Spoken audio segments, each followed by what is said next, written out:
Good morning.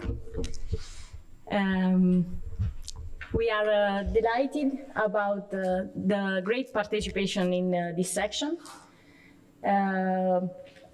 We have collected some paper varied for different kind of approaches and perspective concerning urban regeneration programs. We are happy about this result because our final purpose was to collect the research in the field of urban regeneration that address actual topics such as climate change, gender inequalities, and so on. So we have reached a good result. I leave the floor to your colleagues. So please, Sara and Lucia Saganetti present the first contribute.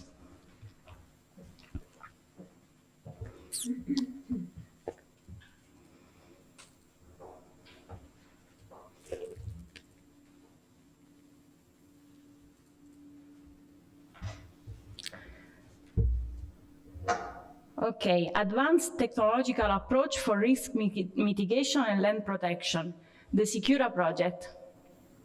Lucia, please. Thank you, Angela. This work was developed by, good morning, everybody. This work was developed with Lorena Fiorini, Sara Pietrangeli, that is the first author because it's a part of his thesis work, and also with Alessandro Marucci. And probably, okay. This work is part of a DICEAA project. DICEAA project is, DICEAA is in English like security, is the acronym of the project. And DICEAA is a laboratory to do research, innovation, and experiment with the application of new digital technologies. And the principal main of this project is the building of the dell'Aquila House Emerging Technologies, CTE. And this CTE is like a permanent living lab, which aims to become the workshop of ideas of the future L'Aquila Smart City. The DICEAA project aims to build a functional link capable of expressing ecosystem services in urban context through the use of monitoring techniques based on advanced technologies.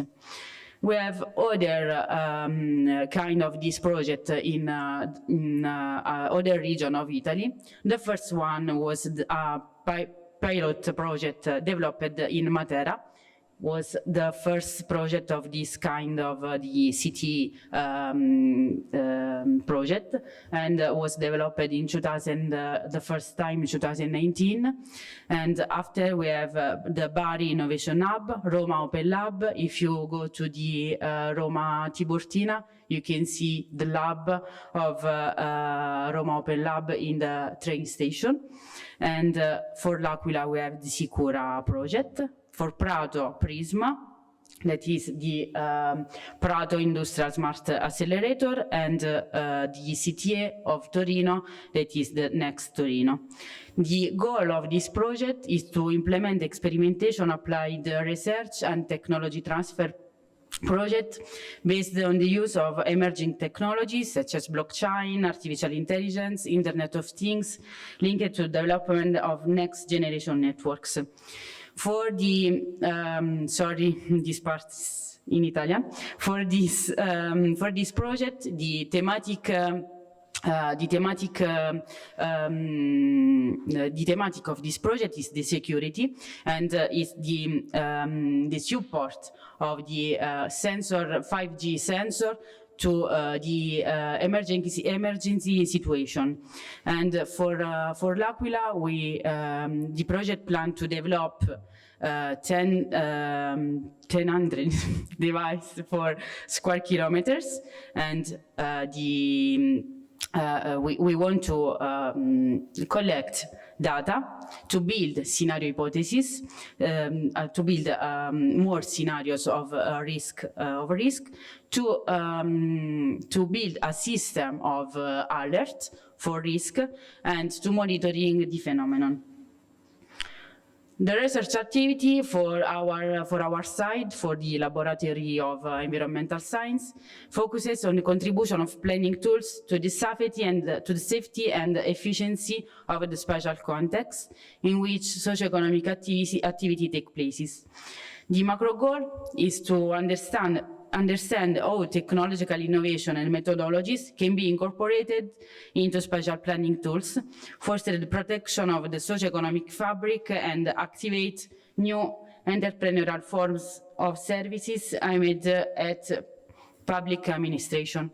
In this case, l'Aquila is a best case study, is a particular case study, because it's a surface, a big surface, and this big surface is not related to a great number of population, because the population is very low. And also the urban system of l'Aquila is characterized by high fragmented and disconnection linear extension of the settlement system, out of scale with respect to population size. For example, along you can see the line of 20 kilometers, that is this line of the development of the urban settlement. It's equivalent to about half the average urban diagonals of Paris and Berlin. So for a comparison for the other city. Our methodology, our framework is based on the smart city, but for the beginning of this project, we prefer to refer more to smart land, to the concept of smart land, other ways from smart city, because the concept, the territory of l'Aquila is dispersed in the context of a municipality, and we need to analyze all the territory. And how do we plan to do this? With indicator, with the approach of the ecosystem services, and the definition of the cutoff of the indicators. And this methodology, this project is more important also with the recent events that affect the Emilia-Romagna region in the north of Italy, where a lot of the enterprise was damaged, and this depends also from the organization of the urban plan and the policies of this region. And this is a methodological framework that we developed, and we will develop in this project. This is only a theoretical methodological framework. The hypothesis is that we will build static scenarios of risk, so like a business as usual scenarios, related to all these factors, so the urban asset, the ecosystemic asset, the risk asset, urban planning, socioeconomical and policies asset. After we will build this static scenario, we will transform this static scenario with in dynamic scenarios. In this case, the DICEAA project will help with all the technological device, with 5G sensor and the other sensor. Now, for this first part, we developed a little part of the risk asset related to the natural risk. And now we leave the floor to Sara Pietrangeli that explain this study. Thank you. Thank you, Lucia. Good morning, everyone. As previously introduced in the field of risk assessment, we can consider the case study of the municipality of L'Aquila. This analysis developed during my thesis work regarding the entire area of the province of L'Aquila mapped by the Urban Atlas 2018, which includes the municipality of L'Aquila and other 26 municipalities. Due to its geographical feature, this territory is characterized by an important environmental heritage. We can think to protect areas and some natural risks such as seismic risk, hydraulic risk, and so on. So the complexity of a multi-risk analysis and the availability of current data have oriented the analysis on the municipal territory of L'Aquila with particular reference to hydraulic risk. For developing the analysis, some information are necessary. We can start with the hydraulic risk data. In the table, we can see the different levels of risk from moderate in green to very high risk in red. The 2.19% of the entire territory of the municipality of L'Aquila is characterized by hydraulic risk, but although this percentage is small, the risk areas in part urbanized areas or those close to them. In fact, in the on the right in the picture, we can see the hydraulic risk map.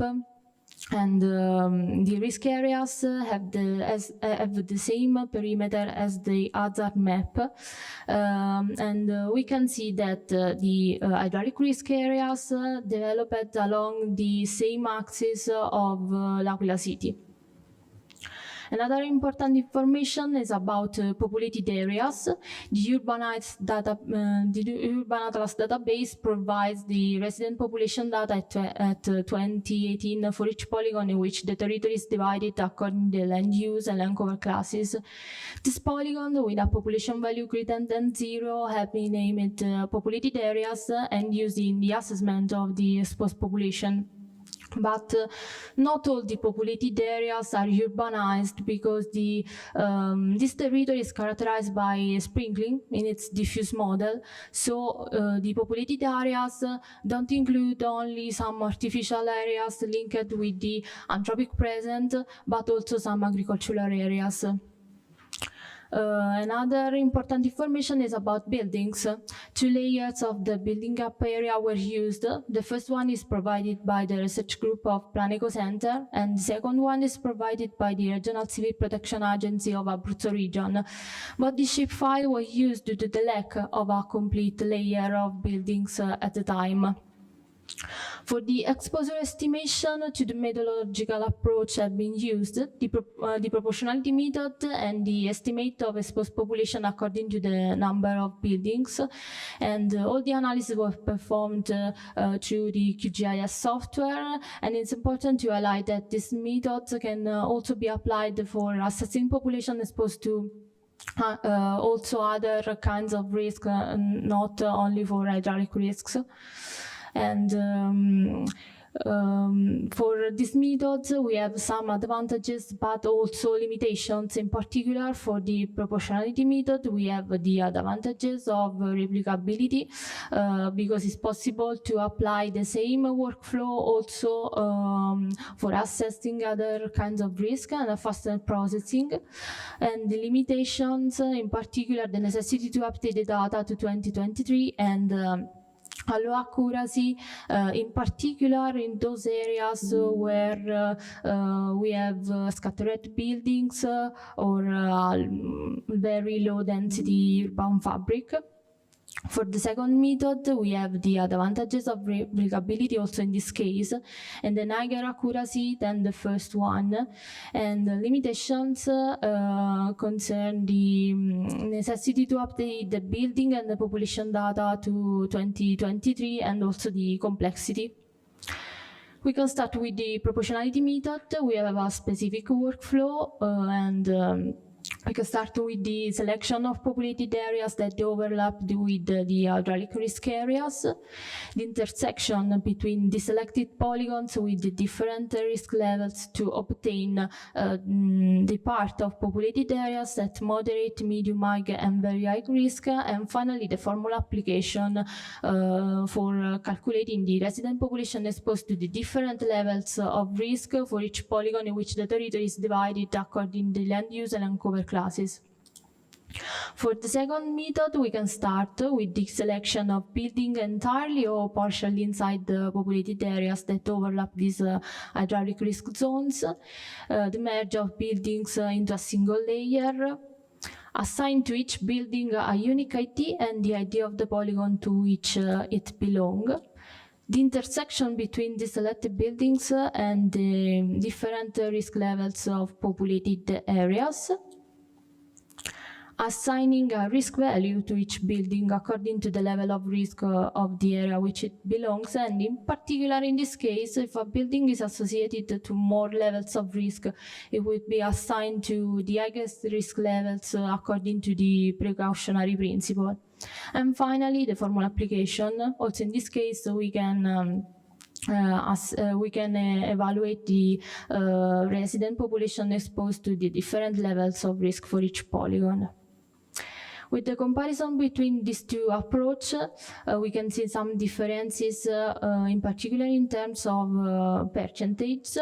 In particular, for the population exposed at very high risk, we have a value of 1.7% for the first method, against the 3% for the second. And these differences are the result of the different accuracy between the two approaches. We can obtain also other results, in particular in the previous estimates of the exposed population, only populated areas and the hydraulic risk were considered, but both the artificial surfaces and the populated areas contribute to the determination of the exposure of a territory. So, considering the entire territory of the province of L'Aquila mapped by the Urban Atlas, we can see in these graphs the different percentages of hydrological risk and hydraulic risk areas classified as artificial surfaces and populated areas. For the hydrogeological risk, we can see a growing trend because these areas are widespread across the entire territory of the province, but in particular the very high risk areas are localized close to urbanized areas, while for the hydraulic risk we can see a specific trend because all the hydraulic risk areas interact with the urbanized areas because this one developed along the same axis of the city. Finally, to reduce the hydraulic risk, but risk in general, is necessary to act on the factor which is composed. For the hazard, it's very difficult because the hazard is linked with the characteristic of physical phenomenon, but it's possible to reduce the exposure.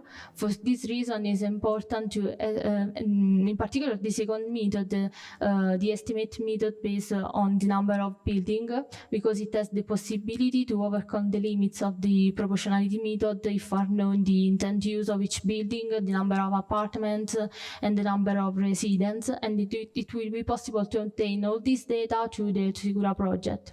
Consequently, it should be possible to create scenarios for changing resident population exposed, but also scenarios for changing in risk levels related to climate change and environmental decline. We can also increase the resilience of urban system, and this is one of the goals of DICEAA project. In particular, with this project, it will be possible to overcome the concept of the smart city in favor of the concept of smart land, that refers also to the design of a green and blue infrastructure at the service of a wider territory, as a response to risk mitigation and reduction and protection of the territory itself.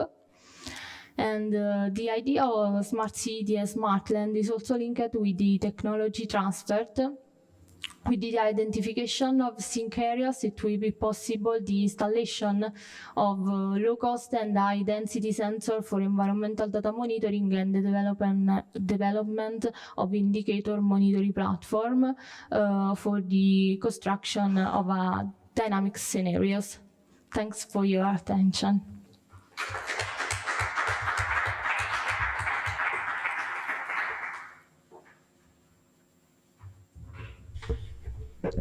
Are there any questions from the audience?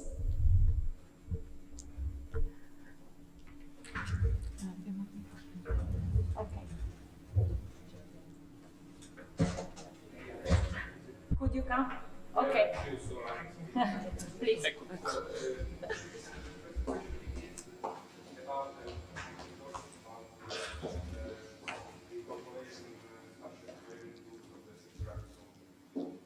I would like to know if there is some connection with, thank you, with the civil protection plan, for example. And the second is about the scenario of the output of this project in the case studies. Did you plan some flexibility of use for areas affected by temporary risk, for example, hydraulic risk, as in the example? Okay. Thank you. Thank you for the question, for the interesting question. So for the civil protection, yes, probably it's surely we can do a collaboration. For now we use, for example, for the data of building, the data of the civil protection, but we for example a big limitation of this data of this analysis is related to the data, because for l'Aquila the data of civil protection is from 2009-8, before the earthquake, so we need to upload, and obviously we want to consider also the policies of the civil protection. For the other question, probably you refer to dynamic scenario. Yeah, and now we work on the static scenarios because we want to have the business usual. So for working in these scenarios, and we're starting for this project. The principal investigator is the municipality of l'Aquila, that now starting a collaboration with Wind3 mobile system that built a platform with a commute of the population on l'Aquila city distributed by a regular grid, and this is also a data, not probably a best data, because I have a lot of limit, because it's related only of the population that use the Wind3 mobile, but is a starting point, and we're starting to experiment this data, and probably in next year we can do an analysis of the dynamic scenarios. Thank you. Okay, thank you, Lucia and Sara. We can go on with the second presentation by Antonic Branislav, Juic Alexandra, Dimitrovic Veliko. Sorry.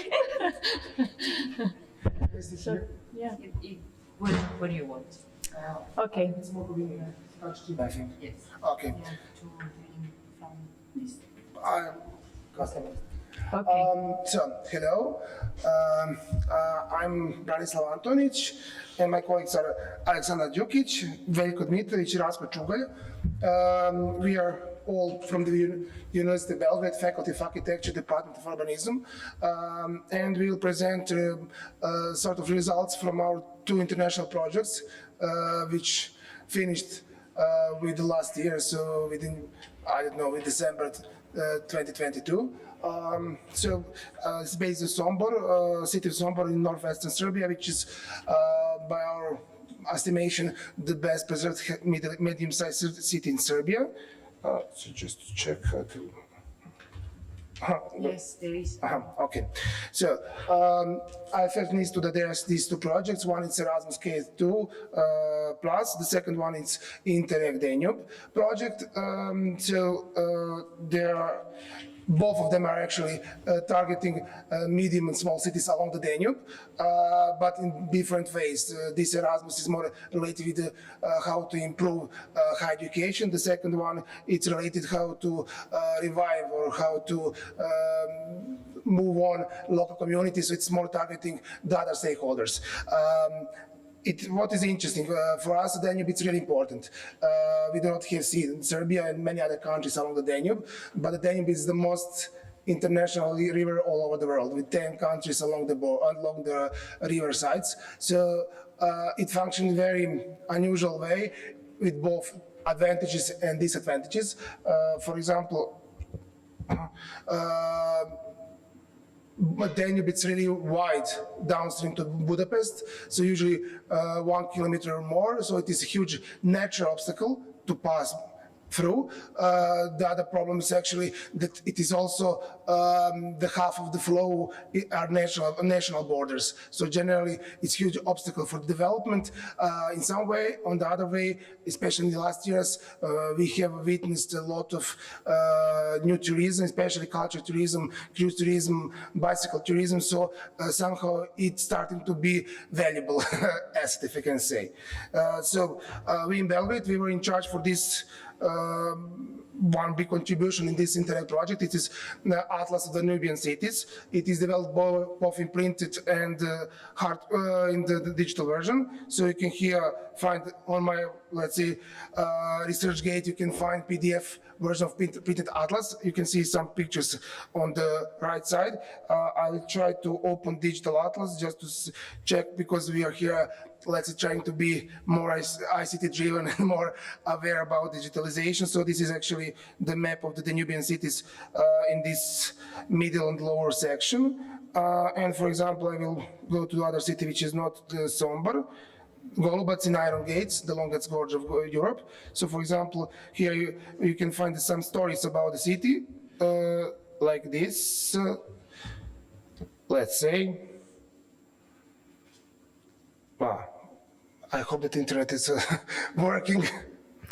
Oh yeah, so something like this about morphological maps and some elements, how this is for the flagship projects, for example, the city area, the reconstruction of the medieval fortress and something like this. So you can check on your phone if you want, just put Danube plus urban. So I think the second website is actually with this digital atlas. Here you can find the economic side. So for example, to check the city, and then show charts about how it is developed. Is it market town or heavy industry town or something like this during the time? This is the demographics, so you can see also the years, censuses, and you can also move it, I don't know, Gabčíkova is in Slovakia, so you can also make filters and to see the graphs and something like this, so during socialism and so on.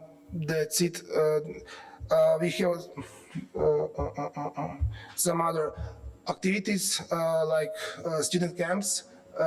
Part of these activities were related student camps. We have this building camp. You can see the same photo before and after. So 4 days in between, we actually constructed with students this small square in the Golubac area, that second city, which was the focus of our research. And the lower part, it's cooperation with local stakeholders, with women associations. So we used our former students who are now artists, and they made this nice mural in the village hall, if I can say, where this women association is located. They are trying to revive the tradition of old rugs typical for Southern Pannonia.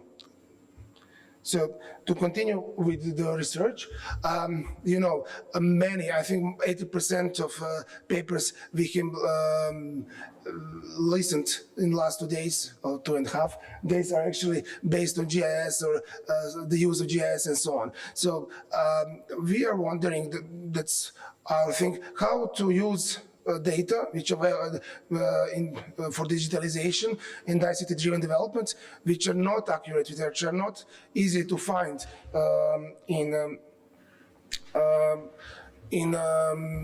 all these data sets which are available through internet and so on. So, for example, tourism, which was the focus of this project, the spatial imprint of the tourism, how to address if you have the fast rise, the boom of tourism, which is now characteristic of this lower part of the Danube.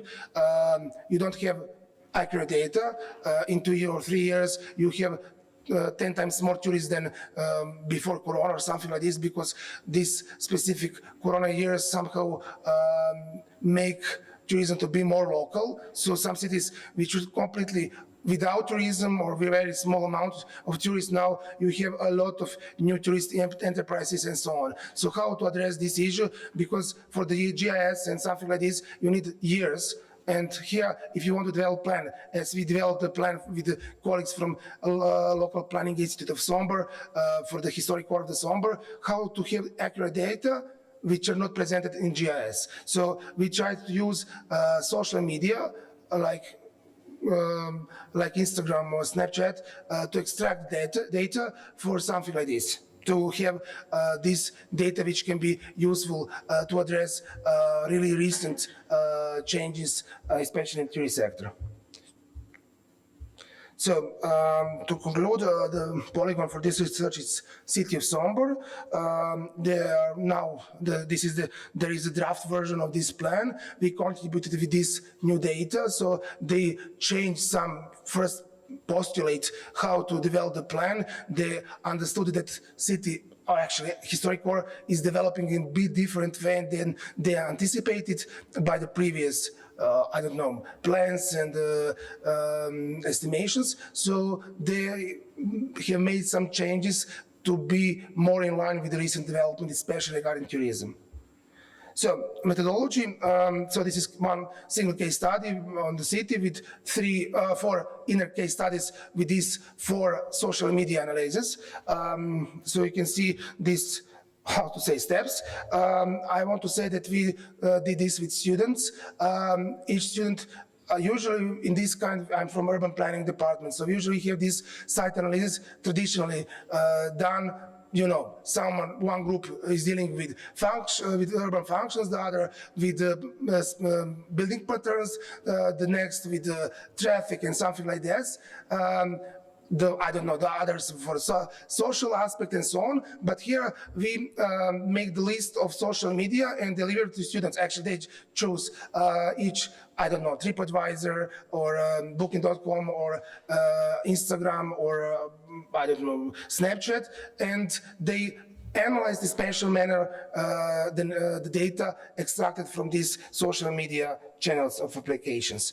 So the research area is this core of the Sombor city. So you can see it's called Venac in Serbian, which means actually coronet in English, or it's coronet in English, or German it's ring. So it is this square encircled by 4 huge boulevard with rich greenery, and this inner core, maybe 5 buildings are actually built in the last 100 years. Other buildings are older, usually from 18th and 19th century. So for Serbia, it is pretty old city. And in this area, as you can see, it's 54 hectares. It is under state protection completely as urban heritage. So we call this ambient zone. But you can see also these red dots. Actually, there you can see red dots. Actually, there are buildings which are under architectural protection, so the construction and interior are also protected. We can go on. So you can see this is the picture of the city done 20 years ago, before drones before all these amenities and gadgets we have today. So this drawing represents the city, and you can see the central part. Just I have the laser.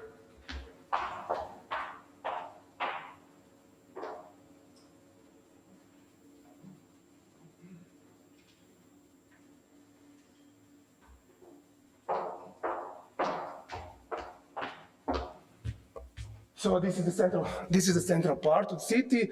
This is the country hall from early 18th century. It is actually 3 yards. It is one of the largest buildings built before 20th century in Serbia, and it is also a really nice building. You will see the pictures. What is specific for South Pannonia, because we have this mixture of the nations and the religions. This part of the city was Orthodox Serbian part of the city, and this was German and Catholic, basically. So Catholic church is here, Orthodox church is here, and the main retail street was a sort of, let's say, division, if I can say it, but it's not division. Traditionally, Orthodox people in the former Habsburg Empire were more merchant and craftsmen. So this is actually the retail street with Serbian merchants' townhouses, and this was the older administrative part of the city. Now it's, let's say, more or less cultural buildings with cultural functions, and it was actually the seat of Catholic institutions. So the Catholic schools were here, cultural clubs and something like this. On the opposite side of the city, it was, let's say, Serbia ones. The same pattern, for example, you can notice, for example, in Romania, in these border areas which are next to Hungary, so they have also that sort of division. So the next one, you can see the first part of this country house, which is the one of the, what's going on? This is the first yard, with the, and this is building one of the largest buildings in Serbia built in before 20th century. So you can see the basic data about Sombor. So extreme northwestern Serbia, close to borders of Hungary and Croatia. It is a city of district, relatively small district, and like many cities in Serbia which are close to national borders, it's losing population. So it's a typical shrinking city for Serbia. You can see this downturn of 10,000 inhabitants in just 20 years, mostly youngsters. So it is a huge problem from such cities. Actually, we are non-European, we are non-EU country. So these borders with EU, like Hungary and Croatia, are really problematic for us. So if you are close to EU, you are shrinking faster, which is a bit weird or paradox if you can understand, but that kind of borders are really hard for cooperation and something like this. So the Sombor was seat during Habsburg era of huge country, one of the largest ones. So it was really important in administrative matters and also regarding culture. For Serbians, so for Serbs, it's really important as a cultural, one of the cultural capitals in the mid-19th century with the first Serbian tertiary school and something like this. So city is also really nice today. There is also a lot of urban greenery, it's very specific. They introduced in the late 19th century huckleberry trees from North America. I know that Bratislava also has a lot of these huckleberry trees. They're very good regarding the climate change. They're really resistant for the long summers without rains, and they're really good to catch the dirt, which is typical for steppe climate, like it was in Pannonia. So I can continue. So we have this kind of heritage because this urban decline for the almost 1 century or stagnation of the city, we have somehow that paradoxically preserved heritage. So this inner core, urban heritage plus architectural heritage, then we have this natural heritage of very specific urban greenery and also intangible heritage, like you can see this rock production or this straw marketry and the only preserved loom manufacture for the damask all over Europe, which is still working. Now to inner analysis, you can see we chose these 3 examples. So Instagram, Google Maps, including reviews. So actually it is double review in this case, double analysis. And the last is Snapchat. All data is actually mapped. So we use the GIS software to map them. So the first one is Instagram. I think that you can recognize this. This is the Venice, this inner core. So this is the winter 2020, this is the summer 2020. We have these two periods, as you can see. It doesn't work properly. Here it's two periods, you can see. We try to find the photos with mentioned somber, both in Cyrillic and Latin letters. And this is actually the maps about the frequency of these pictures which are targeted somber as a city. And you can see they're during the winter time, they're mostly along the pedestrian streets. During summer, of course, we expected this, it is more in the city parks. But what is interesting, people in the local experts, somewhere they thought that this line, which is the main street, Territorial street with the main country building with a lot of urban functions, are the core of this people movement and people where people stay during the free time. But somehow this part of the city where cultural institutions arose as important as the main street. So for them it's a big surprise that they need to be also focused on the western part of the city as a new hub within the city historic core.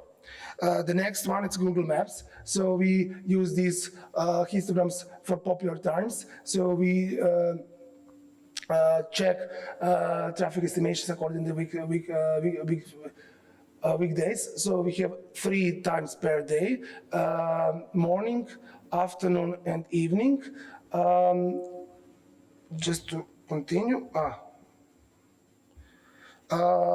these graphs represent that morning, afternoon, and evening situation, and we expected that summary. This is a completely different analysis because it's also appearing not where you stay, but where you pass through. So actually, this during the afternoon and morning, this Venice, which is actually the main traffic corridor in the city, so the Circle Road, it's more active, but during the night, again, this zone, which is peripheral, basically, for the city center, again, it's became the most frequent one. So for us, it was indication that this part of the city start to somehow to redevelop itself without any planning issue done in the previous plans.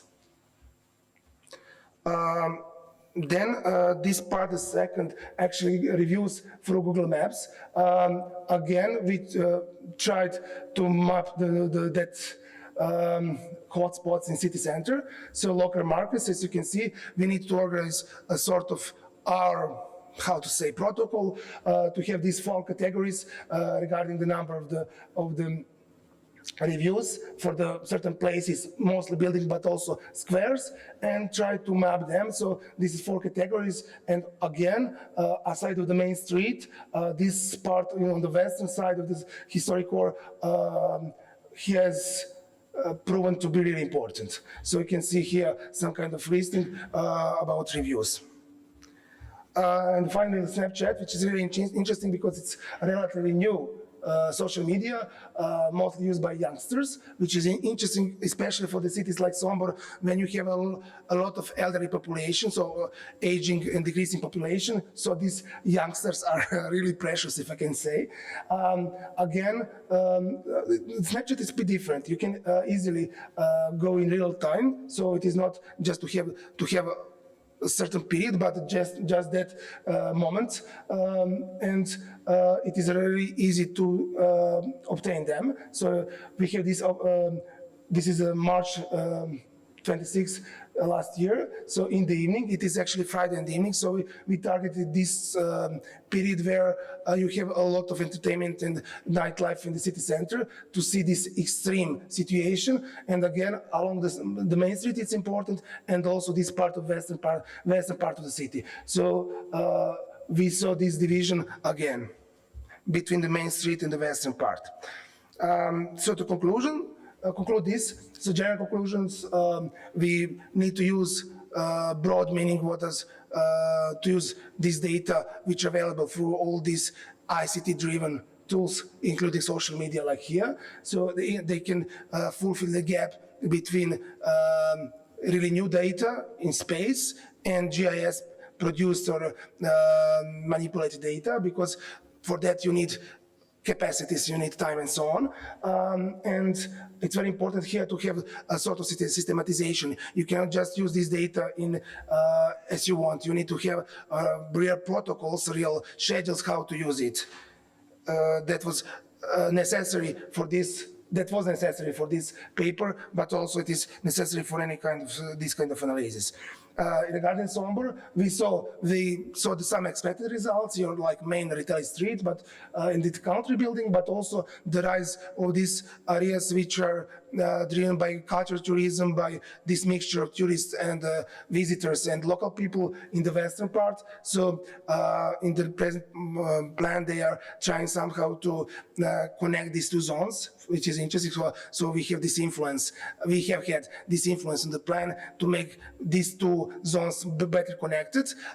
And they also want to develop, they notice that many tourists are now want something between hotel and let's say Airbnb flats. So they are thinking how to enhance the planning measures for guest houses or albergo diffuse or something like this. So also the importance of urban greenery for the summertime, and it is interesting how different kind of social media address differently tourist attractions. So for example, Google reviews are especially supportive regarding to extract the data which are really important for cultural tourists. For the other kind of social media, it's better divided between locals and cultural tourists. So thank you very much.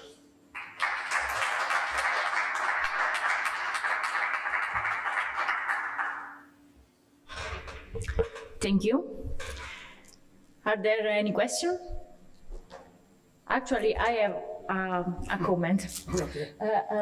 I see a mismatch between times about planning and times with social media evolve over time. And so your database derived from social media. How can you imagine to fill this gap, to manage this mismatch? Maybe I'm not understood the question. So the plan was developed. The plan was start to be developed 2 years ago. So it is a process. Okay. And we collected this data 1 year ago. So they use this data for the current state analysis, which is the first step. Then develop concept, and then draft version. So now it's at draft level. So actually, I don't know how it looks in Italy, but that's normal timing in Serbia. Usually these plans of the really important areas like this historic core, they usually takes one or 2 years, or usually something 1 year Okay. at least. Okay. So I don't know, is it the same here or you are more efficient? I don't know, but. No, actually, no. Not efficiently. Yes, I have the same wondering about Angela about the timing of, because the urban planning has a slowly timing of developed, and the social media is immediate, and so we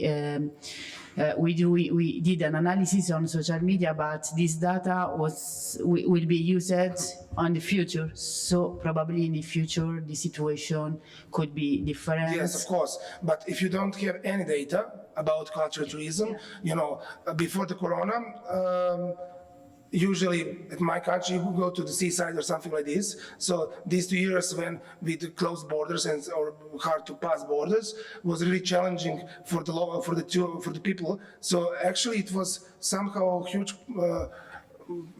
good step forward for local tourism. So you cannot measure easily situation 4 years ago and today without these standard tools. So it was somehow to or bypass or overlap this kind of problem.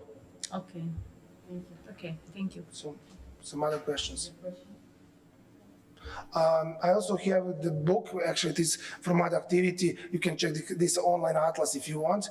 This is regarding the deliverable, which is related with these student activities in this project. So I can share if you want this small book catalog to see it. Okay. Thank you.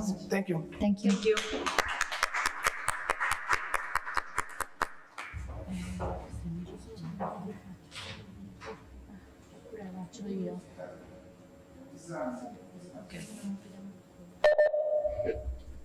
Okay. Now we have a video presentation.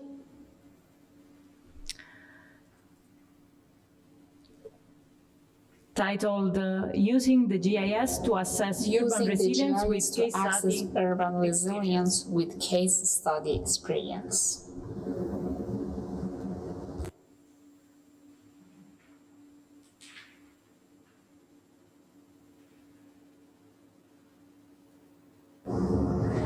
Today, scientists are trying to achieve conditions that will provide them with a quick return to the pre-crisis situation in case of various accidents and damages. Therefore, in recent years, special emphasis has been placed on resilience and the promotion of resilience against various accidents and crises has been an important and broad field, so that the mutual movement of sustainable development and increasing resilience is currently being discussed. Urban resilience is one of the most important and key approaches that guarantee the survival of human settlements.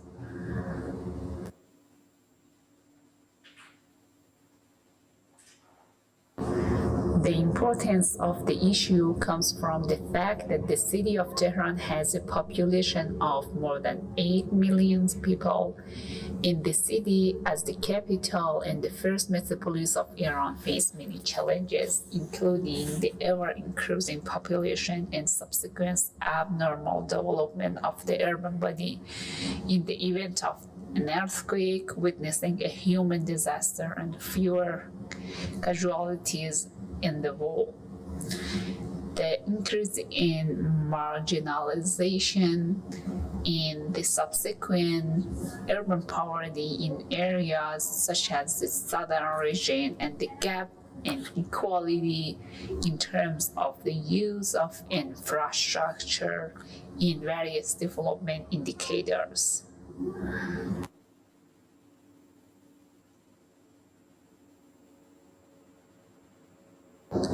In this structure, you can see resilience definition, principles, and approaches.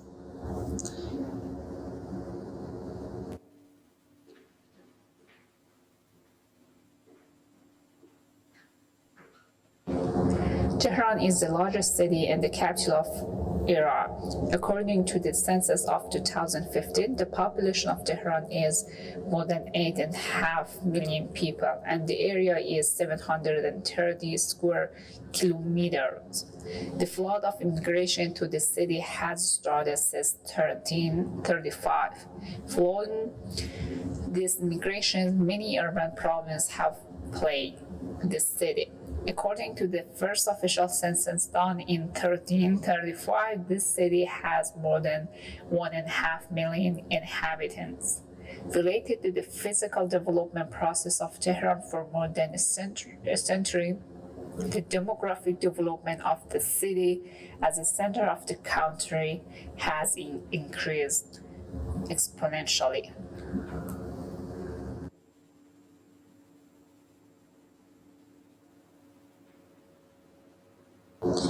Figure 3 shows the state of Tehran's resilience in form of hexagons. Emergency Medical Centers Index. The distribution of this index is disparate.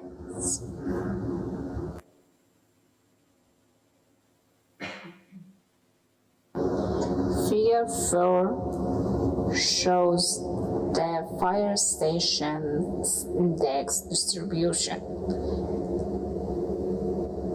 The distribution of this facility is random.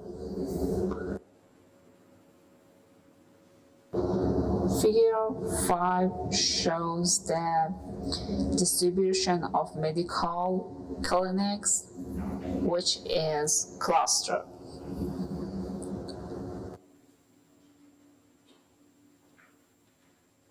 Figure Figure 6 shows the distribution of blood transfusion. The distribution of this type of facility is disparate in this town.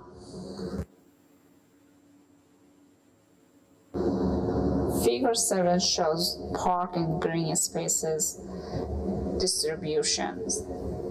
The distribution is clustered for this index.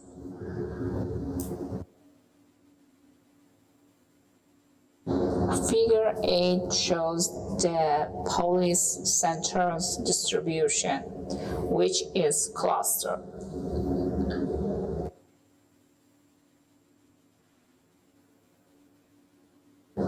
Figure 9 shows subway stations. The distribution of this index is clustered.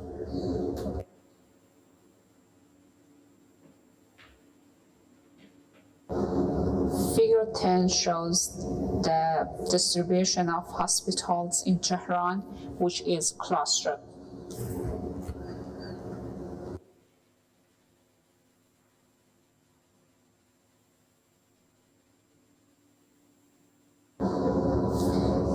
Figure 11 shows Red Crescent centers in the town, and the distribution for this index is random.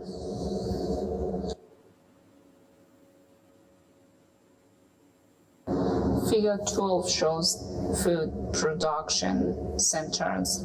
The distribution for this index is disparate.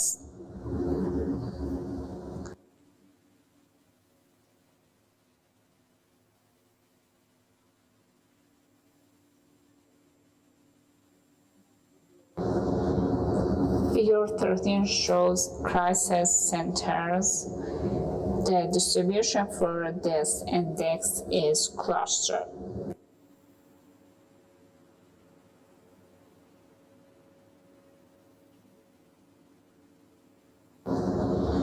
Figure 14 shows the integration of all indicators.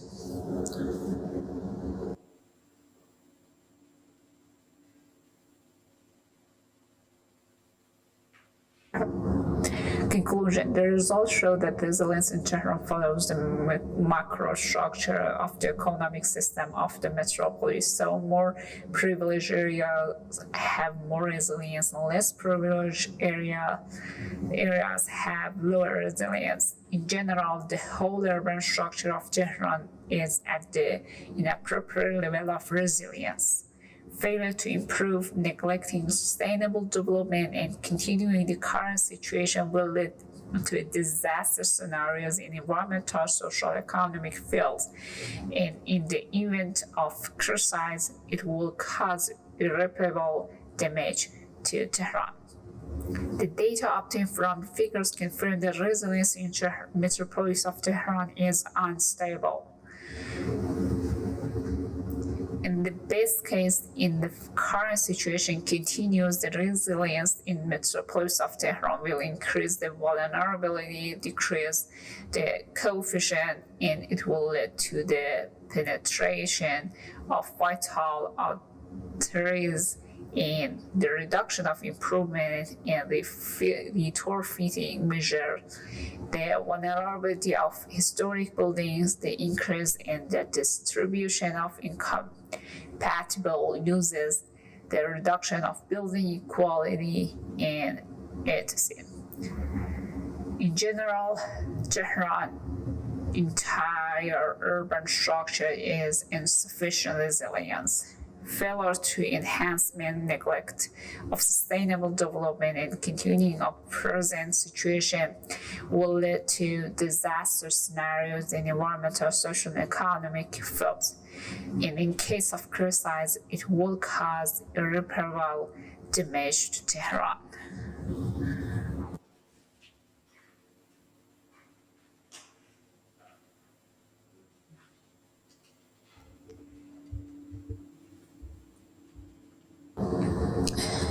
The The scenarios that are most conducive to Tehran's resilience are planning to improve the spatial organization of land use as the core of Tehran planning, increase emphasis on building quality, especially in warm urban contexts, improving the physical permeability of tissue in regions 11 and 12, increasing the access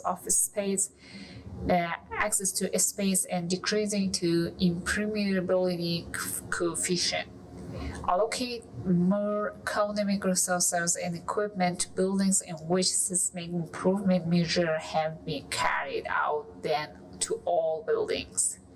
Expansion of emergency evacuation and rescue space capacity and establishment of security, emergencies, firefighters, and police stations. Planning to improve the condition of improvement and modernization measure in buildings of each zone. Ensured the removal of obstacles to instability of historic buildings and increased measure for renovation, improvement, and regeneration of building in each zone. Planning to improve the state and development of infrastructure by reducing resilience and increasing the performance of critical infrastructures.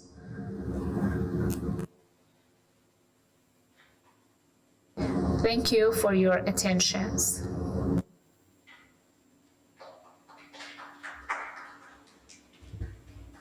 We are sorry for this video, but the author of this contribution come from Iran, and for us it was not possible to come from l'Aquila. And also they have a lot of problem with connection, and we doing the possibility to send a video for have the possibility to participate at the conference. So we are sorry because now it's not make sense to doing question. So we come to the next presentation. Yes, we can move on. Children-oriented urban regeneration, an inclusive co-design approach for the Italian recovery process.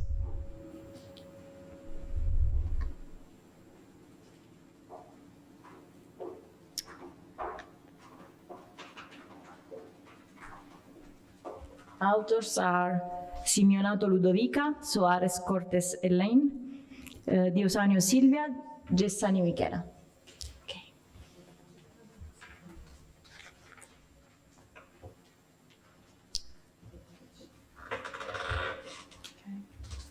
So good morning, and okay.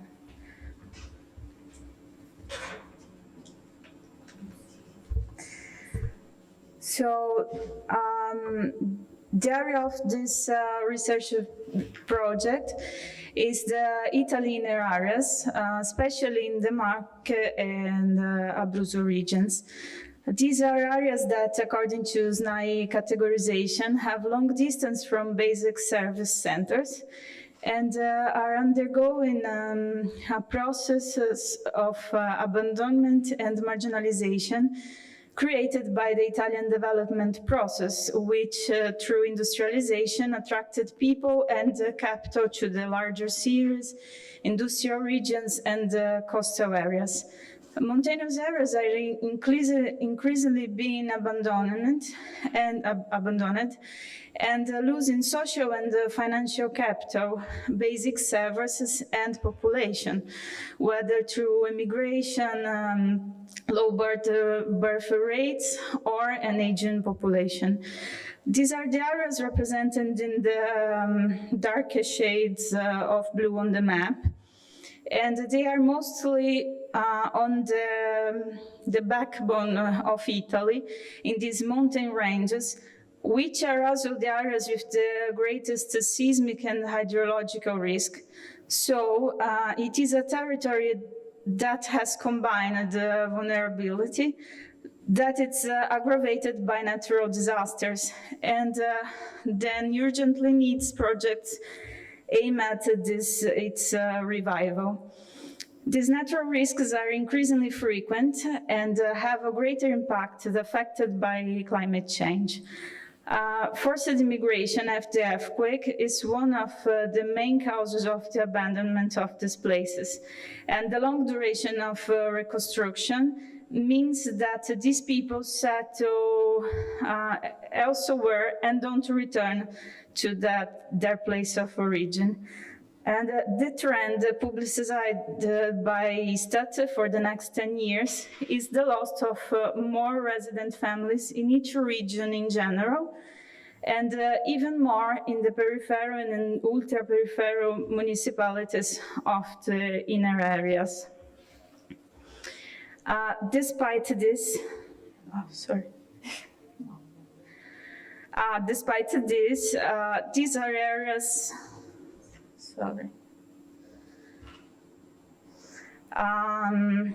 These are areas with great potential, mainly naturalistic, but also with great artisanal, cultural, and archaeological potential.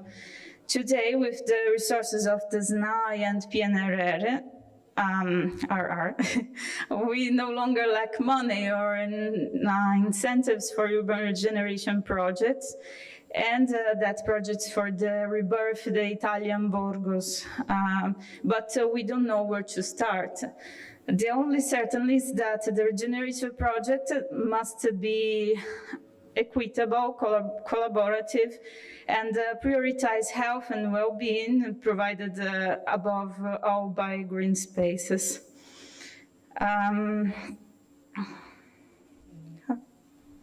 Okay.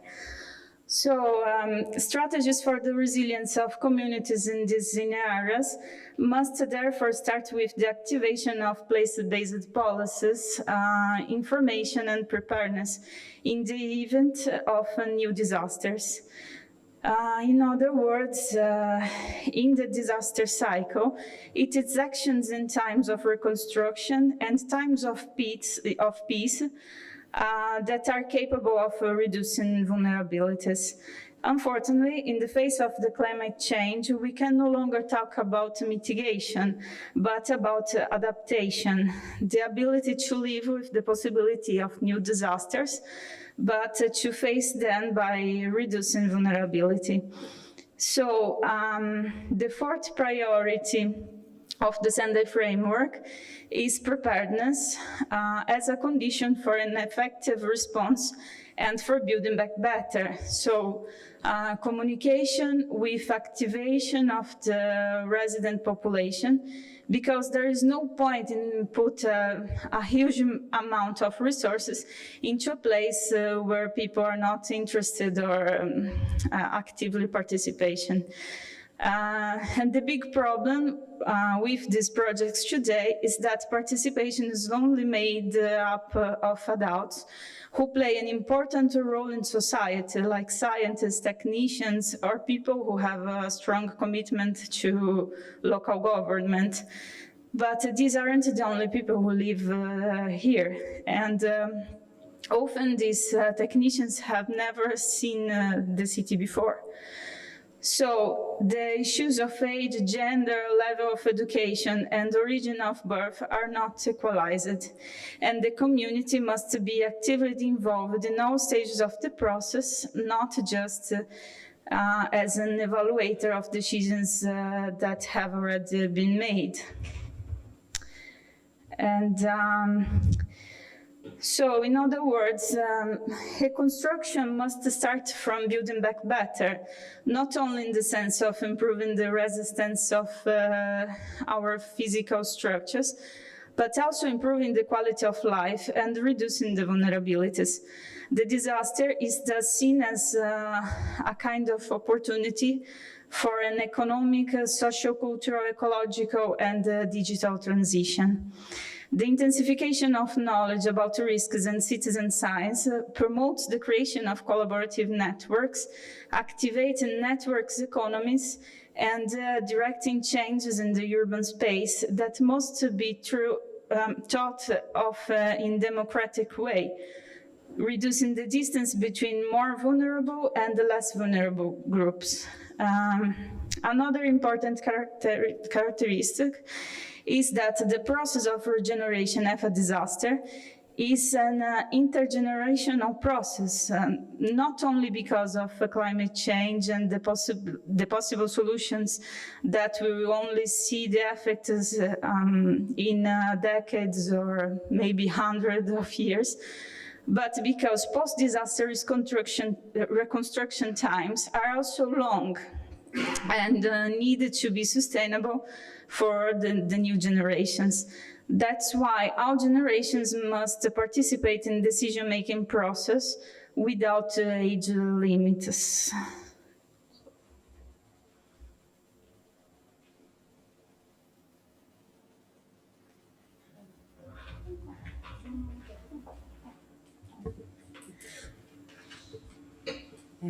Good morning. Now we continue with the part with social science, with the study of urban regeneration and this approach that we study in the territory. The regeneration that we desired for these fragile, complex and diverse territories as an happening in central areas. Must have a transdisciplinary approach that looks at the characters and makes them the driving force behind a child-friendly recovery. We promote with our study local initiatives for urban regeneration and the role of interdisciplinary collaboration between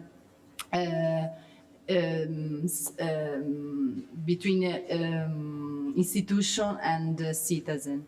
And in particular, we promote a methodology that analyze after the project in the territories, analyze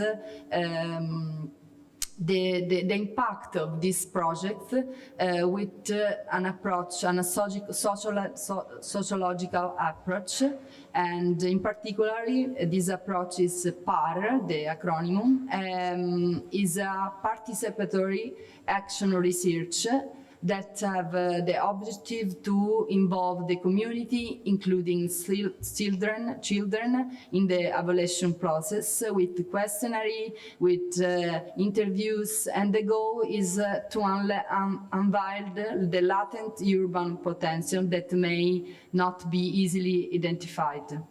And children perspective assume a central role in bringing to light particular insights and illuminating aspects that might otherwise go unnoticed. And the another methodology we can use in our project with for a good regeneration of the territory is a post-occupancy evaluation that this evaluation can facilitate the development of the social indicators in order to comprehend the impact of our project in the territory.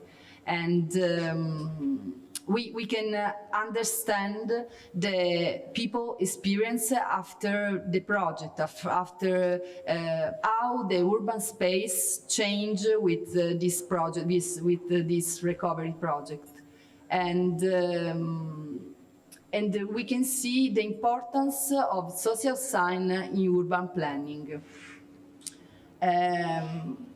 Our approach, our study, including the nature and health in urban regeneration and the importance of green spaces and the relationship between the nature and the well-being. And we can see when we have an area with nature and we consider the community empowerment with this reuse of space, the flexibility of use of the space, and we can analyze the land consumption, the presence of green scholar yards, and we can analyze with we can analyze with these indicators that we are studied for this paper, and for example, for every area we can analyze with, for example, with GIS for analyze the impact of our project in the territory, for the impact of our project and the satisfaction of the people. We can analyze with participant observation and focus group interviews, ethnographies on study case, and in the area of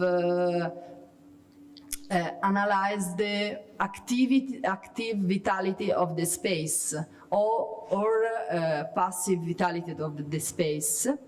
And in particular, our approach is a transdisciplinary approach, and we can promote resilience and community development, active participation, and empowering the communities on focus the children's potential.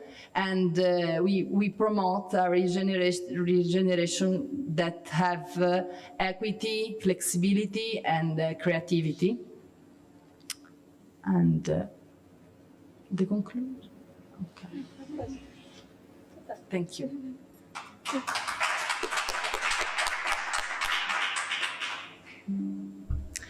Thank you for your presentation. Are there any questions? Okay.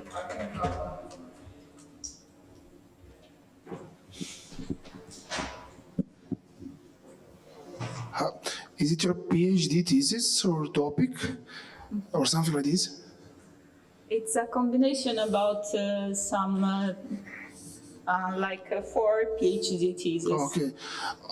I suppose it's starting point for the thesis, because all these things, I don't know, I'm wondering, all these nice actions can be easily implemented to elderly people, to women and so on. So what is exactly here children oriented concretely? Because all this empowering healthy environment, connection with nature, all these actions and measures can be easily implemented in the cases of other, let's say, vulnerable groups. So what is concretely, do you have some kind of specific design for the children, you know, to have signalization in pictures, not in the texts, because many children cannot read, or I don't know, to move sidewalk from the vehicle road or something like this. So do you have some kind of step forward how to use in the space? Yeah. So the work with this association, it's including the child in the participatory process. So the association, it's just about the work groups and how can I say it? Work with children, but we are guided about the city for the children, and it's not just for children. So that's the point. It's all these indicators, it's about the children's view, but it's for all people. It's in an equity way.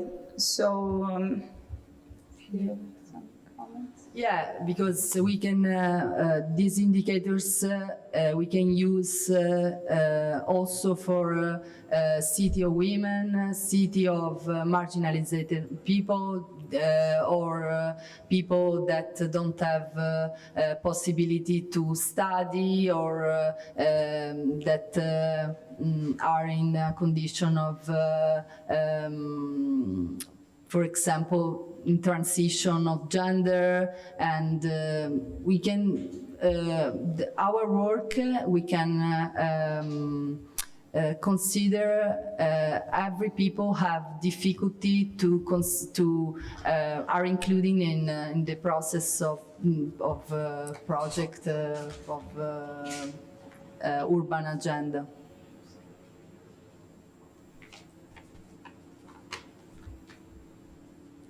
Okay, thank you. Thank you. We can move. Okay. We can move to the next presentation by Angela Pilogallo. The title of this presentation is East Rome, Undergoing Passive Ecological Gentrification Processes. The authors are Angela Pilogallo and Broit Mandani.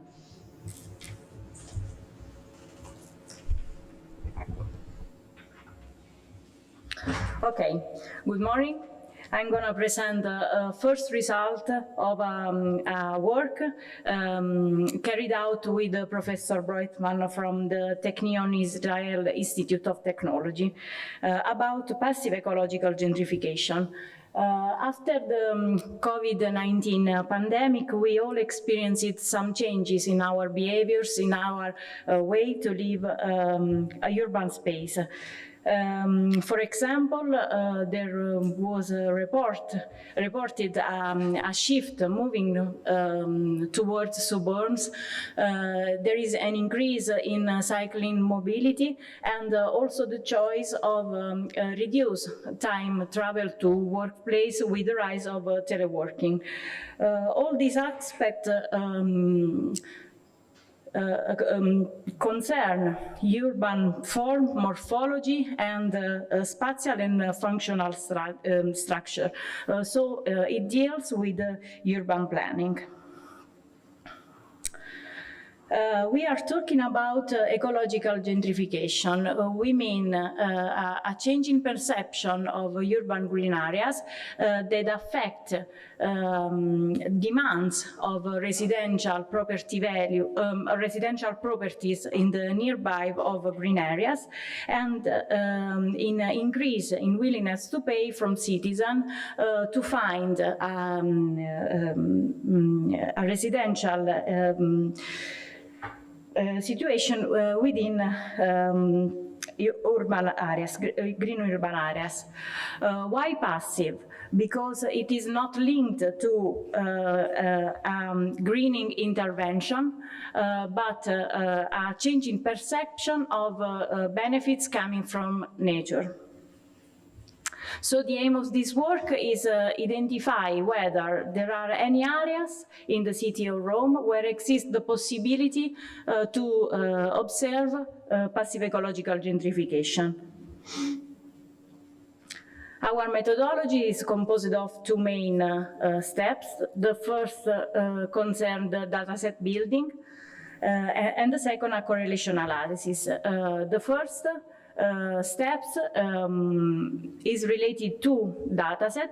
The first about green areas availability, and the second about the property value change concerning residential building and considering two time periods, pre and post COVID pandemic.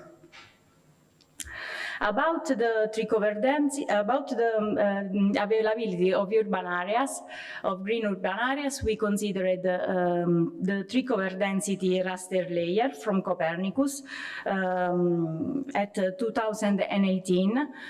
This layer is significant of the percentage cover of wooded areas. And in order to perform our correlation analysis, we considered the average value for each of our homogeneous area, performing a statistical analysis in GIS environment.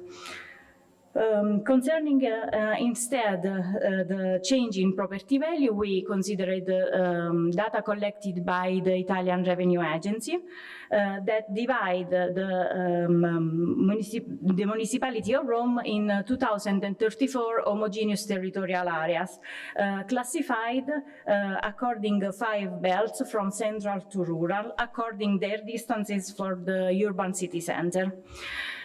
This kind of data set is available for 4 buildings categories: economic housing, civil dwellings, villas and cottages, and luxury dwellings, different for the kind of building, finishes, spaces distribution, facilities, amenities, and so on.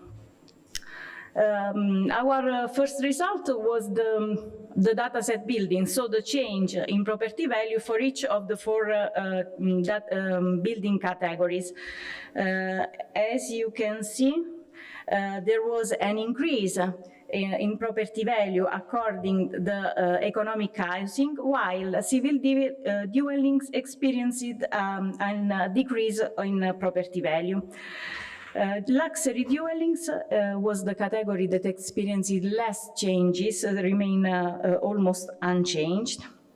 So the next step was the correlation analysis performed under the first hypothesis that if correlation between these 2 variables exists, and the relationship should differ according to different building categories. So we had these 4 kind of correlation analysis. As we can see, we have a positive slope for civil dwellings and economic housing, while luxury dwellings and villas and cottages seems to show an inverse proportional relationship.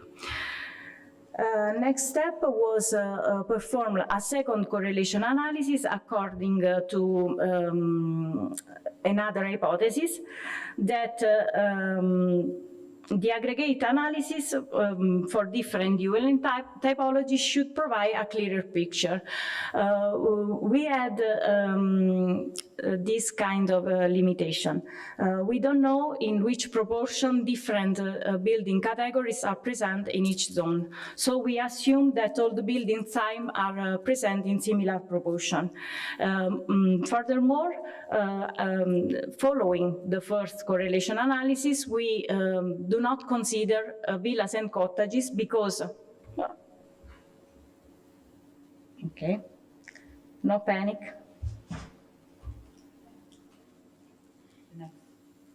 No. Okay, sorry. Because maybe dwellers from villas and cottages having at their disposal a garden are not so influenced by the presence of urban green areas. So we combined the value in change of property values, and we had a positive relationship between housing prices change and tree coverage. What about our result? At first, our first hypothesis was verified because green urban infrastructure seems to be more influential for some kind of building typology than the other. Villas and cottages, as we presumed, concern a different target market, scarcely influenced by tree cover, and then there is a positive relation also combining value. So there is the possibility that passive ecological gentrification is occurring. Of course, I'm presenting a preliminary analysis because we observed a lot of limits related to data availability. At first, the discretization in homogeneous area that does not allow any kind of consideration about the distance from buildings to reach green urban areas, nor the time travel to reach them. The second huge limit is related to green areas because the tree cover density is not significant, does not give any kind of information about the accessibility of green areas, nor the kind of benefit that citizens experience attending that area. And And third, the inability to control the performed regression with additional and relevant data that influence the residential market, so social, demographic, economic, and urban characteristics. All these limits are the mirror of future developments. So we are, we have ongoing activities to deepen this topic that actually is interesting for planners, because maybe the first keynote speaker talk about incremental improvements versus transformative action. So what we should fix as our goal should be environmental justice, intended removing any kind of inequity addressed in a systemic way, and not with an action to fill a gap. Okay, I conclude.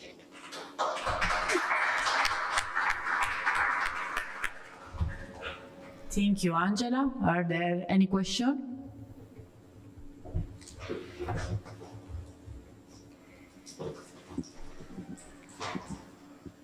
Thank you. Yes. Thank you very much, Angela. Super nice presentation. It's more a comment than a question, indeed. Because, of course, you acknowledged some limitations, especially related to the relationship to green areas.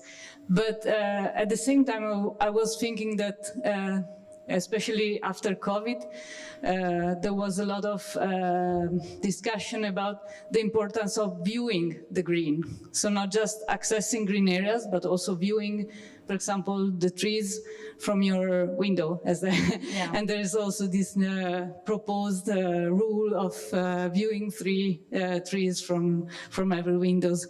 So I was wondering if maybe this could be also a way forward for your research. Yeah, your suggestion is very interesting.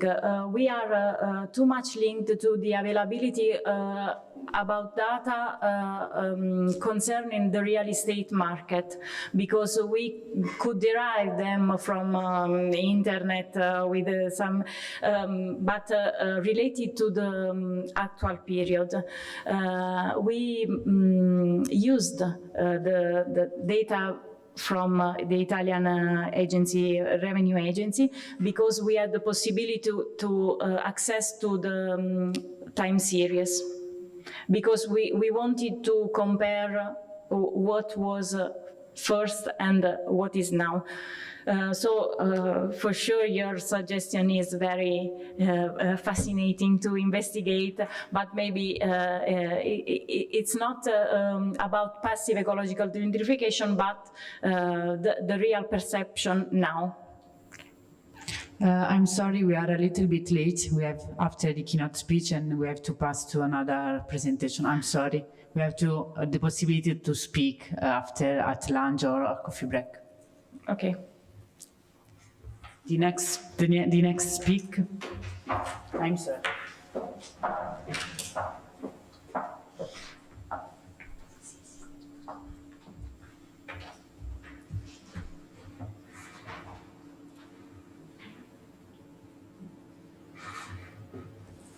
Camilla.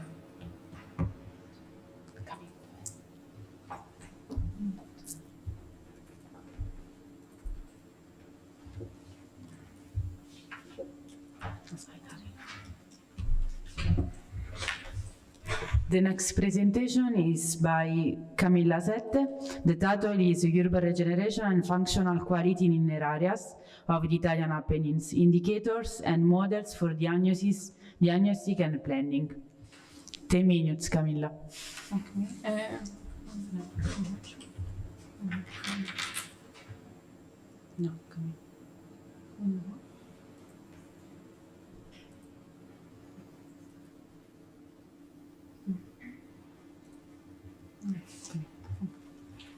So, hello everyone, I'm Camilla Sette, I'm a PhD student and I'm in the Centro Planeco Team.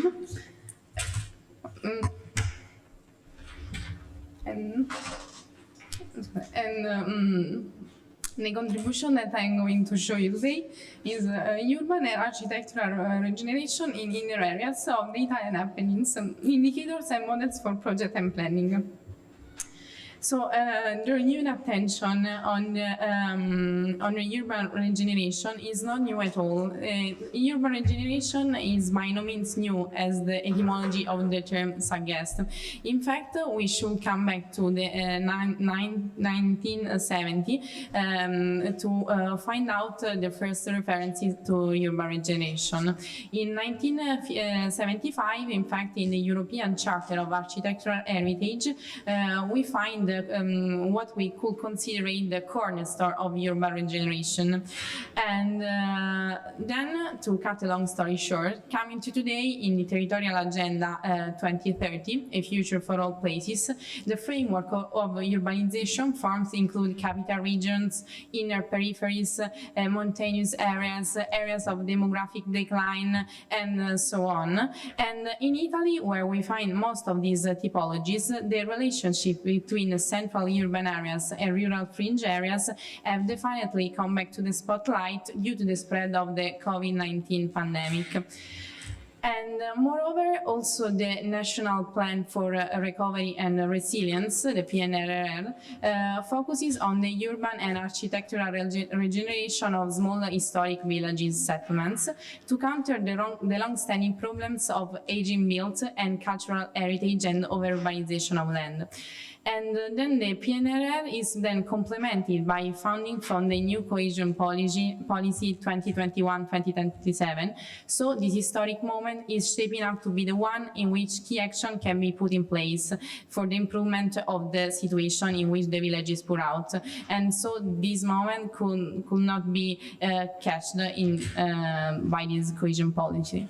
And the aim of this research is to develop an innovative methodological approach of a reconnaissance and operational nature, which allows to classify the areas under analysis based on architectural, urban, socioeconomic, and landscape characters, identifying the different categories of intervention and efficiency indicators of possible interventions for the recovery of functional roles and for the urban regeneration. And as for the study area, the study area is the Gran Sasso and Monti della Lagoa National Park. It covers 44 municipalities, 5 provinces, and 3 regions. But we will study the municipality, the 41 municipalities that fall within the Abruzzo region, like in this image.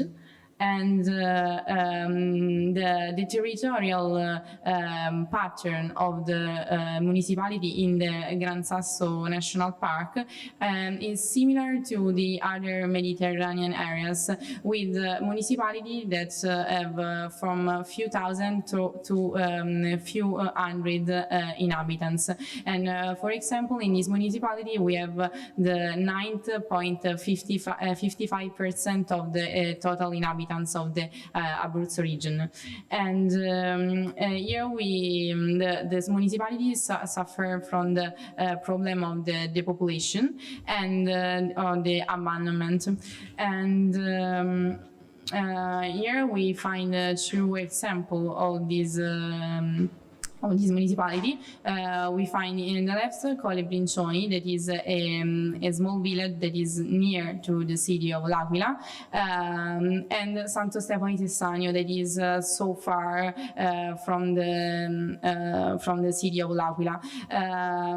So in Colle Brincioni we could see that the urban layout is totally disrupted, and thanks to the major proximity and to the better accessibility. Whereas in Santo Stefano di Sessanio, we could see that the pattern and also the historical urban layout is the same of the medieval one. And thanks to its worse accessibility and its minor proximity to any hub of attraction that could be the city, or could be also the I don't know, some infrastructure or a kind of this attraction.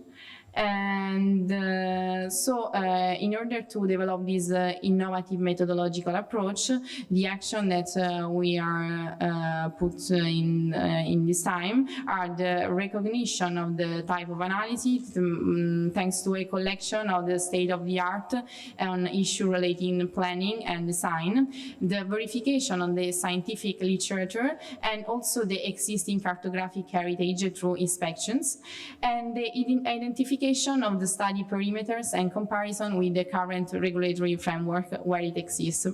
And as for the qualitative analysis, they are concerning the relationship between, for example, the quality of built environment and aspects such as the enhancement of the landscape, the residential and tourist attractiveness, the sense of social identity of the inhabitants that live in these municipalities.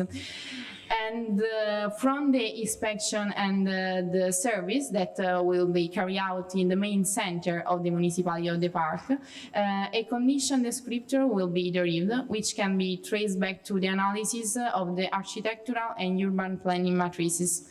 And then a new limited indicator can be associated with this descriptor, which expresses in expeditious form the state of residual conservation of the historical architectural characteristics of high value, formulated as a qualitative recoverability credential, QRC. In order to have this, to show you this qualitative recoverability credential indicator, I'll show you that it consists of these 3 parts. For each part, we could have a maximum of 15 points. So we have this kind of different score, and any of these this part will have a synthetic descriptor for each state, and after this classification, we could have this schedule type that then we will extend to all the villages of the Gran Sasso National Park according to the illustrated protocol. And thanks to this scoring, we could have a classification, and we could draft a geographical mapping to show the distribution of the various degrees of quality and of any grouping categories, like a clustering. Here I will show you this schedule for mapping, in which we could indicate the land morphology, the urban pattern, but also if there are any emergency of architecture, and we could classify with this clustering, for example, the villages that has the same characteristics or the same problems or dynamic of transformation, and so thanks to this scoring, we could also indicate we could find out what kind of problem, and so what kind of solution and what kind of guideline we could insert in the regulatory framework that could be customizable for each of the municipality. And then how it will continue. From the scoring, we will find out the highest value, and so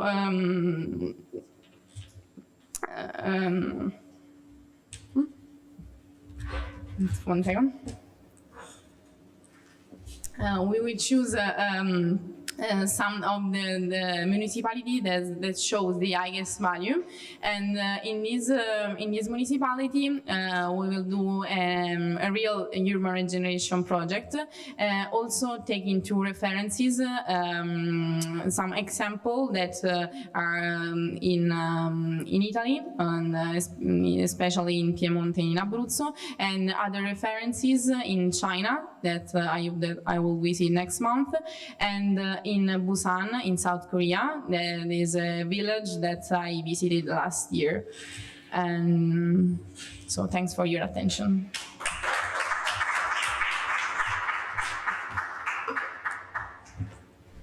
We have time just for one brief question, if you have question. And in other ways, we can speak with Camilla at coffee break or after at lunch.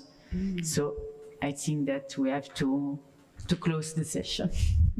Thanks for coming. And if you want, see you in the next slot of this section after lunch. Now, from 2 p.m. Now we move for coffee break, just for a coffee if you want, a very fast coffee break, and after we start with the keynote speech. Thank you so much.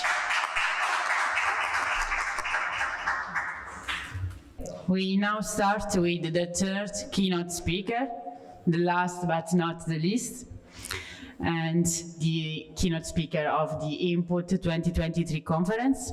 It's a great pleasure for me today to introduce Professor Jacques Teller, a researcher, a professor, a scientist involved in the field of urban planning and its innovation. Jacques Teller is professor of urban planning at the University of Liège in Belgium, where he also leads the innovative research group in the Laboratory of Local Environment Management and Analysis, the LEMA Lab, which I had the pleasure of joining during my period as visiting PhD student in 2019. Professor Teller has made significant contribution to urban governance, perfectly integrating it with the modeling of urbanization dynamics. In fact, his work goes outside the conventional boundaries of urban planning, reaching in the field of a new urban shape and new methodologies to address the complex challenges of your transforming city. Of great interest among his research is the assessment of sustainability in the context of urban expansion and densification processes. In synthesis, his research involves merging urban governance with modeling the dynamics of urbanization and densification. He explores how urbanization affects energy use, heritage, conservation, housing, and transportation. Today, keynote lecture is titled Urban Growth Models for Regulating Urban Densification in Response to Zero Net Land Take Policies. Please, Jacques, the floor is yours. Thank you very much. Thank you. Thank you very much for inviting me for making this this presentation for you today. So I will mainly focus today on net zero land take policies and urban densification, more specifically on densification processes and policies. As you may know, the European objective settled in the Commission orientation document in 2011 was to reach a zero net land take objective by 2050. I will explain later on what this means. This objective has been taken over by a number of countries. For instance, in Walloon region, where I come from, we set an objective of reaching net zero land take in 2050. In Flanders, they intend to reach this goal in 2040. If you follow the discussions, the debates in France, you have a lot of municipalities, regions who are developing what they call zero artificialization net policies in the same objective. So it's a movement that's gaining a number of regions and countries in Europe. The recent development in terms of legislation at the European level, if you follow this development, you've seen that the Commission has recently issued a proposal for a directive on soil monitoring and resilience that still keep this objective of reducing zero net land take, but does not provide any longer fixed targets as the 2011 directive document. So what do we mean by zero net land take policies? If you take the normal process of urbanization, we usually consider this as a linear or open cycle process. We basically take up land from green fields. It may be agricultural land, it may be forest, maybe green land. We urbanize this land, and once the buildings that have been done there are no longer of use, they are obsolete, and they become brown fields. So we basically generate waste, garbage, and this garbage is our brown fields when we do not recycle them. The general idea of zero net land take policies is to consider urbanized areas as a stock. And from now on, we have to count on this stock. And the objective in 2050 is no longer taking any more green fields for our development. So we have to intensify, transform, densify, recycle this stock for all our new development, for welcoming new populations, new economic activities, new development. All this will have to be done on the stock. We cannot any longer expand this stock. And if we have a marvelous opportunity, if Google comes to the Walloon region and wants 100 hectares outside this stock, then we have to compensate. This is the reason why we speak of zero net land take. When we take more areas on green fields after 2015, that it means that we have to identify already urbanized areas and renature them, reconvert them to nature so as to have a net zero balance every time. So this is the general idea. Of course, it's a huge transformation in terms of urban policies and practices, and it will require quite an important densification of existing urban areas, especially if we continue to have growth of economic activities and populations. So I've structured my presentation according to 3 question lines. The first question line is the usual one. If we have this objective, how will we measure artificialization, densification? And this will have quite an important impact in terms of policies.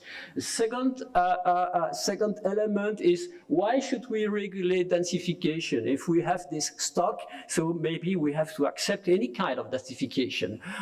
Maybe now a rhetorical question. I will try to show you that it's not so rhetorical. If we do not regulate, it could lead to adverse effect, increasing negative effect on the field.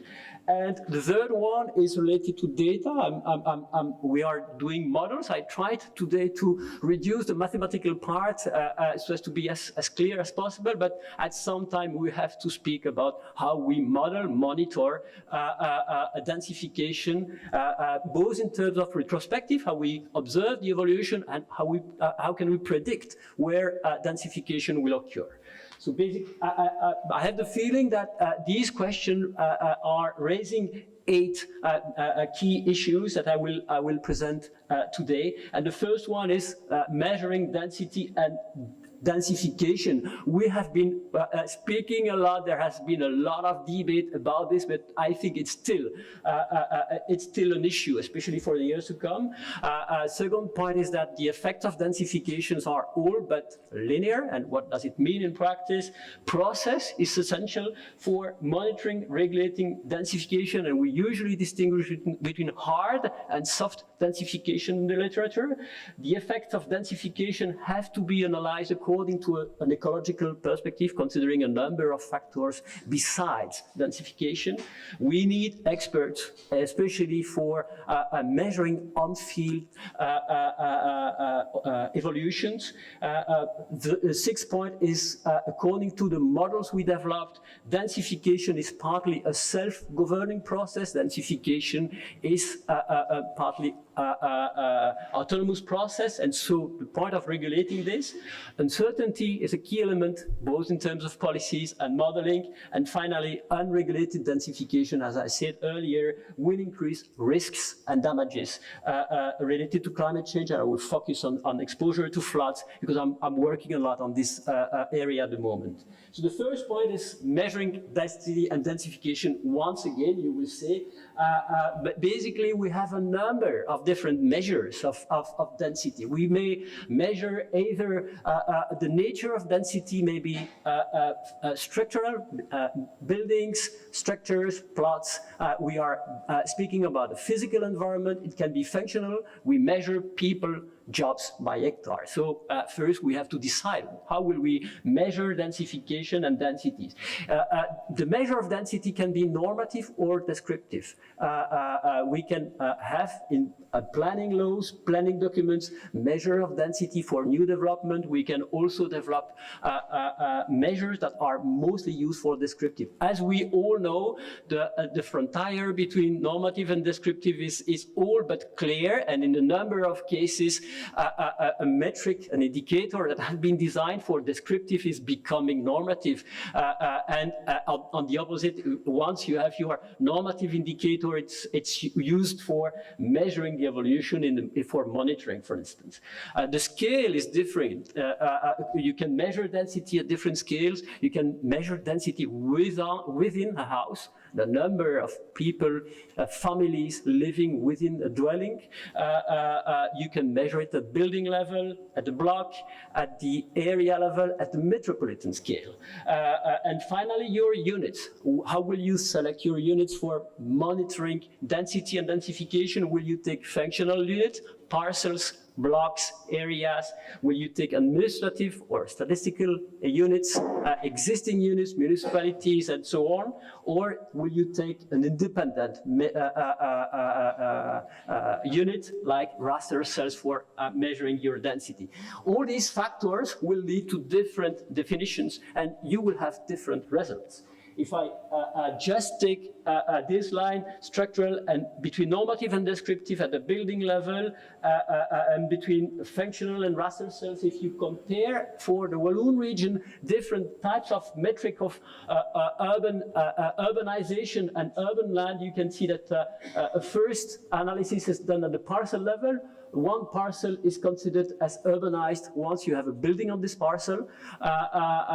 Another is Korean land cover, and you can see the evolution of urban land in the Walloon region based on Korean land cover. We can use the cadastre. We have the building area on the cadastre, and we can monitor the evolution of the built surface in the cadastre, and we can use the official land use map. It's all producing different results. So what will be the good indicator or the used indicator for measuring net zero land take? At the moment in the Walloon region and in a number of countries, the selection has been on the parcel level. So we measure artificialization and urbanization at the parcel level. This has a number of effects, of course, because once you have decided to measure artificialization at the parcel level, you give an incentive to developers, especially as we speak about an objective at the horizon 2040, 2050. They have an interest in building anything on very large plots, because they know that once it's built, it's considered in the stock. So they anticipate the effect of the regulation, and they will take large plots, and then they know that they can densify these afterwards. So you can see that in between, this is a purely initially descriptive indicator. It's used for normative purposes, yet it has a backward effect in terms of policies. In the same vein, we could wonder, as has been done yesterday on the fractal presentation, whether this is really the same. If you take a parcel level measure of density and artificialization, this is exactly the same. It's almost 100% urbanized.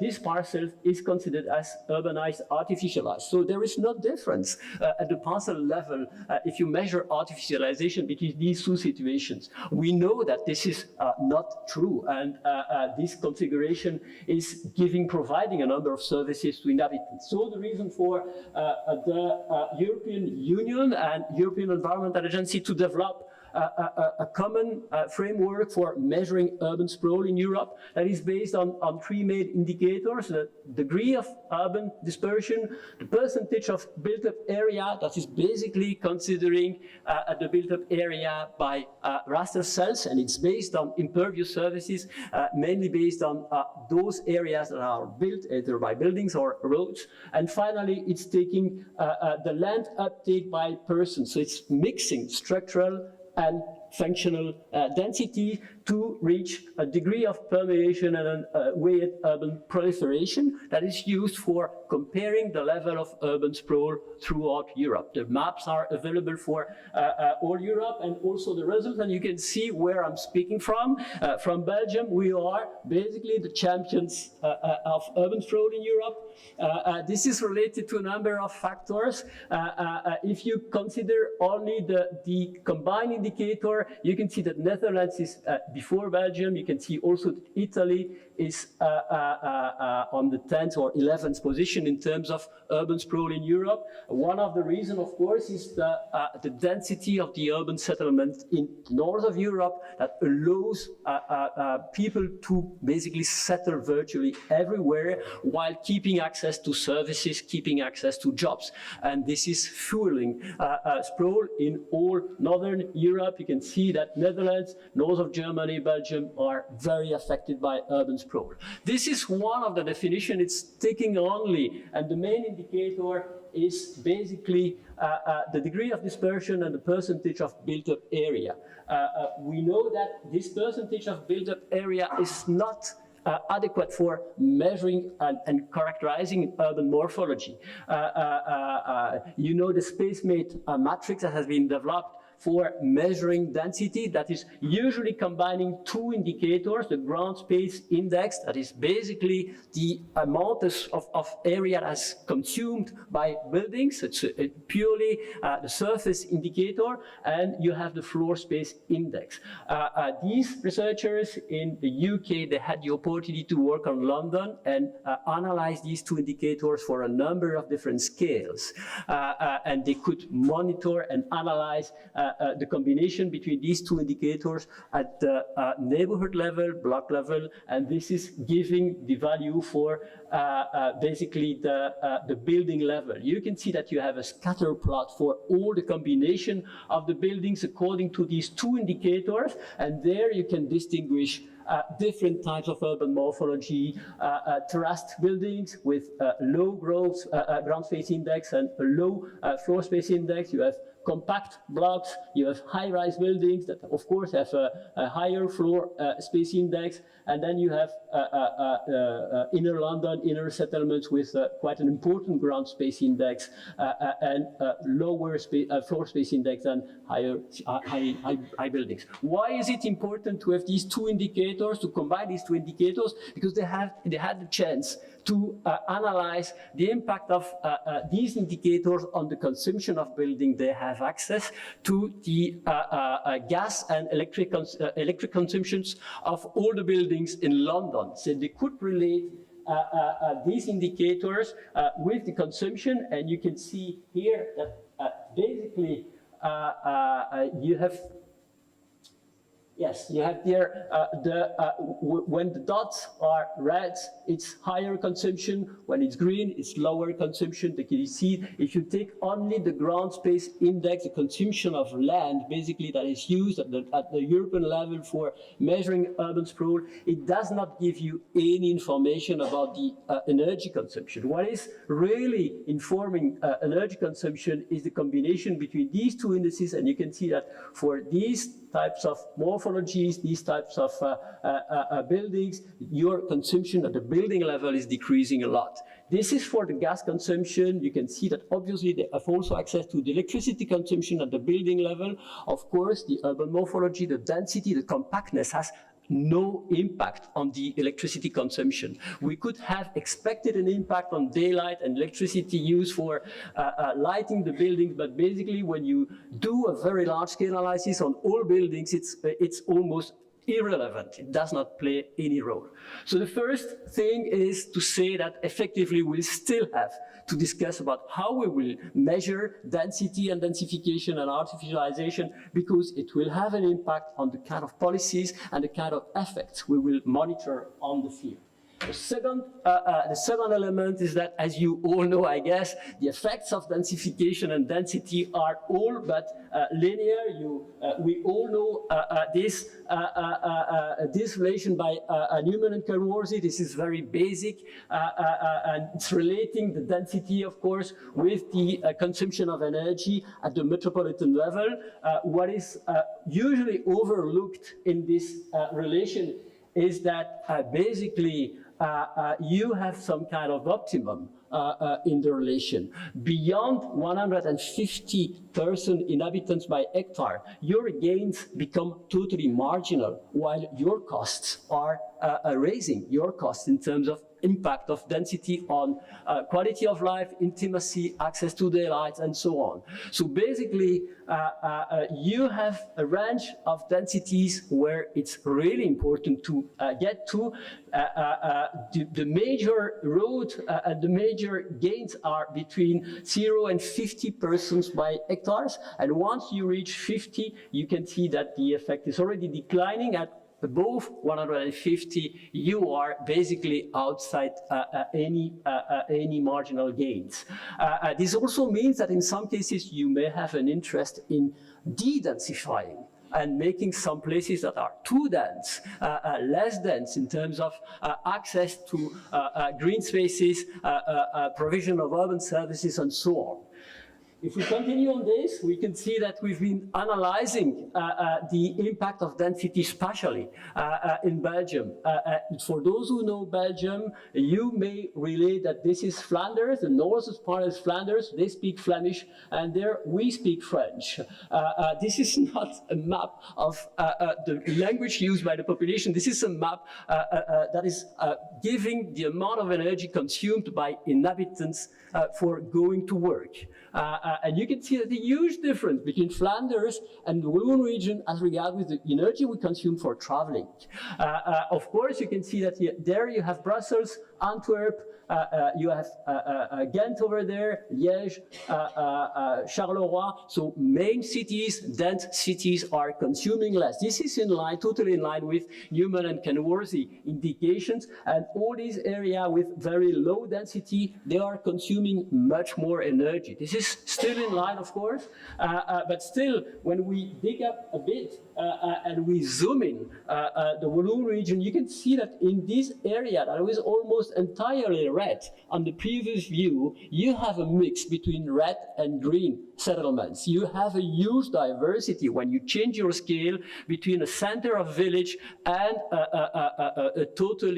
a settlement that has been done totally outside the village without any access to facilities, buses, and so on. So this is this previous analysis is concealing a lot of information about the diversity that you can find in these red areas. So scale matters. Secondly, time matters. We are comparing on this map. It's no longer the energy you consumed at one period for going to your job. It's the difference between 91 and 2001. It's the difference over 10 years' time. And when you are red, you're consuming more energy 10 years after than before. When you're blue, you are consuming less energy. You can see that basically the map is totally different. The center of Brussels is in red.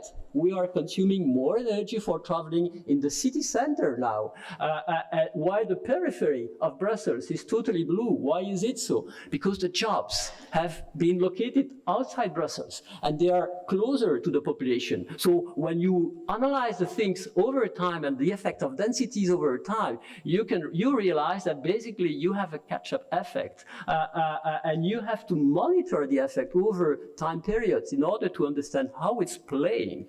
So time matters in terms of effects of density and densification. And the third element is that perspective matters. Up to now, I've been speaking in these three first maps about the energy you consume when you regard where the people are living. But when we say in French to dance a tango, we will have to be two. So if you analyze the energy you consume for going to your jobs, you can also analyze the situation with exactly the same data.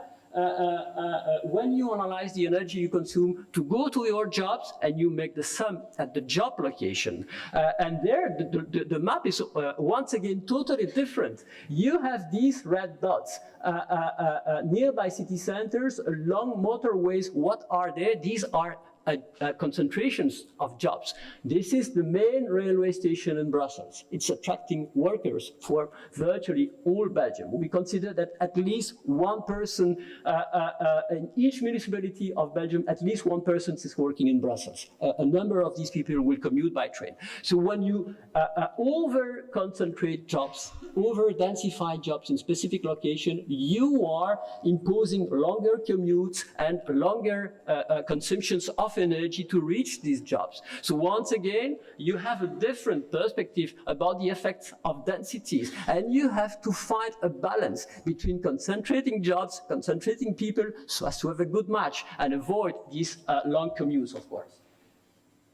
So this is the second point about the non-linear effect. It's both in terms of the effect of different levels of density, but also in terms of scale, in terms of time, in terms of perspective. The effects of densities, you have to consider them from multiple perspectives. Third point is that process is essential for monitoring, regulating densification. We more and more distinguish between hard and soft densification in the literature. So basically, Gallagher has been working, it's a fantastic research. She's been working in Brisbane on hard densification policies. And she's been doing a huge job on Brisbane. She's been analyzing cadastral maps at two different periods with GIS, identifying all the modifications in plots and buildings according to different cadastral maps. She could identify substitutions of buildings. We have two buildings that suddenly become one, or she could identify amalgamations of parcels.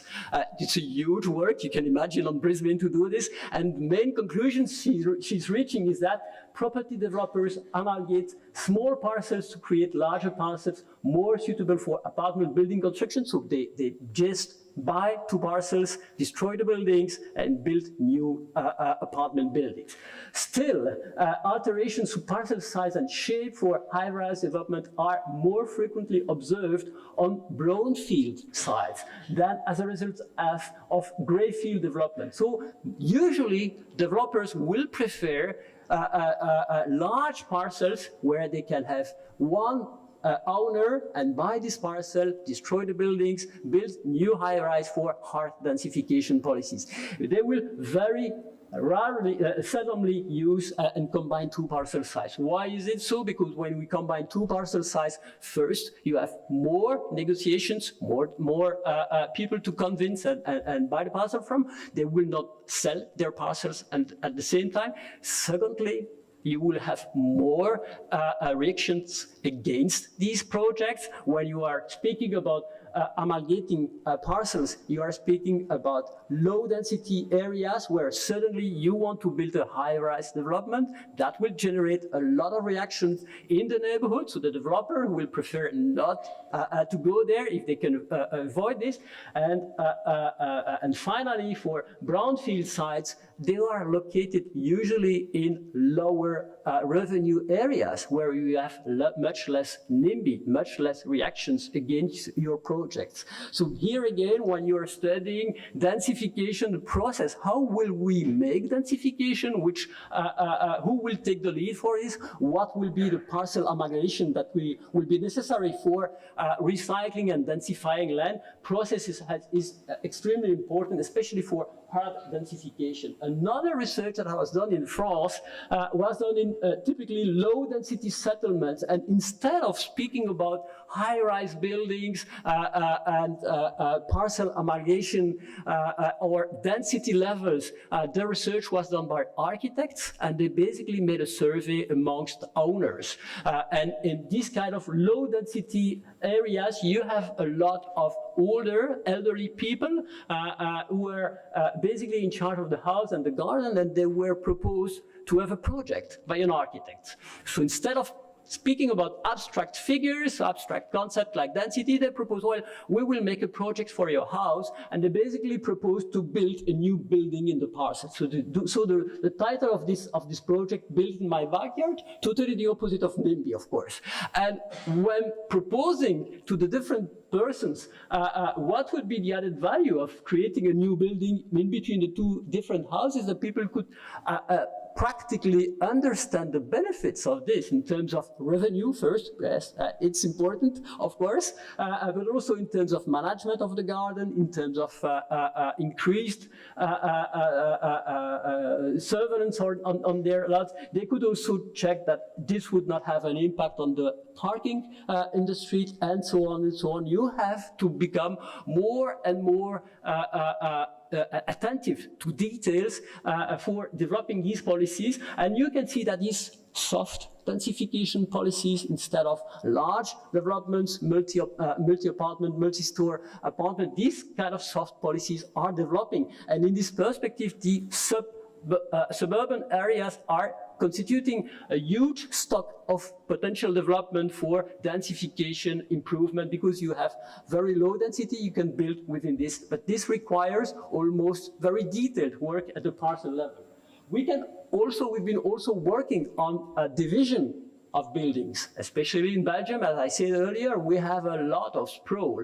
That means a lot of houses like this, pavilion houses in large parcels, and in a number of cases, these buildings are basically used by one person. One or two, but generally one, because the people are going older and older, and they have a 250, 300 meter square building that was initially done for a family of 4, and they're living alone within this building. So the point of analyzing how to divide these housing so as to make more dwellings. And once again, when you discuss this with especially local authorities, you will have a lot of reaction against these projects from local authorities who are afraid of the potential effects of these densification within the building level, especially due to the impact it could have in terms of parking, in terms of community, in terms of reaction of the neighborhoods. Once again, using and coming with plans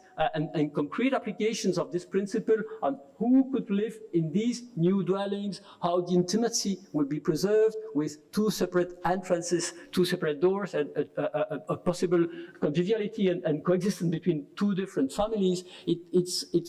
Generally, it has an impact on also the local authorities who see the positive impact of such proposals. So once again, when we speak about hard or soft densification, the process is really important. Who will take the lead? And we have to come to quite detailed proposals so as to convince all the stakeholders involved in this.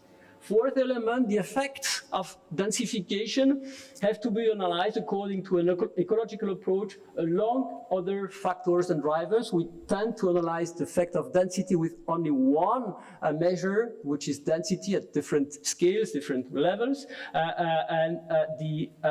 It's really important to consider the interrelation between density and other factors. As you know, density has an impact, as I said earlier, on energy and buildings. So more compact buildings will typically consume less energy for heating. It also may have an impact on air quality, climate, on mobility, of course, as we've seen in Belgium, land use and biodiversity, and there the effects may be positive or negative in terms of if you consume less land outside cities, of course, it may have an impact on biodiversity, but densification may also consume green spaces within urban areas that have a value for the populations. The economy, you have an impact of densification on affordability of housing, economic attractiveness. Denser settlement cities are generally more attractive economically. On the infrastructure costs and how you divide these infrastructure costs on a number of buildings and owners.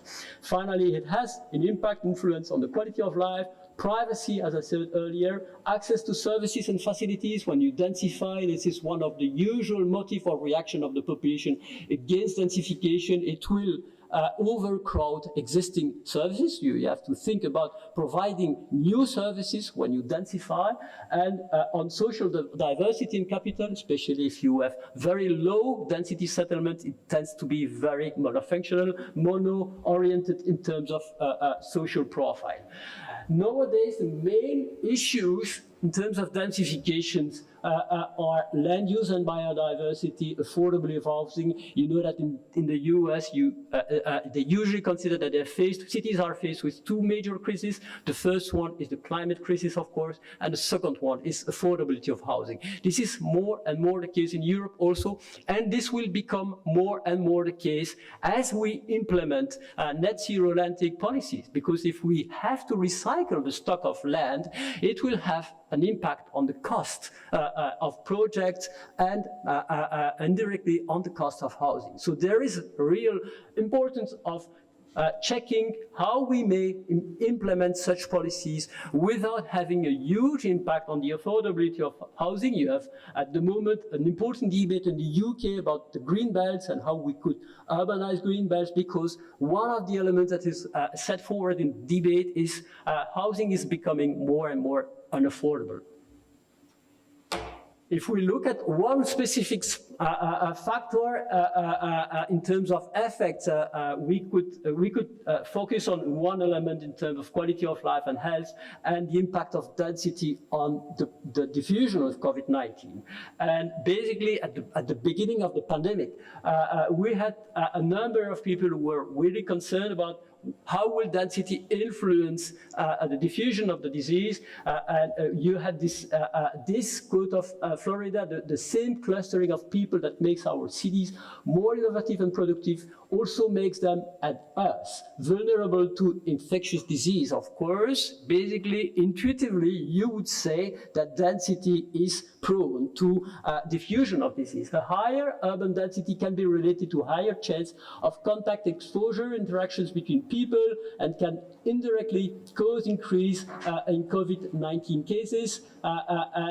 Basically, the first research was done to compare the results of all the research produced in the first 6 months of the disease about the relation between density and the number of deaths, number of reported cases. You can see that you have a number of studies there where the effect is considered as positive, other ones where it's negative, other researches where it's non-significant.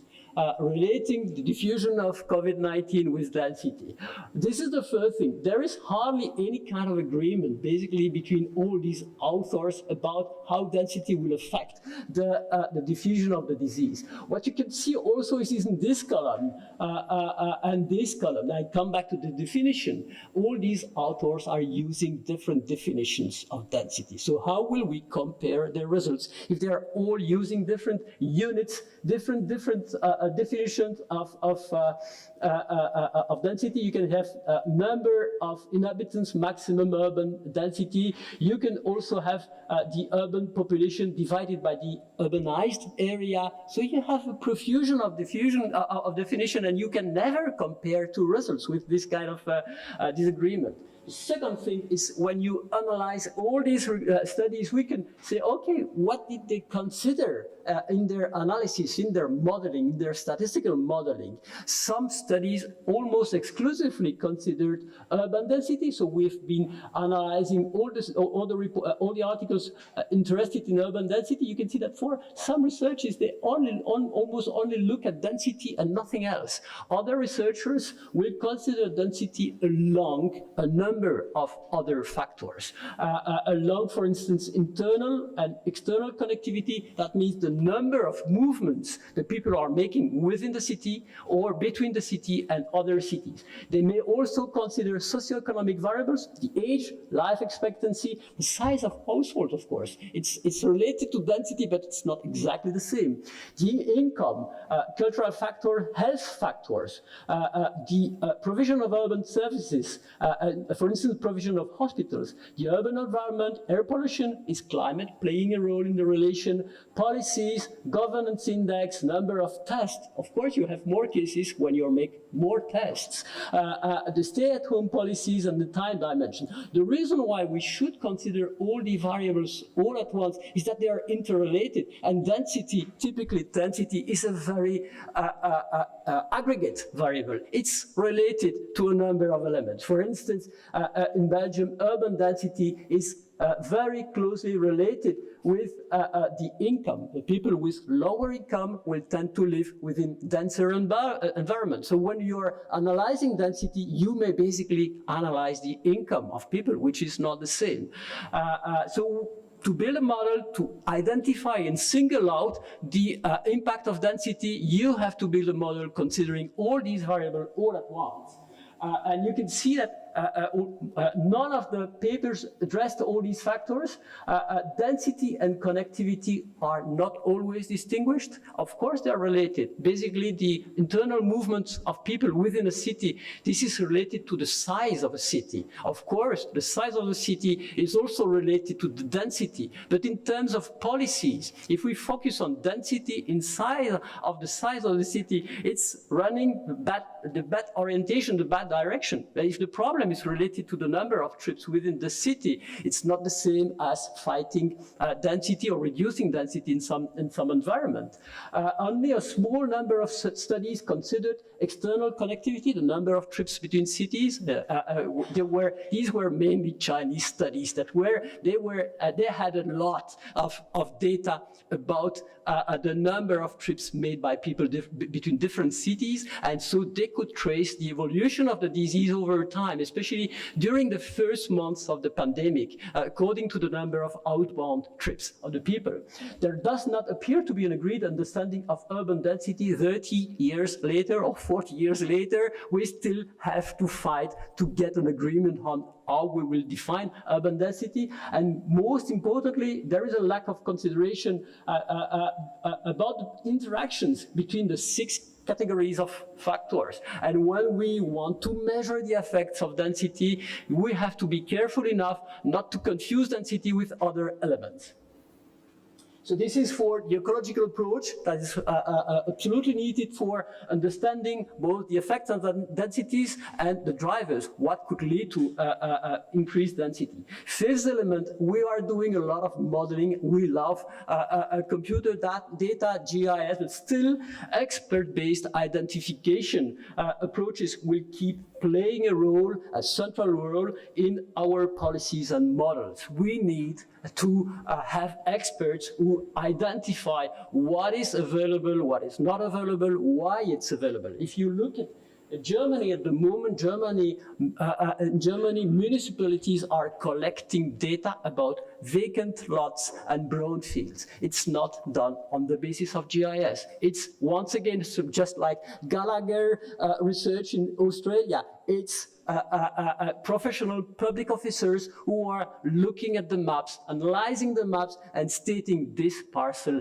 is underused, this building is no longer used, it's become a brownfield, this lot is vacant, it could be used for future development. There is no automatic procedure for doing this. And they are doing this at the municipal level every year, every 2 years. They have an obligation to collect data about the rate of use of the land in their municipality. When you use this expert-based data, you can see that most of the stock of underused land is basically within large cities. When you look at the number of hectares, and then you have the decrease when you go to cities, medium-sized towns, small towns, and a slight increase in rural communities where you have quite an important stock of lots that could be densified. This is the total number of hectares. When you relate this to the number of the volume of population, you have a huge potential in rural environments. So basically, once again, blind policies for taking the easiest places where to densify may conduct to densify in remote area without a proper access to services. You still have, reunification was in the 90s, I think, early 90s, you still have a huge difference between Western Germany and Eastern Germany in terms of brownfields and underused lots in Germany. And if you look closely at the different places and distinguish between vacant lots and brownfields, you can see that in large cities, the stock is mainly based on brownfields, already used lots, parcels that have no more any use. And these parcels, usually you need an expert to say this parcel is no longer of use. And when you go to the rural community, you have less and less brownfields and more vacant lots. And there the stock is becoming more and more lots that should in some cases not be built, of course. Once again, you have huge difference between Western and Eastern Germany, where brownfield lands is much more important. So we have a first view of how we use expert-based identification for densification. We have to once again look at parcel by parcel where it's appropriate to build new buildings, increase the use of existing lands, and possibly develop soft densification policies. We had a work in the laboratory 2 years ago about vacant dwellings in the municipality of Belgium, where we basically used a number of sources, which is the register of the population, the places where the people are declaring living. We also had data provided by companies in water and electricity. And so we could identify at the address level, parcel by parcel, not only is there someone registered there who has declared to be living there, but also the consumption of water and the consumption of electricity. It's a bit like what they are doing in London. So we could identify addresses without anybody registered. There is nobody living in there. We could identify addresses with very low water consumption, less than 5 cubic meters by year, addresses with very low electricity consumption. And so we had to make field surveys both on the total stock of dwellings and the dwellings with suspected vacancy. So we had the first survey on the total stock, another survey on the suspected vacancy stock, so as to identify those who are occupied, unoccupied, not applicable by a visual verification. Once again, it's field work. We need someone going in the street stating, okay, this house where we do not have anybody registered, no water consumption, no electricity consumption, is it occupied or not, according to a number of indicators, the facade and so on. And on this basis, we can build a model and we can make a projection for the entire municipality. And you can see that the expected number of buildings that are vacant are between 900 and 1,500. It's a huge stock, potentially for densifying. For this municipality, they are producing, to give you an idea, they are producing 90 new housing per year in this municipality. So you have a stock of almost 900 dwellings inoccupied. So we have a lot of room for densifying, using better the existing stock before consuming more land at the periphery. The second lesson is that if you want to have an analysis of the vacant lot, you have to combine the different elements. You cannot trust exclusively the lack of registration, nor the low consumption, nor the low consumption of water and electricity. You will have to combine the three parameters to build a model that will consider the three variables and also consider the time that has been spent since nobody within living in this dwelling, because in a number of cases the dwelling does no longer exist. So basically someone has been registered there 15, 20 years ago, but nobody's been living there for 15 years. In most cases, it's because it's a garage, it's been destroyed, it's no longer a dwelling. So you have to combine the lack of registration, low consumption in water, electricity, the number of years without anybody registered to build a logged model. And once you have this logged model, you can calculate chance for dwelling to be vacant. And this is reversing we need both field work for feeding and training the model. And once we have the model, we can orient the municipality to start with first this kind of dwellings where the probability of vacancy is very high. And then they can look at dwellings with lower probability of vacancy. Why is it interesting to do so? Because when you have to check that a building or housing is vacant, it requires a lot of administrative work. You have to send a letter to the owner, a second letter, and then you will have a tax, and so on and so on. And at the end, in Belgium, you may also force purchase of the dwelling. So this is a very stepwise process. And if you can start with those dwellings that have more chances to be vacant, you are gaining a lot of efforts that would be used for dwellings that are occupied otherwise. So field work can both be used for feeding the model and on the other side, when we have a model, reducing the expert-based use of the data. If we are going to artificial intelligence techniques, we will need more and more field data in order to train our models. So the artificial intelligence will not reduce the amount of field work required to monitor the effect of densification. Sixth element, densification is partly a self-governing process. Basically, density is influencing densification. I will be very short on this. We've been classifying urban areas in Belgium according to different levels of built densities. It's only the density on land.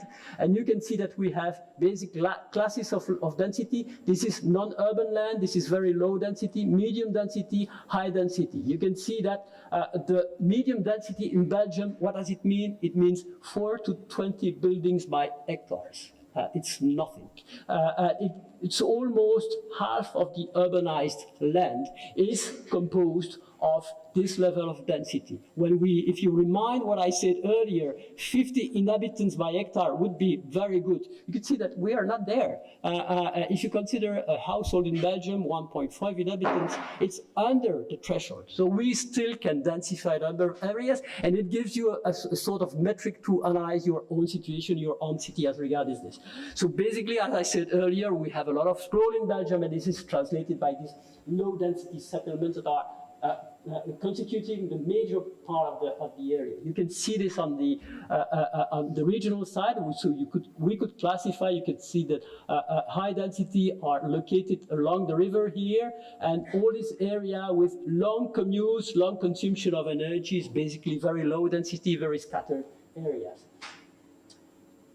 When you analyze the evolution over time, you can see that basically between 19 and 2000, most of the urbanization was composed on expansion. So it's new development on greenfields. If you look at the situation 10 years after, you can see that it's still a lot of new development that is taking place on greenfields. It's decreasing over time, but very slowly. We will not reach the 2050 objective of non-Atlantic at this rate.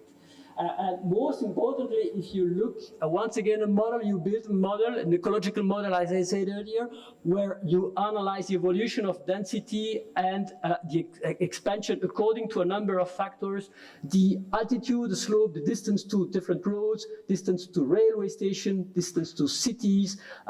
Also, you introduce in your model the existing density of cells around each cells. Of course, you will look at the job availability and the planning. When you consider all these factors, you can see that the most important factor for explaining expansion, greenfield development in Belgium is zoning. So basically, urban planning is directing a new development on greenfields. The second factor that we look at is basically the density around your cells. And you can see that basically where you have expansion, you have a lot of expansion in low density classes. Once again, low density classes, low density environment are reacting against density, and they're attracting very low density development. What is attracting high density development is existing density. So basically density tends to reproduce itself. You densify already dense areas, and this is the case for expansion, and it's also the case for transformation. So you increase the density of a cell over time, and you look at different periods, and you can see that basically it's easier for developers to densify in already dense areas. And in a number of cases, as I said earlier, already dense areas, at least in Belgium, are places with lower revenues. And so all is directing new developments to places where there is a lack of green spaces, already dense areas, a lot of demand on existing services, and densification may turn out to be inadequate in this case. So densification is partly a self-reproducing system. It may not be sustainable, as already dense areas may not be the ones to densify in priority.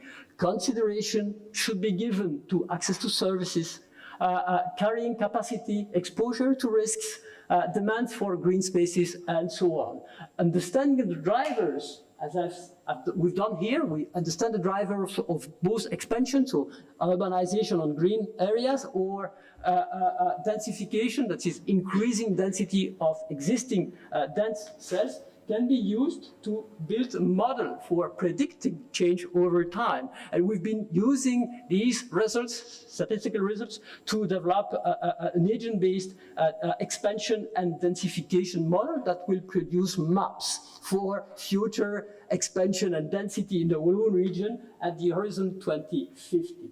And I will go very rapidly on this, and you can see that this is with the business as usual scenario with a medium demand for new urbanization. You can also decide in your model that the model will not follow the business as usual scenario. We will exclusively work on the basis of densification. We will apply the net zero land take policy from 2020 to 2050. In this case, where will be developed the new developments according to all the factors identified beforehand. And you can look at specific areas. This is the observed situation in 2010. This is the situation with the building, the business as usual scenario, where you still have expansion on green areas, and this is the scenario for densification. You can see the difference between business as usual and densification. The same approach has been applied by Lucia for Basilicata, with the results for the region where she was observing sprinkling on the urban, on the region at all. And so the same procedure has been applied and could be applied to other places. So basically, densification, as I said earlier, is a self-governing process. The seventh factor is that uncertainty is an important variable to take into consideration, both for modeling and for policies. We have researchers who are working on calibrating and validating models for predicting urban change at the horizon 2050 to have an idea about where could be directed densification and expansion. But we know that we have a number of elements that we do not know. And the uncertainty can be of two types. We have uncertainty as regards with what we call the demand. How much land, how much new uses will we have to welcome in the territory? That will depend on the demography. We do not know how many new habitants we will have in 2050. On the economy, on the cultural habits, people may prefer to live within cities instead of green areas. So there is a lot of uncertainty as regards with the demand, and usually we address this through scenarios. We have a high consumption of land scenario, medium or low, and the net zero land take policy is a low spatial consumption scenario. The business as usual is high spatial consumption scenario. Then we can have uncertainties related to the spatial allocation. One, when we know the demand, we know the demography, the economy, where will be these new developments occurring, and this is the uncertainty are related to legal factors, market forces, transportation, and so basically when we analyze the models, when we calibrate the models, we basically select a number of samples on the region so as to train the statistical model. We've been doing this 250 times for the Walloon region, taking 250 samples each time for calibrating our model for all the parameters that I showed earlier. You can see that for the 250, the influence of each of these factors is different at each time. Each sample is generating a different set of factors. So you have a huge and important uncertainty in your model related to the statistical component, the way you calibrate your model.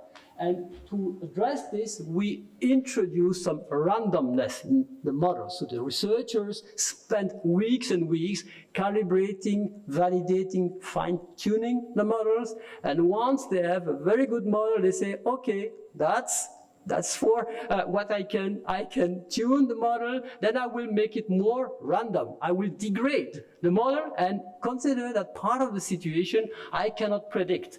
And you introduce progressively more and more randomness. So it's 1% of random cells that are considered at each time, at each year you include 1% more cells than what would be required. In this model, you include 2% totally randomness, and there 50% of the model is random at each time. So basically, you can tune the uncertainty by this way, so as to consider that we do not know everything.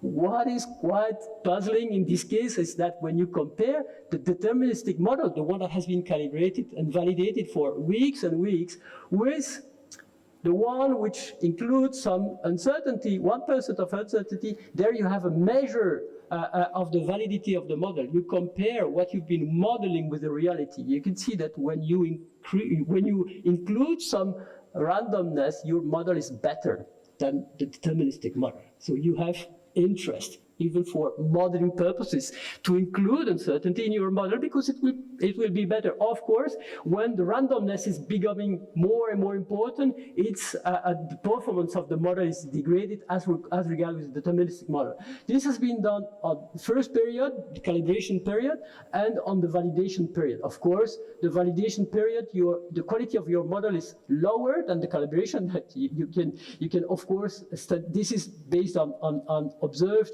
and known changes that you have to predict changes, so the difference is there, but still for some level of uncertainty, you improve your models. Why is it so? Because you do not know what will be the reality. As has been said earlier, densification is related to a number of parameters, like, for instance, the cadastre division, parcel size, but also if some owners want to sell their lands, and at each time step, some owner, even though he has an interest in selling his land because it's well located, nearby a station, nearby jobs, totally prone and as regard with zoning and so on, they may decide for their own interest to keep their land and to wait for some more years. And then this will imply that development will be developed farther on in in less adequate locations, and so this is a kind of phenomenon you cannot predict, and you can somehow introduce in your model by tuning the uncertainty that you consider in your modeling. The second element is that if you look at the effects, this is the deterministic model. This is a situation, the prediction for 2030, we go up to 2100. We are very optimistic in this case, and you can see that the deterministic model, of course, it's generating huge patches of urbanized land, because basically the model is deterministic and you have to occupy all the zoning land. In the random and the uncertainty model, you can see that these patches are not totally occupied, and at the opposite, you have some developments outside these areas that are legally foreseen to be developed. And this model, in terms of ecological indicators, is much more related to the actual situation, where you have more fragmented development than this this view where you have very huge development. So basically, both in terms of adequacy of your model, fine-tuning and calibrating of your model, and in terms of spatial development, you have to include uncertainty. And if it's the case for modeling, this is certainly the case for basically policies and monitoring the process.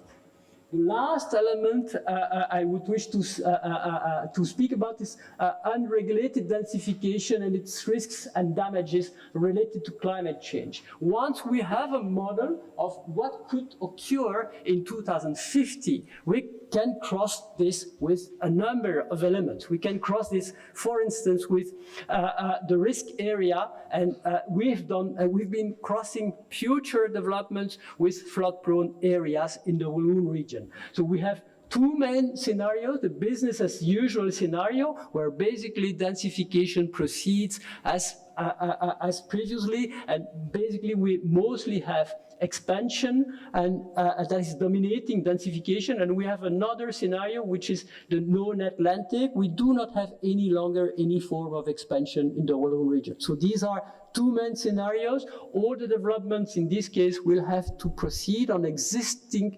urbanized cells. So we can use the model for these two scenarios. We can consider what would be the policy as regarding with flood-prone areas. In one case, we say, okay, you can build wherever you want, you densify, you expand, where it's, the model tells you to expand according to the land use, land planning, connection to roads, railways, and so on. Another scenario is that you will prohibit development in medium and high risk areas, and in the last case, you will prohibit development in all risk area for floodings.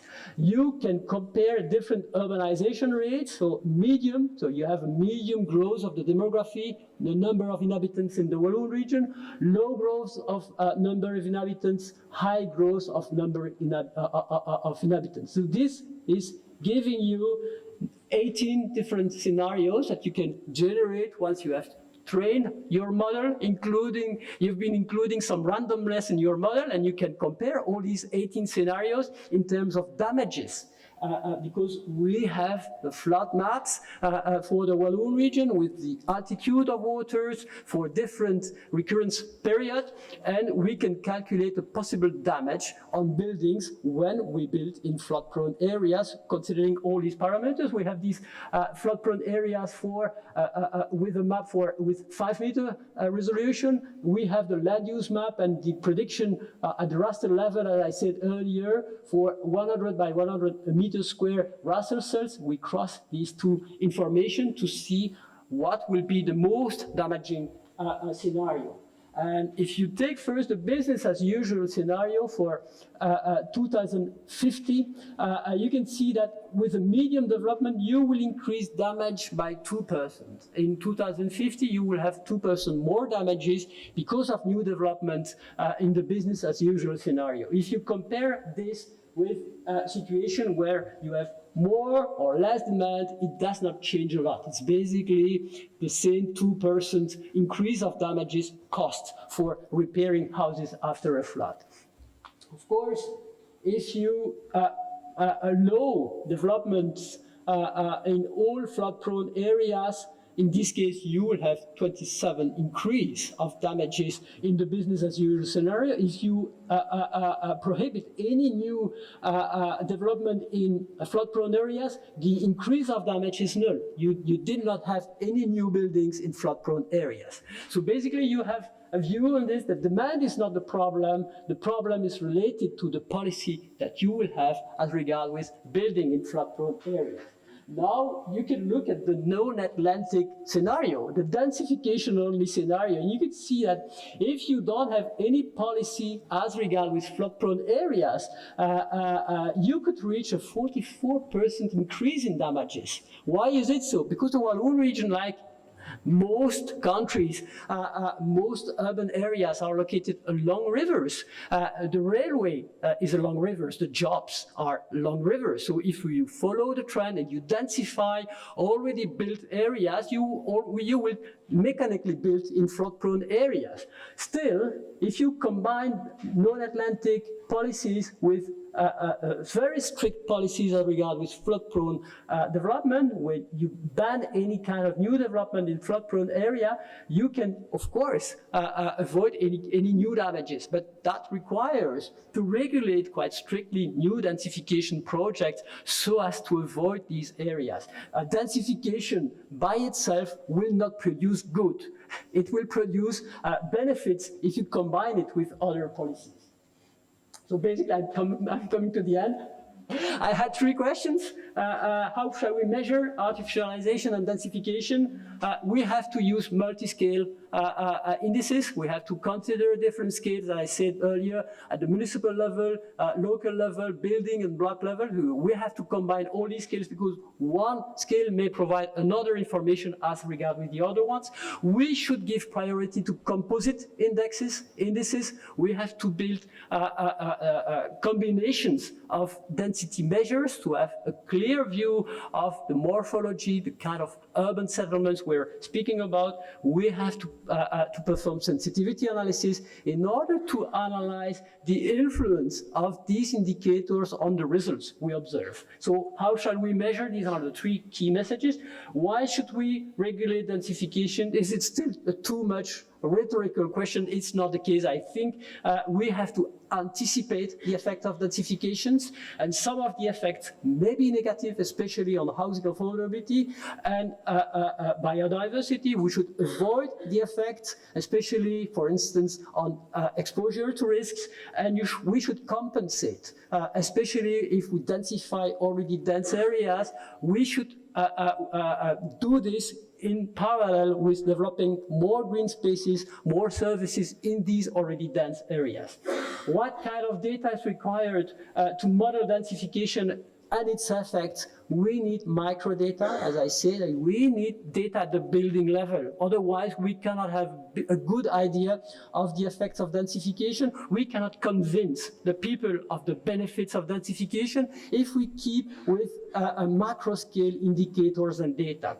We need field surveys, especially for the research to come, for all the new researchers here. We will need more and more field surveys to train artificial intelligence models, and we need dynamic data. We need to trace the densification and its effects, both densification itself and its effects over time, over short periods of time and longer periods of time. That was it. Thank you very much.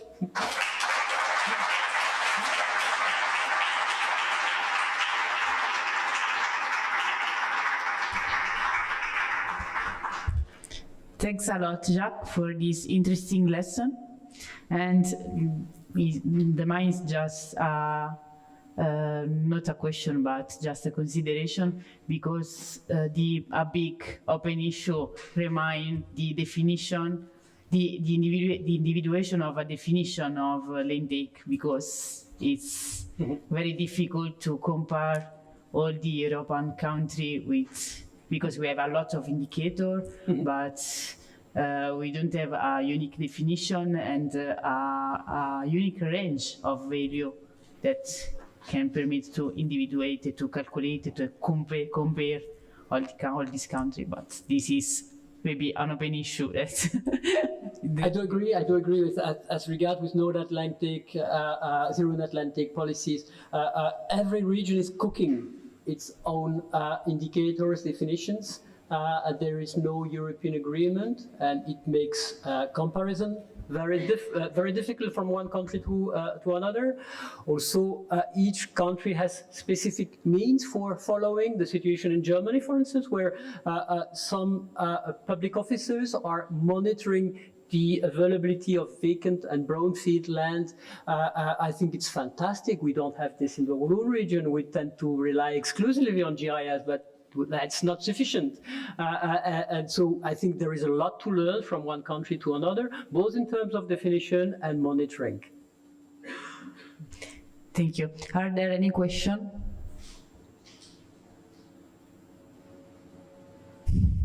Thank you, Jack, for your very, very inspiring lecture.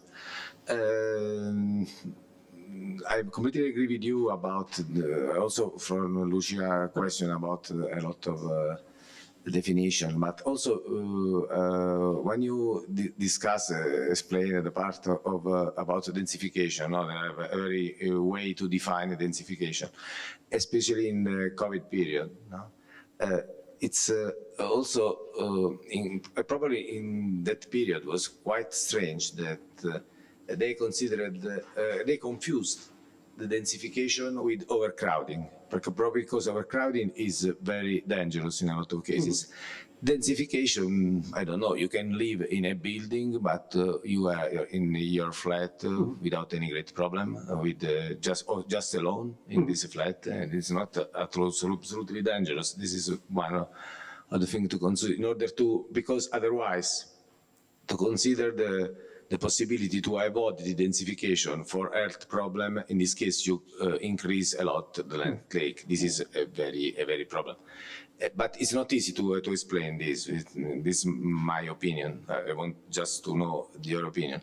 Another, I would like just to add something. Okay, Lucia said, okay, there are a lot of definition, there are a lot of work to do in this case, and just we prepared something about an ontology about this. Yes. Probably the challenge, our challenge in this month will be to close these jobs in order to produce something useful in this case. Thank you again.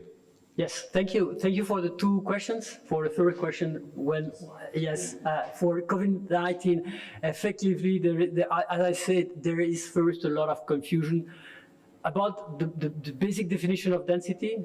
In a number of cases, density was measured at metropolitan scale, but it's no value for analyzing the evolution of the pandemic at a metropolitan scale. You can see huge differences between countries as regards the availability of data, first, and also we've been working for years in the community about how to measure densification. We have, I think, reached an agreement that density should ideally be calculated on the basis of urbanized area, not the total area, because it's a much better indicator, both in terms of observation and in terms of normative. So you have to measure density on that part of the area that is urbanized, excluding agricultural land, forest land, and so on, and that is changing a lot, the perspective, and also you have a lot of differences between the authors. So the first element is what do we speak about? Effectively, the question of overcrowding was usually confused with this issue of density. If you have a very dense settlement, but nobody moved, then you don't have connections. It's just like chemistry. You have to manipulate the bottle so as to mix the elements. If you have a very high density on the bottom of your bottle and water, if you do not move everything, nothing will happen. It's when you have movement that you have contacts. And this is the idea of connectivity. And connectivity, I was surprised when I made this analysis of existing papers by the level of data, the difference of data that we have in between countries. And of course, China was certainly before Europe and the US as regard with the analysis of COVID-19, because it was earlier in China, but also they have a number of available data, not only on density, but also about how the people are moving.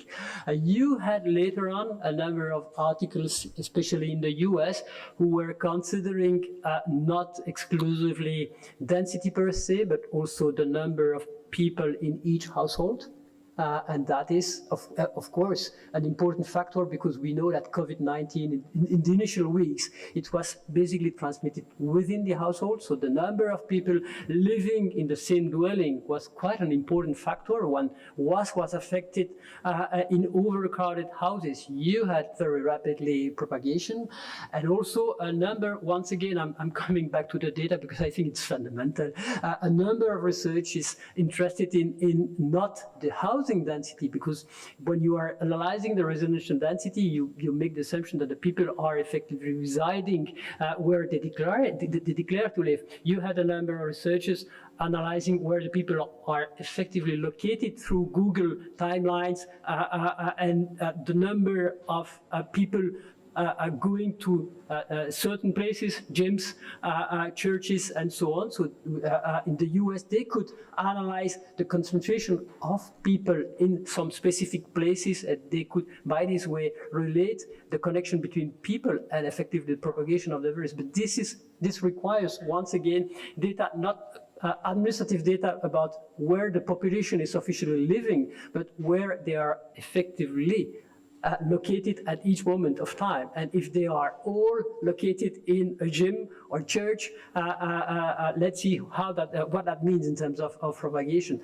We will need more and more data, and density can vary over time. You can have a variation of density according to daytime, nighttime, the different hours of the day, and we need to follow up these levels of densities. So effectively, there are a lot of confusion, a lack of consideration for connectivity, generally speaking, and especially external connectivity. But I don't know the situation in Italy, but at least in Belgium we have no data about traveling from one city to another. That's impossible to collect. While in some context they could have access to this data. As regards with the other aspect, with the ontology, yes, I think we have to do this work.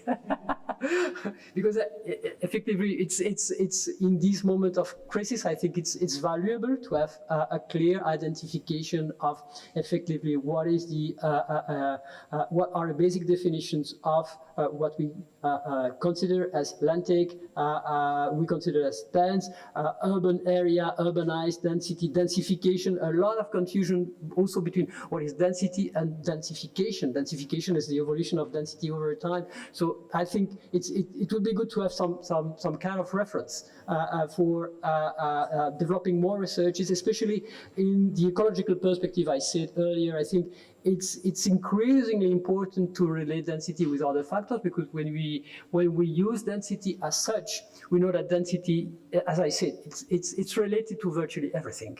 So when you measure the relation between density and something else, it will be usually related, but you may have an underlying relation with, for instance, the revenue, the access to jobs, and so on, that will basically be the main effect that you may overlook. So we have to have a clear overview of what factors are related to density and which are the factors to be considered in ecological approaches.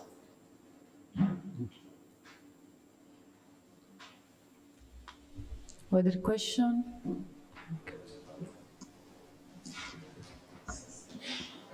The usual suspect. Someone says that I must do my question. Thank you, Professor Territorial. Very clever, interesting speech. I was really fascinated by that. I was wondering if, according to your experience, maybe some best practice, there are some strategies that can be drawn from your work which tell us how to impact directly to the housing market, big developer, building companies, to change how to say, the usual behavior, the business as usual. Because my feeling is that despite being a sort of slogan, as far as I understand, net zero by 2050, the streets which bring us true policy may not really the only one, or may not be really effective to reach that target. What do you think about that? Thank you for this question.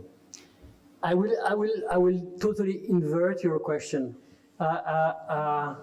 because basically in the Walloon region at the moment, the main defenders of non-Atlantic policies are big promoters. Why is it so?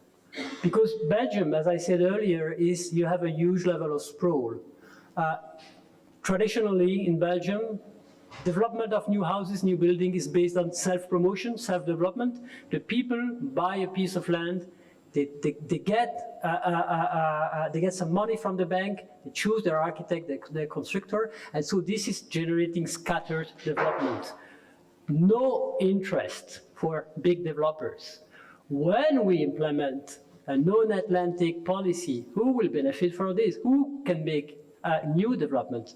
Only big developers who will have the opportunity and the capacity to buy already built pieces of land, to make new roads, to go inside blocks and to develop within inside blocks, to negotiate with a number of neighbors so as to make the project acceptable. So quite paradoxically, at the moment when you look at who are the stakeholders, it's mainly the big developers who are pushing this policy because they know they will get all the market. And self-development will not be possible any longer. It has another effect, is that at the beginning, at least in the Walloon region, you had the sort of alliance between the construction sector and the development sector. Construction is the people who put the bricks. Development, they fund, finance, they ask a constructor and they sell. It's not the same work. Basically, they had the idea that their interests were aligned. And more construction sector is realizing it's not their interest to push this policy. It's in the interest of developers. So progressively, they are realizing that effectively, maybe small-scale development still has a space. And this is the reason why I was speaking about soft densification policy, especially at the block level. As I said here, a building, another building is within an existing parcel, dividing houses where we can still have self-development by people who will make a loan, transform their houses, get a benefit at their level so that all the margin is not taken by the developers. So basically, one answer is that non-Atlantic policies is benefiting large-scale development, especially those developments that requires demolition and reconstruction operations. And if we look at where effectively they are basically more and more related to brownfield sites, well-located brownfield sites, but I mean, it's not where at which should basically address it's how, because a number of these hard densification projects that has been shown in a number of cases in London, in other cities, when you have hard densification projects, it has an impact on the value of housing, because at the beginning, as the operation is more expensive, yes, recycling land is more expensive. It's a fact. It's less expensive to build in the greenfield. So as it's more expensive, the margin is higher because the risk is higher. So the cost of the housing is rising. And it's not only for the new developments, it has also an impact on all the areas surrounding this. And so when we observe as Gallagher that the new development hard densifications are developed on brownfields generally located in lower income areas, that means that we are promoting gentrification. And so once again, that this is I'm still in favor of densification. Let's be honest and clear on this. We have to say how will we densify? This process is important, and so we have to have minimum requirements as regard with affordable housing, social housing within these new developments. Otherwise, if we do not produce social public housing in the meantime of densification, it will have a huge impact on the affordability of housing. Is that answering the question? Yes, thank you. My feeling is that I didn't get this reality that you show in Bruxelles. Probably in Italy it's somehow different. So because I reasoning from an Italian perspective, but it's really interesting, and thank you for your kind answer. Just to give you a figure, historically in Belgium, 80% of the construction was self-development. So 80% of the new buildings, it's you and I We go to the bank, we build our house. By this way, it has a huge impact on Atlantic, biodiversity, sprawl, and so on. It has one positive impact, is that the benefit margin, it's you and I who are making this. Thank you again.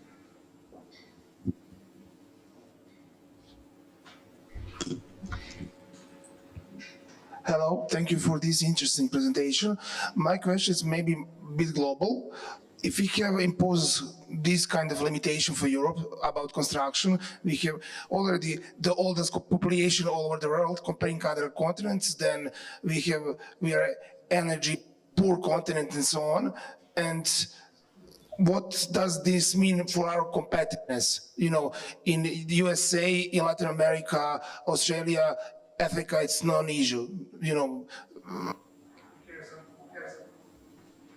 Who cares about the limits of the urban areas? So if we impose another one more limitation, who will choose us instead of, I don't know, USA or Brazil or New Zealand, whatever, to develop something here? Thank you. Thank you. I don't have all the answers to this question. I think, of course, you have to balance the economic costs that are real with the possible environmental and social benefits, and this is the calculation that is done. Now, when you look at urban expansion and you analyze how it's accounted for at the local level, you realize that one of the factors that is pushing a number of regions to adopt these policies is that a lot of costs are paid by the community. Of course, you have new development, as I said earlier, scattered development outside urbanized areas. It's fine for you and I, for a single person. It's not very expensive when you build, but then you have long-term costs. You have to provide electricity, water, roads, maintain these roads over time, and the costs of sprawl are quite well documented. I can tell you one of the reasons we are so interested in this area in Belgium is that, as I said, we are champions of sprawl, and the cost of sprawl have been quite documented. And usually these costs are on the community. It's not on the developer, especially when it's an individual developer. So I think the economy and the balance of the economy it's not so clear cut. And also it's a way to stimulate reinvestment and regeneration of existing buildings. And this also has a value from an economic perspective. And finally, when we look at vacant lots, we just to continue the discussion, we not only identify vacant dwellings, possible vacant dwellings, both through analysis of their consumption and field surveys. We also analyze existing operations on these vacant dwellings. One of the reasons why these dwellings are remaining vacant is that the cost for refurbishment are very expensive. And the operations we analyzed, we are around between 800 and 1,400 euros per meter square for refurbishing these vacant dwellings, which is almost the price of constructing new buildings. And so the discussion between should we refurbish or destroy, reconstruct will become more and more important in the years to come. And there, once again, we will have one of the parameters will be the economy, other parameter will be the environment and life cycle cost of destruction reconstruction policies. Another question from Lorena.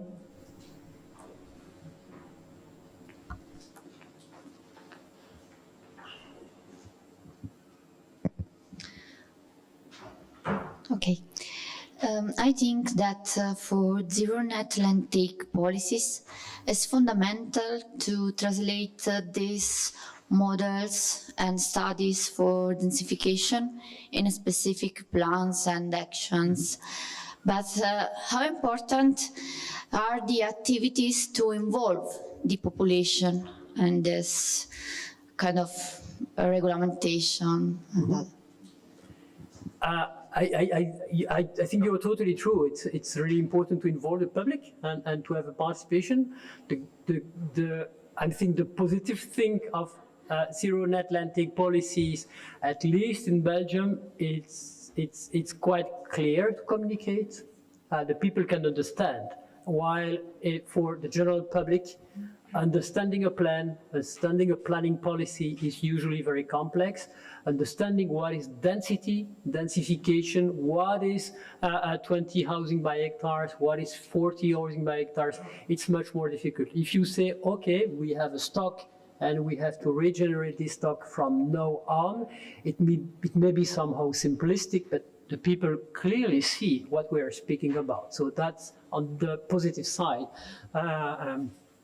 Of course, especially in some countries, you have very different situations as regard with vacant lots and places that are promised to urbanization according to planning, and those places that basically were reserved for green spaces.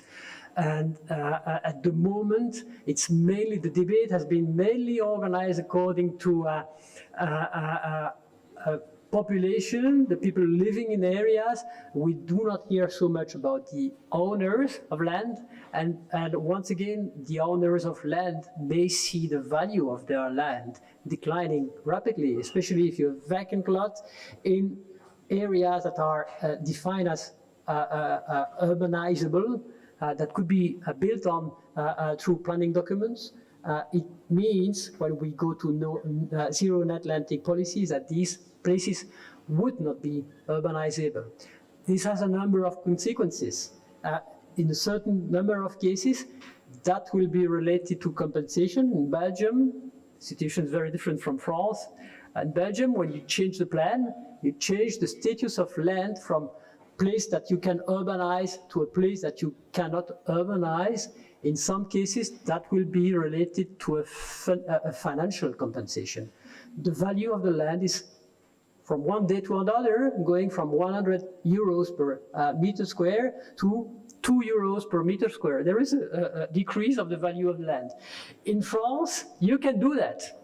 There is no obligation of the state to be consistent over time. They can change the status of the land from urbanizable to non-urbanizable without any kind of compensation.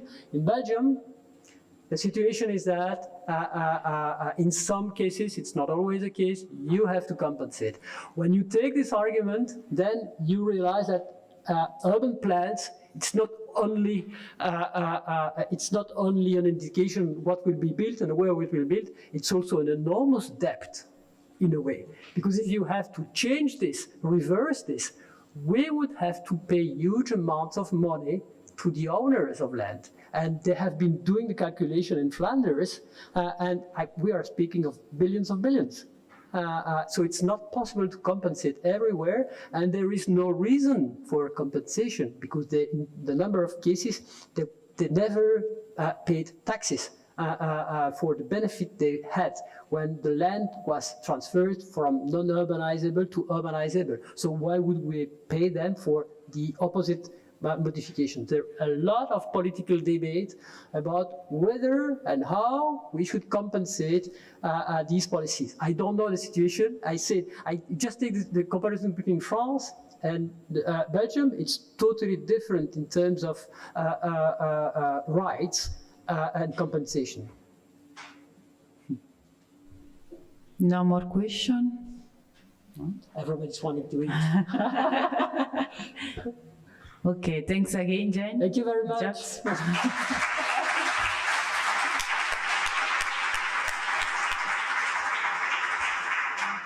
And now we have General Assembly. Beniamino coordinerà. No, cioè, come vi ho detto, non essendoci una struttura, siamo così, c'è il microfono, poi ve lo passo. No, si sente, ok.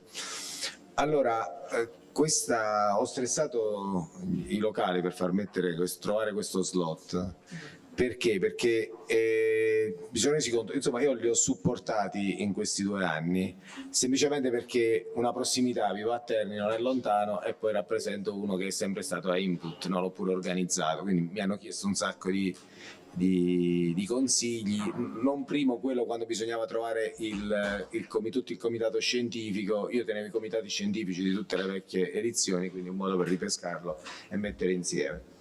Come vediamo da questa foto, noi siamo una bella comunità, no? Questo si vede da ieri sera, non eravamo tutti, però insomma vedete una bellissima comunità. E la cosa che è importante di trasmettere ai giovani che stanno qui, ai giovani ricercatori, è che questa conferenza è una conferenza che si è sempre caratterizzata fin dalla prima edizione del 2009 di Bibo e poi per keynote internazionali, per un'apertura e per una qualità anche dei proceeding. Siamo l'unica conferenza con grossa parte italiana, grazie agli amici di Catania, che è pubblicato da un importante publisher internazionale con atti indicizzati, nonostante in teoria non dovrebbe servire, però è una cosa che comunque è un valore aggiunto, e quindi ha un senso questo.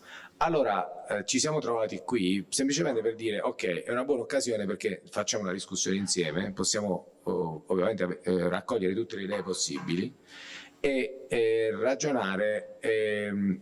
L'altra cosa che ci siamo detti un po' tutti quelli che l'abbiamo organizzato, cerchiamo di fare 2 incontri all'anno, in questi 2 incontri all'anno online ovviamente, nei quali possiamo decidere di tante cose, non lo so, arrivano tutte le sessioni, potrebbe mancare dice guardiamo tutte le sessioni, manca qualcosa, allora vediamo chi lo organizza, uno di noi, chiamiamo qualcuno che lo organizza, cioè tutta una serie di aspetti da dover prendere in considerazione per poterlo migliorare, ovviamente se riusciamo a farlo, evitando appunto di buttare tutto addosso ai prossimi organizzatori locali.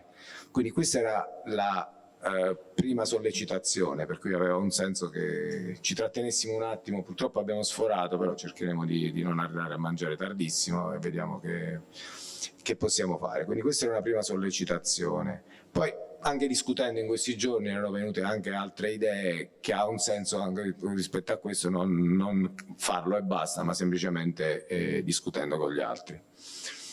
Allora, e poi c'è l'altra questione della prossima edizione da prendere in considerazione, quindi ho fatto un po' una sintesi dei temi che dovremo affrontare. E anche la data, no, quello è fondamentale perché per 2 volte l'abbiamo sovrapposta alla conferenza di Brescia e questo ovviamente cerchiamo di evitarlo, di farlo per la 3ª volta, che sarebbe una cosa alquanto stupida da fare. Ora, sono qua, qualcuno vuole intervenire, io ho fatto giusto una sintesi e vediamo se... Sì, scusate, ho sbagliato, la prima cosa che c'era da fare, grossi complimenti a loro per l'organizzazione. Guardate, hanno fatto un'organizzazione fantastica e di questo mi scuso che non l'ho detto come prima cosa, hanno fatto veramente un'organizzazione fantastica. Siamo ritornati dopo il Covid, purtroppo loro si sono trovati a organizzare la conferenza in condizioni pazzesche, con almeno 4 sempre sessioni parallele, qualche volta c'era una quinta, quindi comunque incomincia ad avere una dimensione importante. Ci sono anche molti stranieri che sono venuti, oltre ai keynote, altri a partecipare, ed è una cosa importante, cominciamo a essere attrattivi. Lo era stato pure a Cagliari nel 2012, se non ricordo male, c'era pure una grossa presenza di stranieri. Ora, se noi riusciamo pure a incrementare questo, può essere sicuramente una cosa importante. Sì, no, volevo aggiungere diciamo, in coda a quello che hai detto, come ultimi organizzatori, mi immagino che sia un pensiero condiviso anche da Daniele e Riccardo. La vicinanza di una comunità è importante per chi organizza Input, perché sostanzialmente noi sì, insomma, vi abbiamo contattato, vi abbiamo scritto tante volte, però siamo rimasti anche un po' da soli nell'organizzazione, quindi è proprio fondamentale secondo noi condividere proprio l'organizzazione di tutte le sessioni, come gestirle, chi le fa, chi manda gli articoli, cioè non che debbano tutti organizzare, però insomma è fondamentale anche un attimo di confronto, per non lasciare soli chi organizza poi la conferenza, che ovviamente si prende già tutto l'impegno bello grande. Sì. sì, è proprio fondamentale.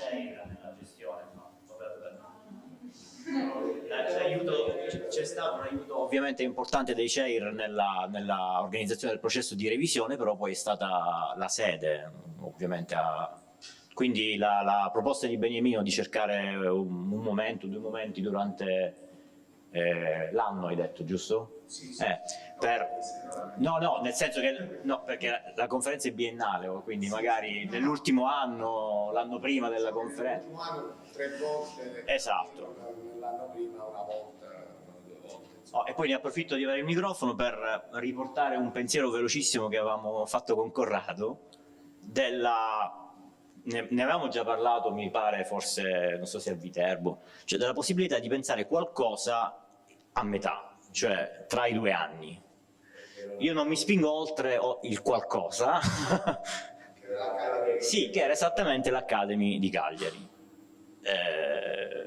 Questo è un modo, l'abbiamo detto tante volte, per rinsaldare, per vederci, per parlare, per dare continuità. Certamente. Grazie Daniele.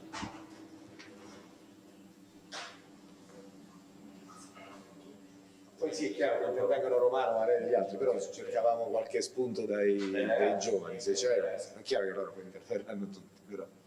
O forse è meglio che dite qualcosa e poi loro ispirati, se vuoi posso...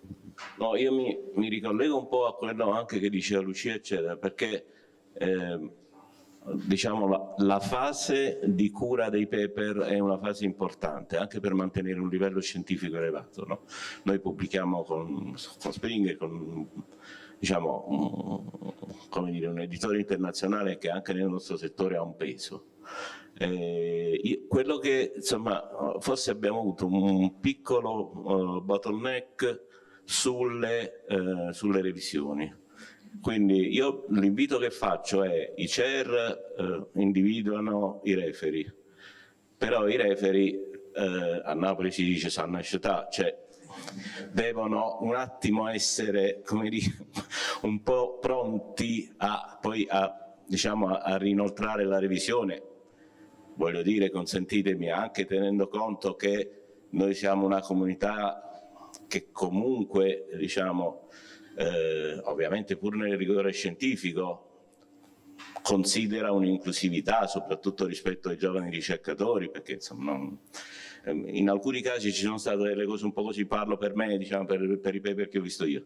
Per cui questo è un fatto fondamentale. E poi con Beniamino e con gli altri, sempre diversamente giovani, ne avevamo già parlato, questa possibilità appunto di sentirsi per fare un supporto e non un coordinamento, perché tanto qui siamo una rete plurinodale, per cui è una rete planare estesa, non ci sono elementi apicali, ma non servono. Poi noi teorizziamo proprio questo con l'innovazione tecnologica. Per cui questo è un altro elemento. Io sono molto d'accordo, poi adesso vediamo, anche se i giovani sono con noi, che sennò poi rimangono soli diversamente. Sul referaggio, scusate, una cosa voglio aggiungere: è importante forse sentirci quando parte il processo di referaggio, perché ovviamente io tenevo 2 sessioni e quindi ho dovuto referare molti paper delle mie sessioni, però mi sono arrivati molti paper da altre sessioni che mi hanno chiesto di fare il referaggio. Io alla fine abbiamo dovuto fare un referaggio di una quindicina di paper e alla fine diventava una cosa un po' pesante, quindi a quel punto per questo è necessario un coordinamento anche qui, non per un'ingerenza, perché se uno è già CEIR diventa complesso poi mettersi a fare i referaggi pure delle altre cose, allora diventa un po' più, è chiaro che poi dice non è che uno non si è scetato, il problema è che in quel momento diventava un po' un problema. Questo era Giampiero.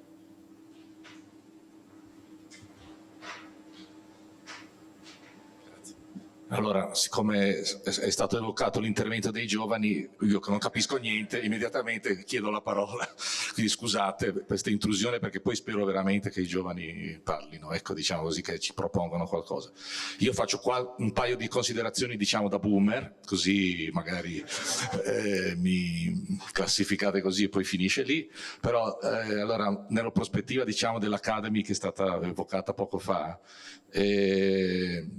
una proposta che mi sentirei di fare non so quanto utile, non so quanto realizzabile e quant'altro, soprattutto nella prospettiva di capire e vedere e promuovere, diciamo, i temi della nostra conferenza sostanzialmente dentro l'accademia, perché penso che tutti, giovani e meno giovani, siamo a diversi livelli impegnati nell'accademia, ma perché no anche nella società civile, per usare un termine un po' aulico, diciamo così, perché credo che ci sia una domanda, secondo me, magari che non trova una risposta e che invece noi potremmo in qualche modo intercettare, secondo me, noi come comunità intendo dire, rispetto ai temi che normalmente frequentiamo. Allora la proposta che mi sentivo di fare, non so come possa essere declinata, è quella di avere anche uno strumento di aggiornamento, come dire, costante, non dico un sito internet, ma un qualcosa che sia di più di un gruppo WhatsApp, ecco, sostanzialmente, quindi un qualcosa che ci dia. Sì, appunto, però quello sarebbe la cosa più facile forse da organizzare, però un qualcosa di un pochino più strutturato che possa dare in qualche modo visibilità alla comunità input, diciamo così. Potrebbe avere 1000 sfaccettature, non ho una proposta specifica in questo senso così di specificazione così esatta, però io credo che possa aiutare anche le conferenze, nel senso che possa essere magari poi il contenitore e il trasmettitore, diciamo così, di contenuti, di innovazioni eccetera, ma anche semplicemente comunicare tra di noi. Io ho fatto un paper su questo argomento, so che Giovanni ha fatto un intervento su un altro, Filippo ha fatto una cosa, Lucia ha fatto un'altra cosa su un'altra cosa. E insomma, secondo me può esserci anche, perché non c'è solo la conferenza, ovviamente noi non pubblichiamo solo sugli atti di input, ovviamente normalmente pubblichiamo anche ovviamente in altre sedi. E avere questa, poi ci sono 1000 strumenti che esistono già, ResearchGate, Accademia, eccetera, però che ovviamente tutti che in qualche modo frequentiamo, però avere un qualcosa di strutturato che ci caratterizza e ci fa anche riconoscere all'esterno come comunità, secondo me può essere una cosa utile. Questa è un po' la proposta che mi sentivo in qualche modo di trasmettere, ecco, diciamo. Grazie. Grazie Gianpiero. Vabbè, forse avendo presentato insieme a Chiara e Silvia la sessione... Mi sentite? La sessione, diciamo, quella early career, ci siamo sentiti un po' chiamati in causa su questo giovani. E, no, secondo me ci sono, innanzitutto ringrazio tantissimo l'organizzazione anche per la comunicazione con i chair delle sessioni. Una cosa che forse può aiutare a semplificare il lavoro di chi organizza, ma anche dei chair, è avere un po' magari 10 punti di linee guida, perché tipo noi a volte eravamo un po' perse su magari scadenze, oppure tipo il tema paper o abstract, non so se è successo nelle altre sessioni, però c'è stato un po' qui c'è però ci sono state più persone che poi hanno anche partecipato senza paper, solo con l'abstract, quindi ci sono state anche lì, no? Non c'era forse, o il contrario. Esatto, quindi questa magari è una cosa semplicemente da chiarire, per cui si accetta solo l'abstract sì o no, e se no appunto avere una linea chiara. E appunto magari anche in questione di referaggio, anche a me sono arrivate delle cose un po' a caso, soprattutto di cose di cui io non capisco assolutamente nulla, e quindi anche lì a volte il rifiuto del referaggio per me è stato proprio dire non so valutare questa cosa, quindi magari su sessioni simili, no, ci si possono scambiare i paper, però anche lì una sorta di attenzione, e molto volentieri magari appunto questa sorta di linea guida anche metterla giù insieme con ma veramente 10 punti, e possiamo magari anche farlo noi, e in modo che c'è una sorta, no, di linea condivisa.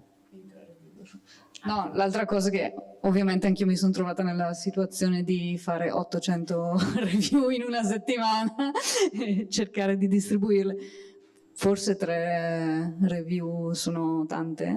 Forse bastavano 2? Forse non so, perché effettivamente i tempi sono molto stretti, no? Chiedere 3 review è stato un po' difficile, non so.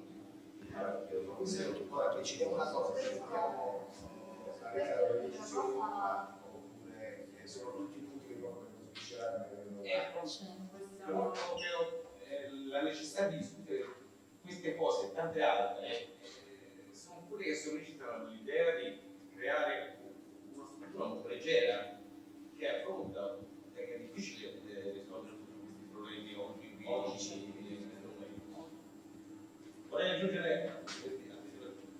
so neanche se serve, ma insomma lo aggiungo, le drammatiche circostanze in cui è nata questa e poi si è svolta questa conferenza ci hanno sollecitato, ne abbiamo parlato fra noi e vorrei condividere con voi questa cosa. Ci pare giusto, potrebbe essere una cosa importante, affidare la memoria di Bernardino Romano a qualcosa. Anche questa è una cosa di cui parlare. Potrebbe essere, ci siamo raccontati, un premio per un paper, oppure un premio per una tesi di laurea, oppure un premio per una tesi di dottorato, come viene fatto in altre associazioni, in altre comunità. ISRE ha premio Leonardi o cose del genere.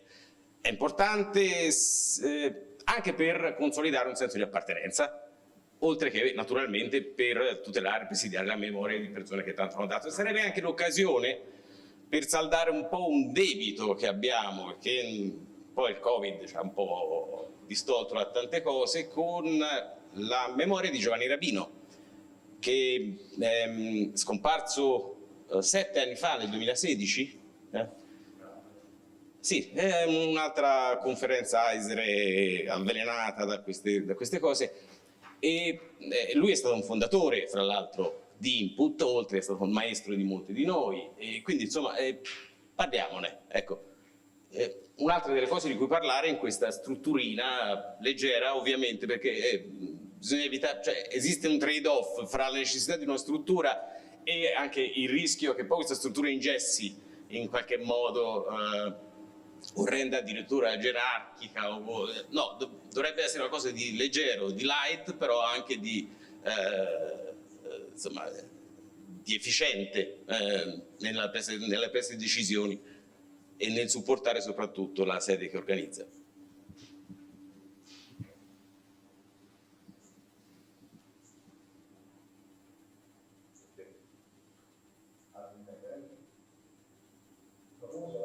Nel senso che è difficile ora dire, cioè ora prima sentiva dire una valutazione di un abstract, che è impossibile capire da un abstract se quello poi mi fa una bella presentazione o no, però ora non è questo il momento di parlare di questo in una riunione online, forse ha un senso.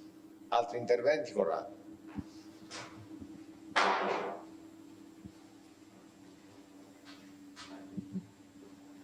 Dunque, volevo intanto sottolineare che, grazie,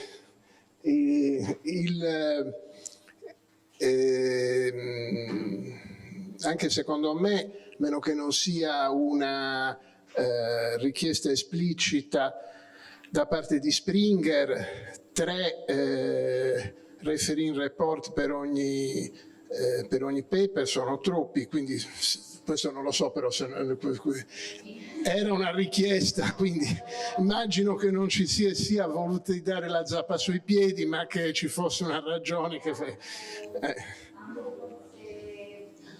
la buonissima edizione autoritaria in numero di paper che no, a me non l'avevano chiesto. No, proprio a seguito del numero di paper sono stati molti. A noi ci è stato chiesto di avere molto rigore e preferibilmente, insomma, abbastanza di cauto degli scambi mail, e ci è stato richiesto un forte rigore nell'accettazione dei paper, quindi nella revisione anche dei contenuti. Per cui non so se era una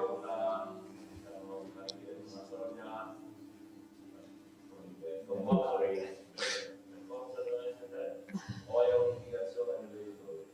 era un'indicazione che c'era arrivata nell'interno, noi abbiamo cercato un attimo di capire, poi convergente è stato molto.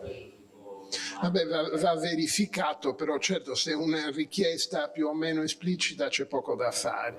La questione riguardo al che diceva Daniele, che io sono, ovviamente l'abbiamo anche condivisa come lui stesso ha detto, di un momento intermedio, mi sembra doveroso, proprio anche sottolineando, riprendendo quello che ha detto anche Valerio, ci sono delle cose che se vogliamo lavorare insieme senza formalità, senza farla troppo complicata, però è chiaro che un momento intermedio aiuterebbe in ogni caso, un momento di discussione, magari anche in presenza, un giorno. Credo che l'ipotesi Input Academy non sia praticabile, nel senso che Input Academy, come è stato fatto nel 2019, era una conferenza input a tutti gli effetti, perché l'unica differenza era che non si pagava, perché abbiamo organizzato, perché c'era un contributo importante che avevamo all'interno di un progetto Interreg, per cui noi come Dipartimento di Cagliari ci è sembrato significativo e importante sfruttare il fatto che ci fosse una rete input che è significativa per fare, diciamo, un momento intermedio di quel genere. Ora un momento intermedio di quel genere mi sembra troppo oneroso, a parte il fatto del fatto che si paghi o no, però non è che Input sia una conferenza così costosa, si potrebbe fare anche tutti gli anni, però diventa oneroso un'organizzazione di quel genere ogni anno, che si somma a tutte le questioni che abbiamo visto. Quindi secondo me un momento informale in presenza, se possibile, di un giorno, fatto non per fare una conferenza o una pseudoconferenza, ma proprio per discutere di come organizzare il lavoro in funzione, in previsione della successiva conferenza, ad esempio. E secondo me come è stata organizzata quest'anno, ma anche che più o meno dal punto di vista della divulgazione degli atti e come è stata organizzata a Catania, anche Input Academy, anche se non aveva la stampa era con Fedora Press e non con Springer. Credo che la formula del paper non troppo lungo, ma di un paper, diciamo, formalmente definito e con un adeguato referring process sia la strada giusta. Secondo me il controllo sull'ammissione dei paper, quindi sull'ammissione al referring process, può essere fatto con un abstract, però quello lo farei in maniera informale tramite i chairman e le chairwomen di ciascuna track. Ovviamente ci saranno delle sessioni proposte, e allora in quel caso lì è chiaro che la persona che le propone si identifica, o le persone che le propongono si identificano come riferimenti per la prima scrematura o per la prima accettazione in maniera informale, e se ci sono poi delle sessioni che comunque vogliamo mettere, sarà il gruppo informale di input che dà la responsabilità ad alcuni di noi, ad alcune di noi, di fare il compito, come è stato fatto anche quest'anno, il compito mi pare forse quest'anno fossero solo delle sessioni su proposta, non ci fossero delle sessioni, ma se si decidesse anche di fare qualche altra sessione, si dà la responsabilità e si fa questa prima scrematura, perché certamente un doppio referring process, uno sugli abstract e uno sui paper, diventa una cosa non gestibile, difficilmente gestibile. E per quanto riguarda invece la formulazione delle review su ciascun paper che viene presentato, e quello credo che bisogna anticipare un po' e fare in modo che non diventi come forse un po' è stato quest'anno, che diventi 2 o 3 settimane in cui alcuni non devono fare altro nella loro giornata che fare vedere questi paper e fare questi report. Io credo che un po' più di severità, forse, ma senza farla troppo complicata, da parte dei referì, soprattutto perché poi non c'è un secondo momento in cui il paper viene rimandato e viene rivisto dai referì, un minimo per garantire una certa qualità anche nella direzione, che comunque secondo me è abbastanza garantita anche così, però questo si potrebbe fare, anche questo bisognerebbe deciderlo parlandone in quella famosa riunione, decidendo un anno prima come organizzare le cose, forse non si arriva alle ultime 2 settimane col fiato sul collo per queste cose, ecco. Però io credo che come è stato detto, sia importante stabilire una struttura non formale, ma un minimo, una strutturina, come qualcuno ha detto, di un nucleo di persone, di colleghi, di colleghe, che garantiscano questa continuità con questo passaggio da un anno, diciamo, nell'anno intermedio tra le 2 conferenze. E questa riunione può essere garantita per il nucleo, ma poi vengono invitate tutte le persone che si ritiene, soprattutto i futuri responsabili di ciascuna delle nuove delle sessioni della futura conferenza. Ecco. Si tratta di organizzarlo un po', è chiaro che adesso non è che in 5 minuti lo organizziamo, però chiedo scusa per la lunghezza. Assolutamente sì. Volevo un attimo riportare la nostra esperienza, sempre per un po' ragionare insieme rispetto a queste tematiche che sono emerse. Allora, per quanto riguarda gli abstract, non è stato fatto un effettivo referaggio, era stata richiesta soltanto una verifica di coerenza con le sessioni, perché le sessioni avevano una breve descrizione e quindi quello che avevamo chiesto alla fine era soltanto ai chair valutare la coerenza. E quello che riporto come, diciamo, poi output di questa prima fase è stato effettivamente un cambio di sessione di alcuni contributi, perché si è trovata più attinenza su altri, quindi effettivamente non è che abbiamo ricevuto tutto sì, ok, coerente e in linea con la sessione, quindi alla fine non ci è sembrato, però ditecelo anche voi ovviamente, un passaggio oneroso, e magari ha aiutato anche a convogliare bene i contributi proposti.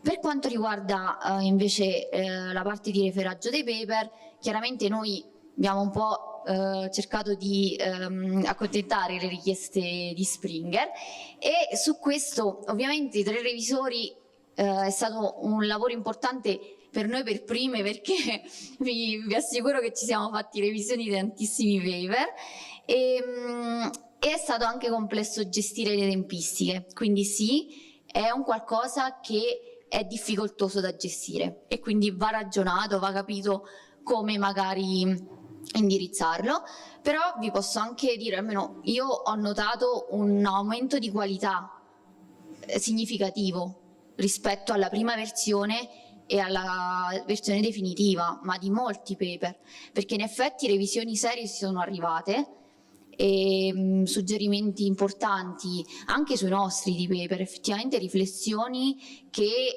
ci hanno aiutato anche a mettere in luce qualcosa che magari avevamo dato un po' per scontato. Comunque i contributi erano da 8 a 12 pagine, anche su questo possiamo ragionare, perché su questo Springer ci aveva dato abbastanza una possibilità di scelta, e su questo ci siamo molto confrontate nella parte di organizzazione locale per scegliere la lunghezza.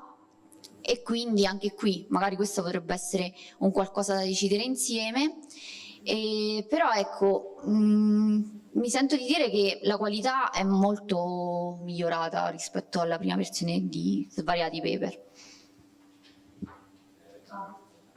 Dai.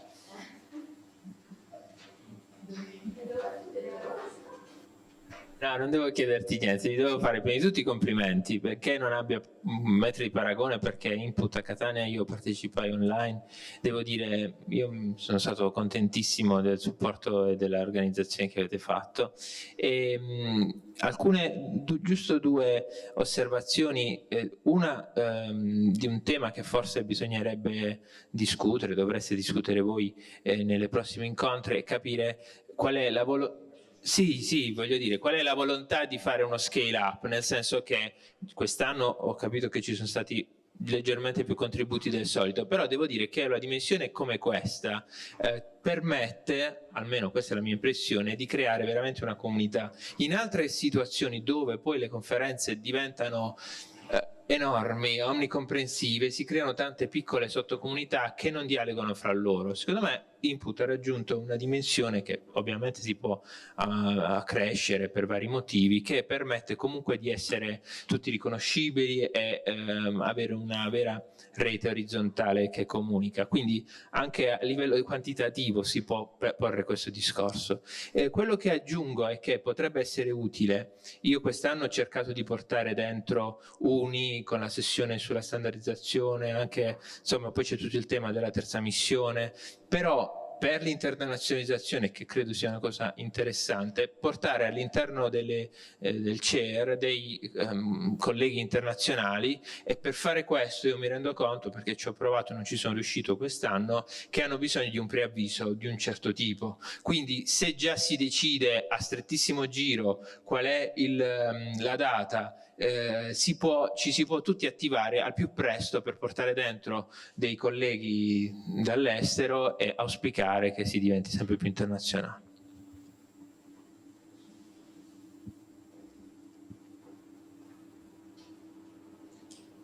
Ci sono altri interventi? Stiamo organizzando, ma abbiamo magari l'esperienza a caldo che aiuta magari a ragionare. Allora, innanzitutto sì, il discorso appena fatto sul coinvolgimento anche di altri enti l'abbiamo trovato davvero una spinta in più e anche qualcosa di attrattivo, tant'è che la sessione che poi era proposta non soltanto con Uni, ma c'erano anche altri enti, ha avuto effettivamente un certo appeal. Quindi sì, a valle poi di quella proposta ci è venuto in mente di strutturare qualcosa di aggiuntivo, tant'è che avevamo appunto pensato a qualcosa di anche un po' più rivolto ai giovani, che potesse portare a contatto soprattutto i giovani ricercatori con queste realtà e con questi contatti. E abbiamo strutturato dei workshop grazie al contatto con l'Uni e grazie al contatto anche tramite il nostro gruppo con ISPRA e quindi con alcuni progetti che avevamo. Effettivamente questo credo sia stato anche un po' la forza quest'anno per avere un po' di visibilità al di là di chi già conosceva questa realtà. Altra questione, mi riaggancio a quello che diceva un po' insomma, prima il professor Cutini, rispetto a magari l'idea di iniziare a ragionare anche su una struttura. Noi abbiamo avuto difficoltà dal punto di vista affettivo, proprio materiale e organizzativo, perché non essendo una società chiaramente bisogna fare tutto un iter per organizzare, anche soltanto raccogliere le registrazioni, le quote, che non è banale, soprattutto a seconda delle diverse strutture che accolgono la conferenza di volta in volta. Per noi non è stato fattibile internamente, tant'è che ci siamo dovuti avvalere di una società esterna.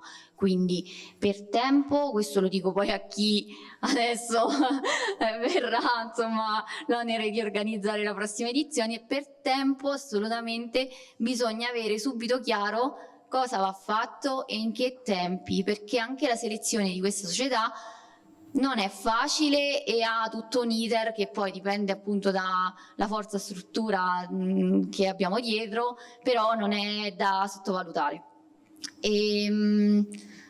Altra questione, sito internet, lo dicevamo prima, sito internet sì, a mio avviso potrebbe essere un qualcosa che inizia a raccogliere e a non disperdere anche quello che si fa di volta in volta, perché la scorsa edizione il sito internet era stato curato dai colleghi di Catania, noi abbiamo ristrutturato da capo un nuovo sito internet che chiaramente ha una struttura simile perché ci eravamo confrontati, banalmente avevamo insomma iniziato a raccogliere un po' di informazioni per lo start, però poi ha preso tutt'altra magari tutt'altra visualizzazione eccetera, anzi approfitto per ringraziare in particolare Chiara Didato, Lucia e Vanessa Tomei, che non so se è in sala, che materialmente si sono occupati di strutturare il sito. Anche quello è un qualcosa che non è semplice se non si hanno le capacità per farlo. Noi fortunatamente avevamo chi poteva farlo, però ecco, magari adesso si ricomincerà da zero. Provare a strutturare un sito internet che raccolga le diverse edizioni e quindi anche raccolga foto, video e quant'altro, io la trovo una bella idea, insomma. Sulla questione della società, no, hai ragione.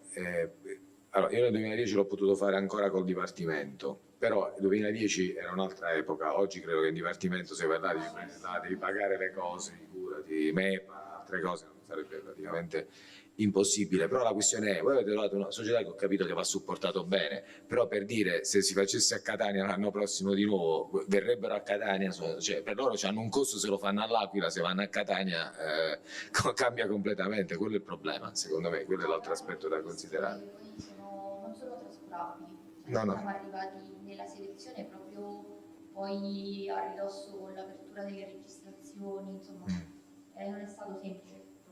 Poi che dipende dalla... Per evitare questa cosa, non so però se è una cosa fattibile, bisognerebbe slegare la scelta della società che si occupa di tutto questo dai fatti universitari. Cioè Input in modo informale sceglie una società, cioè la sede sceglie una società, i locali, certo, senza passare, che gestisce poi la conferenza.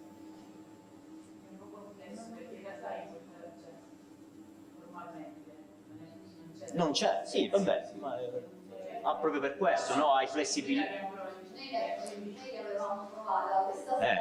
E poi la società in qualche modo affitta i locali dell'università, o l'università fa pagare alla società l'utilizzo dei locali. Certo, significa che questo costo va, però ti eviti una trafila amministrativa c'è un trade-off abbastanza.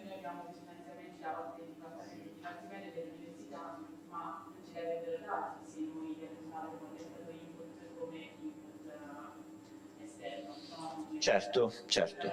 Sì, certo.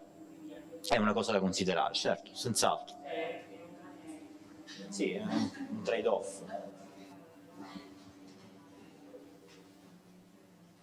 Altri interventi?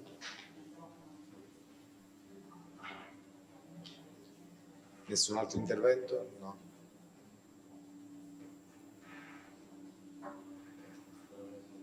Sì, quali questioni? Prossimo input, altre questioni.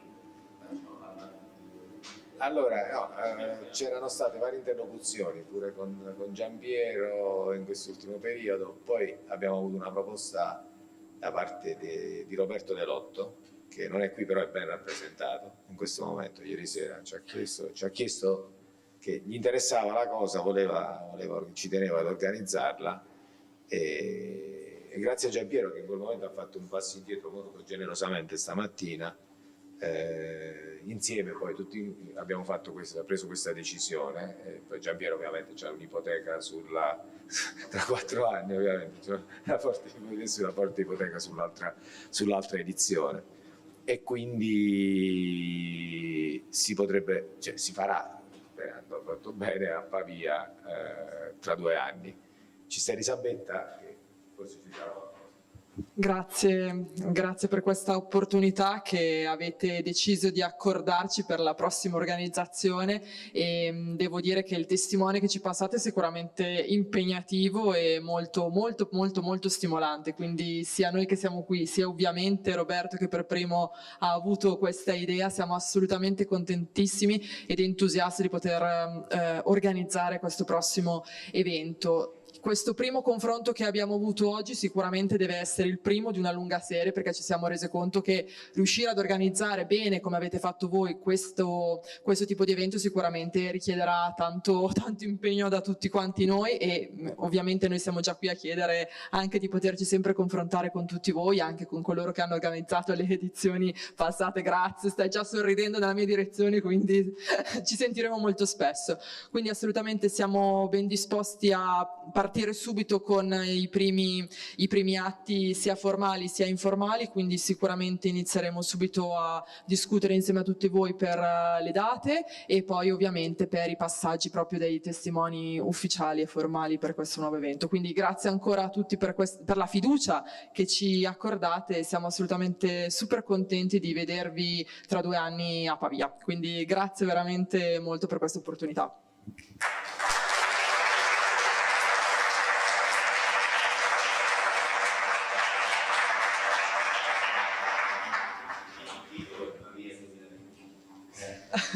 Esatto. È già fatto. Penso che abbiamo tardato molto per il pranzo, grazie per la pazienza perché vi ho trattenuto qui diciamo un 3/4 d'ora rispetto alla fine del keynote. If you agree, we could start with the first presentation by Christian Cannaus, University, Cities and Sustainability.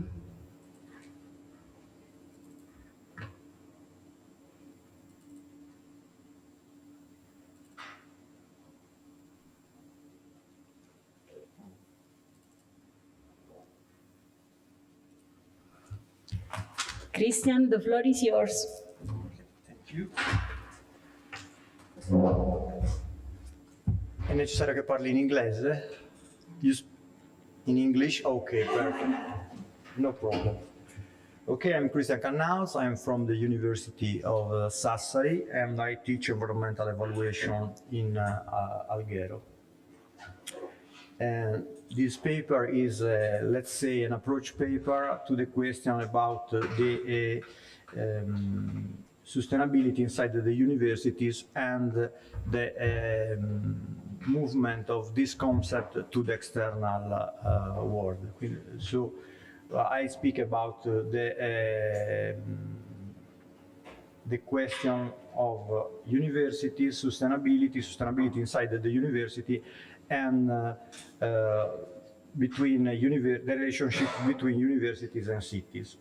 So we are called like a university to answer this question that is put by the Sustainable Development Goal number 4, exactly the 4.7 states that all learners have to acquire the knowledge and skills needed to promote sustainable development. So in the traditional missions of the university, to teach, research, the third mission that is the outreach, we have to add the question and teach, research, and outreach on sustainability. And we have to be like an agency of knowledge. We have to be example of sustainability. So according with Denier and Aguelo, we can define 2 types of relationships between cities and universities. Relationships that regard the physical aspects, and a relationship regarding the functional aspects. The first one, it depends by the physical form that university assumes inside the city that hosts it. It can be outside, we can see outside the university, enclosed but independent, quite independent by the city, or the university can be scattered inside the city, so it could be integrated with the city. The functional relationships refers to the spaces and service that the university can supply, or if not, the spaces and services the university use and ask to the city. So university use services of the city.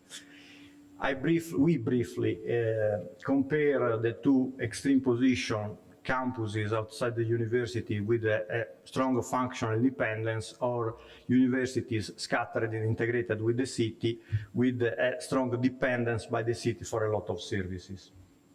And let's say that in general, the physical and functional isolation can be seen as an advantage for the promotion of university sustainability in itself, while the integration of the university inside the city can put a lot of problems, because in a lot of functionings, the university is called to interact with a lot of other agencies, municipality or public or private agencies that govern some services. We use the University of Sassari like a case study, quickly. It is a university more or less integrated inside the city, very scattered inside the city, and its functional relationship with the city is of strong independence. The University of Sassari have just the spaces for teaching, some spaces for business functions, spin-offs or long training, long life learning and so on, but he totally dependent by the city for the accommodations, for the places for it, the students, for their leisure, for their transportation system. So it means that we have a university that can be quite independent from the point of view of the teaching and research, but is not so independent when we are speaking about the third mission, and to apply some, to promote some good behavior, sustainable behavior inside her population, because this population have to use global services of the city, provided by the city. In this moment, our university does not have a clear path to reach a good functioning, thinking about sustainability, but it doesn't mean that sustainability is absent. So we have a delegate for sustainable promotion, for sustainability promotion. We are part of the network of the Italian University for the Sustainable Development, and we have a lot of managers that are involved in sustainability.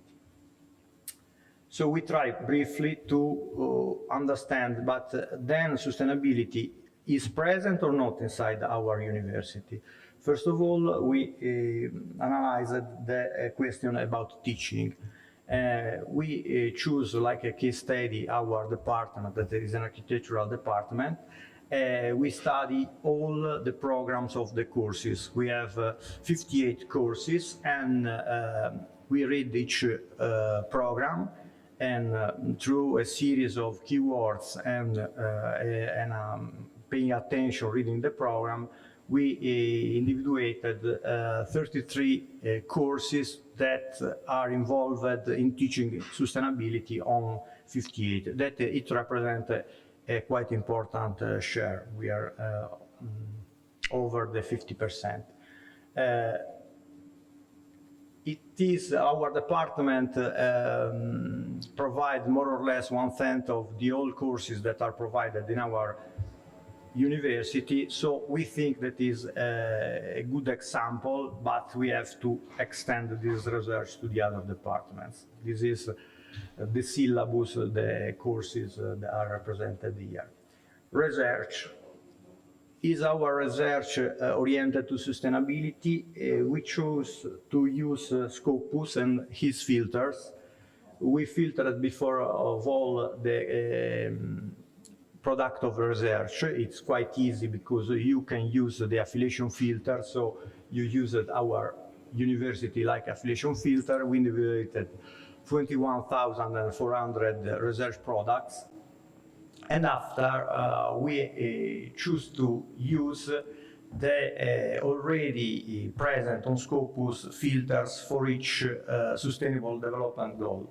Not all, they individuate just the first 16 because there are a lot of problems to individuate good filters to individuate, sorry for the repetition, the reference to 11 to the 17 Sustainable Development Goals.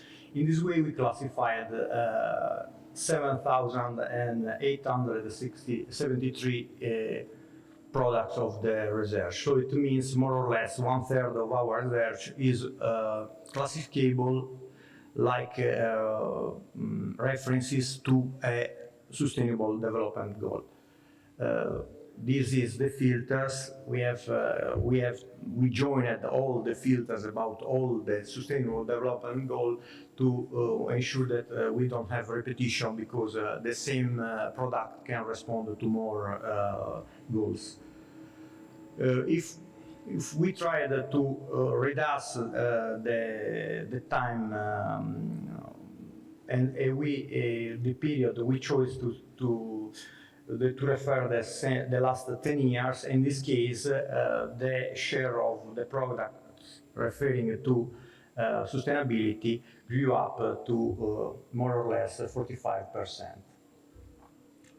Third mission. Okay, the third mission is a thing that is quite difficult to measure in the optical of sustainability and how it is implemented in our third mission.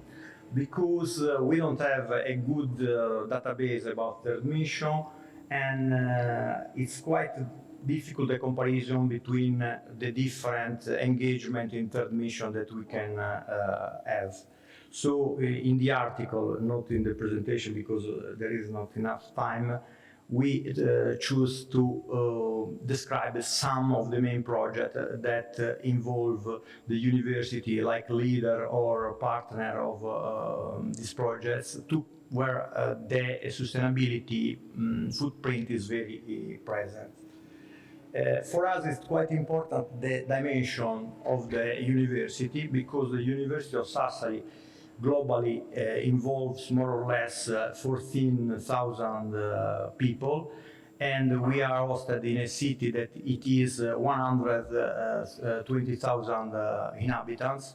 So it means that our population, due to the integration inside the city, in its daily life, interact with a huge number of inhabitants. So it means that all these contacts, this overlapping between the city population and the university population facilitate the transfer of this sustainability concept to the in a non-formal way. Obviously, we are speaking about a non-formal way, but a lot of times these contacts are transformed in formal way. By now we have we are populating a database on the third mission, but it's far to reach its objectives. Concluding,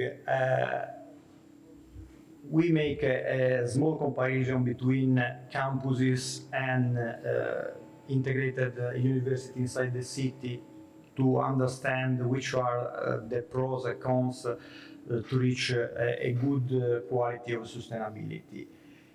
Our two primary services on teaching and research, it seems interesting, but we have to improve especially the second one about the research, have the limit that not all the product of the research of the university are indexed in Scopus.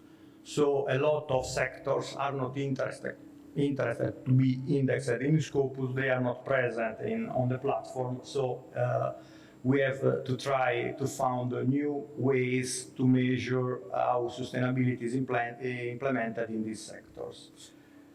The third mission, I already say all our problems. We are trying to populate this database and to have the sustain of all the teachers that are involved inside the university. But we need that the next step of this research, it will be the comparison, because we have to, we are not at the zero level to implement sustainability, but where we are. We know that there exists a lot of metrics, especially of Anglo-Saxon matrix, about sustainability that make some graduatories and so on. But there is a movement that is the network of the Italian University for Sustainability that is developing a new metric specific for our case, where we are essentially the majority of Italian university are scattered inside the cities or are integrated inside the city, so are a specific case in the general panorama of dominated by the Anglo-Saxon universities that have like modeled the campus. The goal obviously is to have a sustainable society. The question is that, like a writer and Sardinian writer, we have to pass lightly on the earth, and like university, we have to arrive to promote this type of rapport with the world. Thank you for your attention. Thank you, Christian. Are there any questions? I have one about your future development of this research. Which kind of indicator do you think to measure in the future? Okay, the question first of all is that we don't have, like I said before, we don't have a hierarchy structure that is involved in the promotion of the sustainability inside university. We don't have a strategic plan about specifically about sustainability. So the first thing is to try to collect databases and to promote the population of these databases. That cannot be done by a central force that just can prepare the collection of the data, but each teacher, each researcher have to populate these databases. So the first thing to promote is this one. The second is what kind of indicators? Yes, there is like I said before, I think that we are in all the green metrics, stars and so on,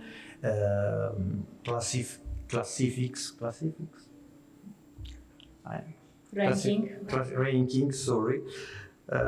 In all these rankings, the first universities are campuses, are physically separated by cities or are already specific cities, university cities, where the campus is the city. So in Italy, there is this movement that have promoted these two guides, and we think that we start immediately to try to build a roadmap to arrive to have a report on sustainability, because to understand where we are, we have the necessity to have a report.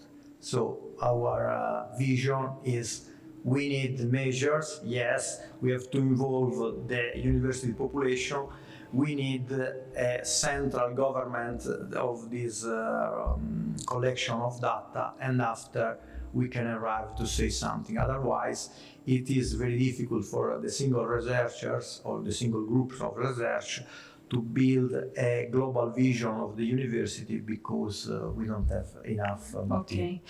Did you try any comparison with other universities?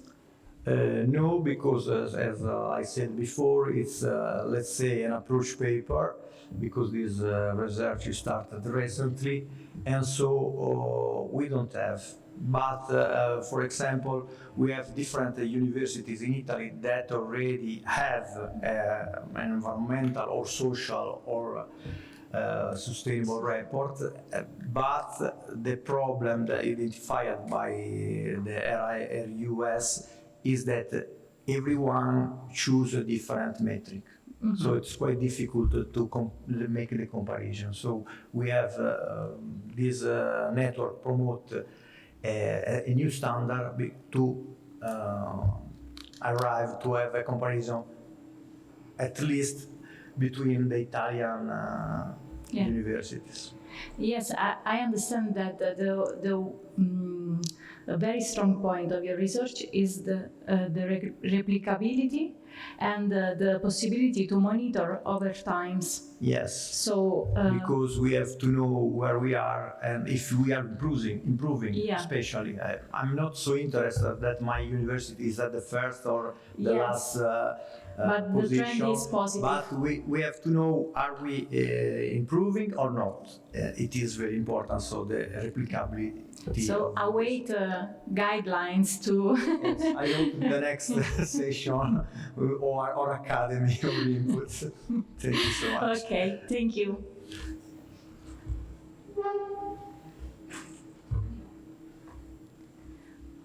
We can move to the second presentation from Tania Konju.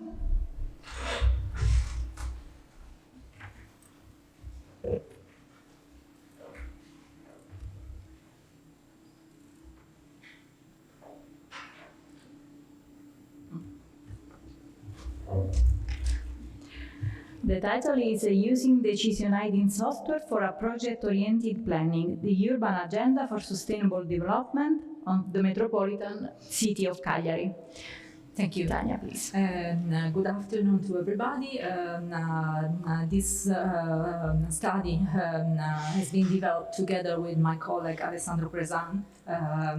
Both of us belong to the University of Sassari, the Department of Architecture, Design and Urban Planning, and together with Dr. Paolo Mereu, who is the director of the urban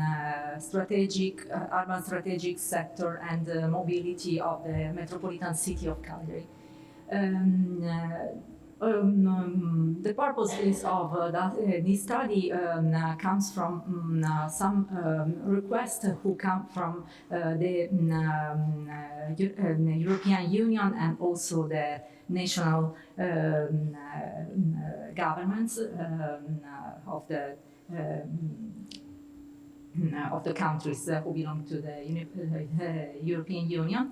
And the idea is that there is the need to translate the Sustainable Development Goals of the UN agenda, which are too general, into context-specific objectives that can be achieved by measurable actions. So this is one of the requests and one of the needs, of the main needs in the current planning processes. And the second point was try to arrive and to define some shared guidelines that can address policy-making processes and also planning and design activities, the practice, I mean. Has a guidance offered by the governments and the authorities, integrated projects for sustainability, which are integrated projects which merge and try to combine different actions and intervention which are connected by some links and some rationalities, represents an opportunity to promote the cooperation, the situation of collaboration among the actors and the stakeholders of local situation. So these were the purposes of this study.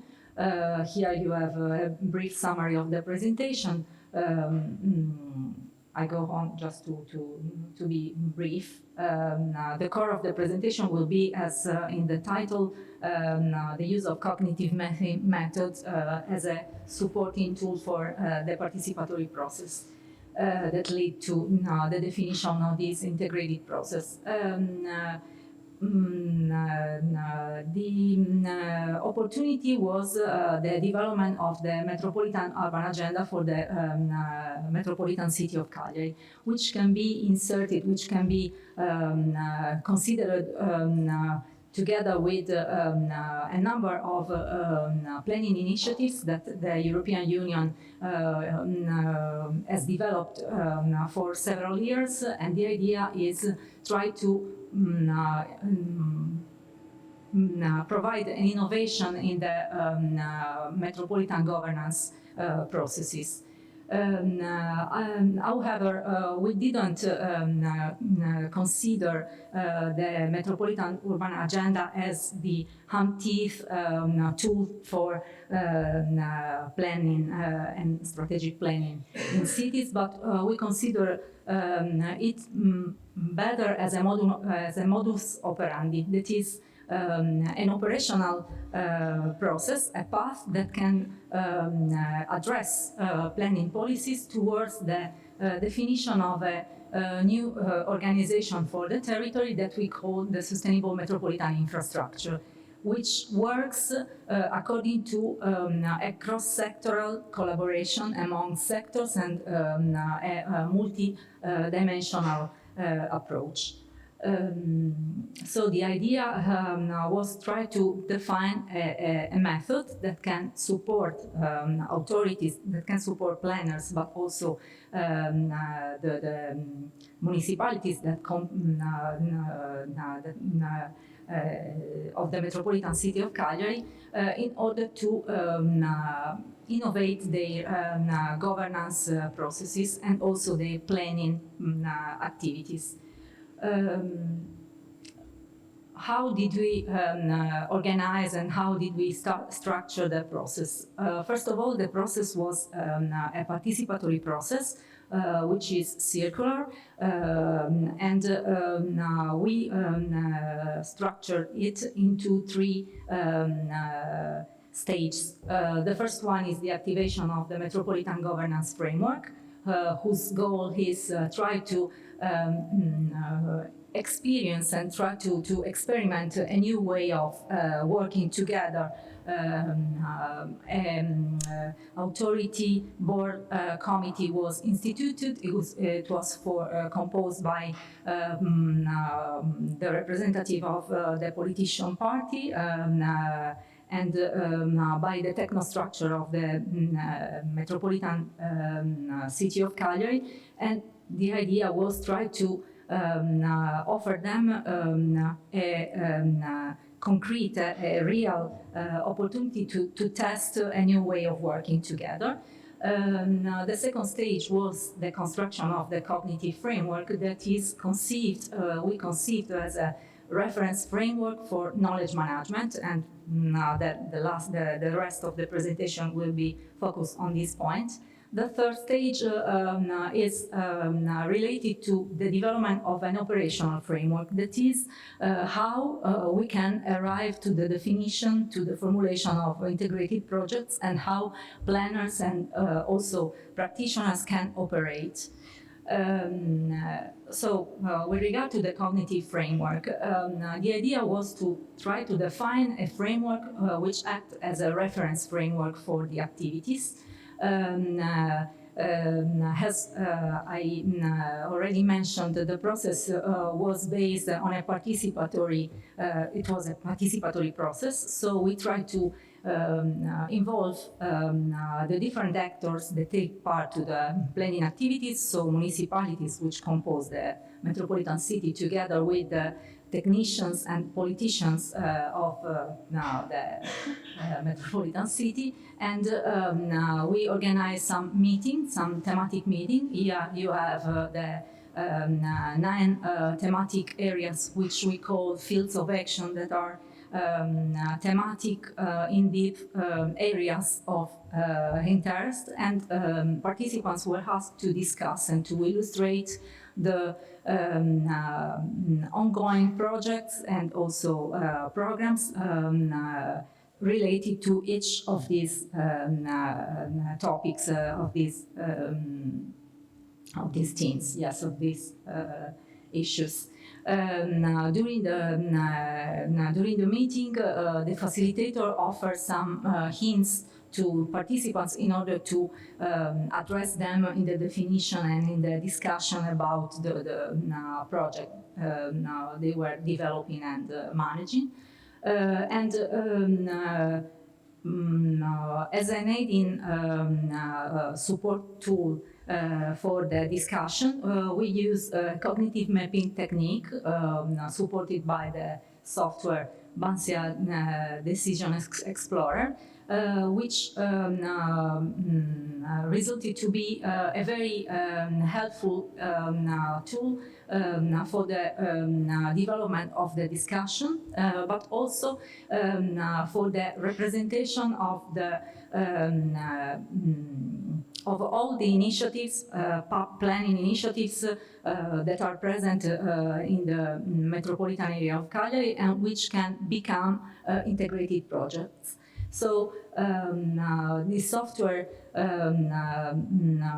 give as an output of the discussion a map, a cognitive map, the different elements of the map. The map is composed by nodes which represent constructs and arrows which represent the links, so the ties among different constructs. There are different kind of constructs, so we have, for example, actions, we have objectives, we also have some key concepts that arrive during the discussion, and the software support us in the representation and also later in investigating and analyzing the result of the discussion. This map is the result of the different meetings which took place. Each of them was a thematic meeting, but this map is the result of the whole discussion. So it takes into account different topics and coming from different dimensions, concerning different dimensions and information. Our need, we need a tool and a supporting tool which support us, which can help us in the identification of the interdependencies among projects, among actions, in order to define the integrated process projects of sustainability. And the software also offers some advanced functions of analysis. So it was possible to make a cluster analysis that support us in the definition of groupings of urban planning actions and projects, which represent an embryonic form, germs of integrated projects for sustainability, which were later presented for the discussion, a second round of discussion. And here you can see the list of the 5 integrated projects, the first formulation supported by the use of the software. And during the second round of discussion, we try to better define and formulate these projects according to some criteria which guide us in the formulation and in the improvement of the project in order to make them stronger and more effective in their action. And for example, here you can see probably difficult to see, but here it is an example, a focus on the map. For example, one of the elements which one of the elements that we found was that some topics, for example, the sustainable mobility or the accessibility issues were transversal. I mean that they were not only related to the organization of transportation or connection, physical connection in the metropolitan city, but they were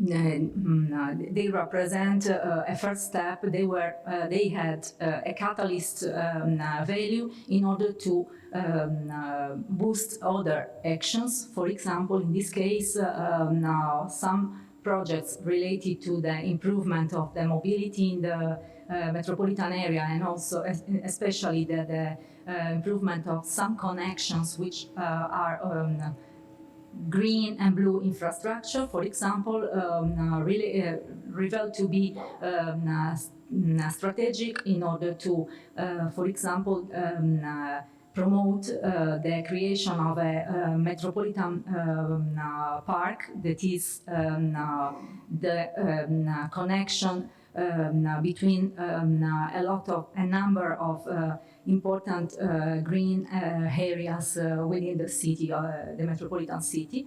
But for example, the same actions revealed to be strategic also to promote another strategic project which resulted from the process.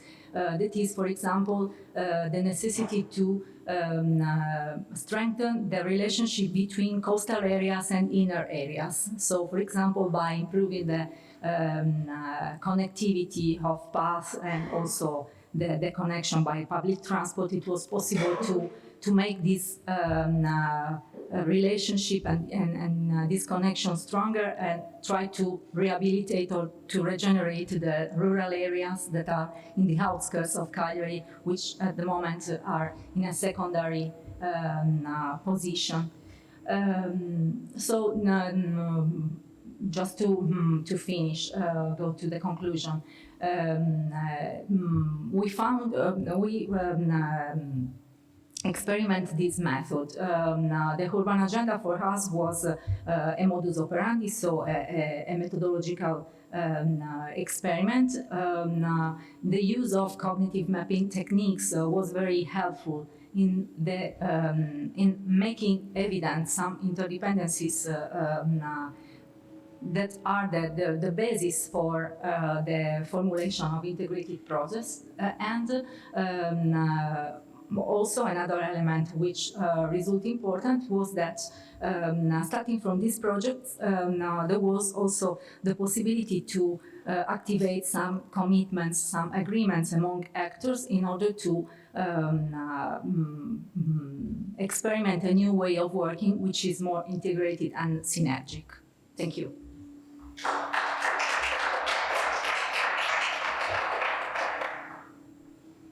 Okay, thank you, Tanya. Are there any questions from the audience? I have one. I don't understand if projects are possible to be, or there are just any kind of funds dedicated to each kind of objective? Thanks for the question. No. It was a specific choice of the metropolitan city and also of the group which coordinate this process, to consider only the ongoing projects and the projects which are already financed. Yes, because we wanted to start with some which was real and an authentic participation. Okay. Yes. Because my next question could be if this kind of methodology help you to find a list of priority in order to submit possible project to be financed. This is one of the possibilities that the software offers. It can also offer a ranking or a sort of list of projects, but as in most of the participatory process and also of the decision-making process, the priority comes from the politicians, and but it can help because it supports the decision approach. Okay, thank you, Tanya.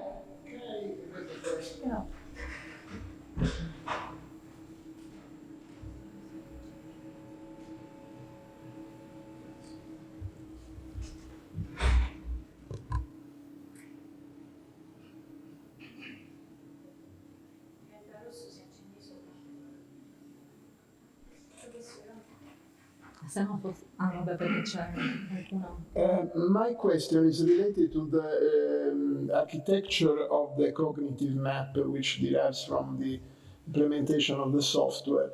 I wonder if all these links are determined by the intentionality of the public administration, or are links which are endogenous from the application of the program. I mean, for example, number 27, promoting the ecological connectivity and the increasing the biodiversity are linked because in some way, which is a little bit, this would work like a black box in this case.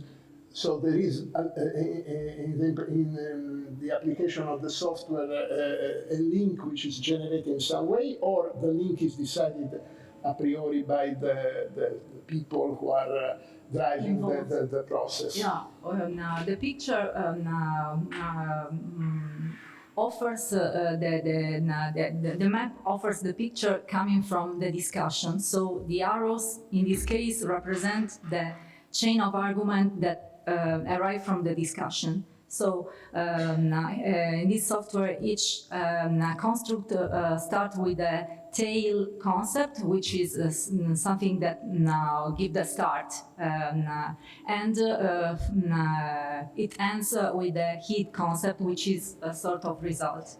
And sometimes we have some actions who support the achievement of a goal.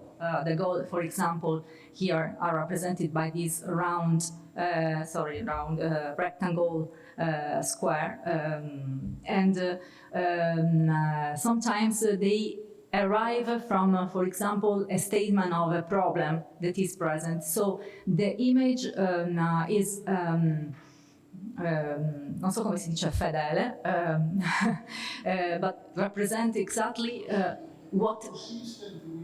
Yes, it is consistent. Yes, with the discussion. The second one that I show you, the green one, the focus. Adesso non so come si rimpiccolisce. Okay, thank you.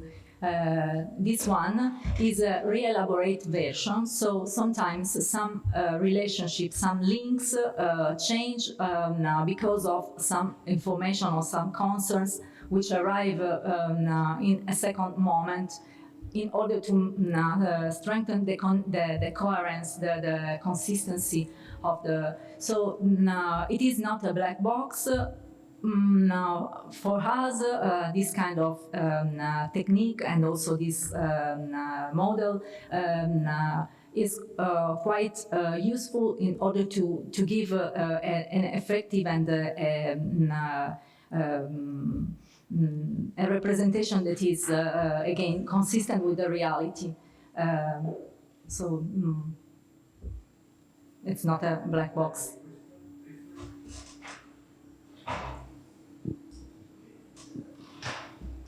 My question is related to the effect of this study on the projects that are going on. So the effect is the project will be changed or arranged in some ways to respond to this global chain that you build with the mental map, or the projects stay like they are and after they will be integrated in another way? No, okay. I think that both situations can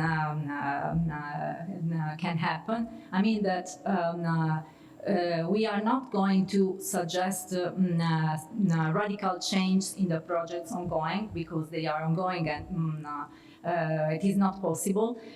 One of the needs is to, for the metropolitan city of Cagliari and also for the single municipalities who are running this project, is to have a grid of indicators that can be useful for monitoring the achievement of the goals. And sometimes it happens that they have not this grid. Now they go a little bit I don't know how to say. And so this structure can support highlighting or making clear the objective that the single action, so the interventions can reach and can achieve. At the same time, it is possible also to introduce some change, but I think that the strongest point and the strongest opportunities given by this work is to identify a chain of projects that work together and that goes all in the same direction, that is the direction of sustainable development.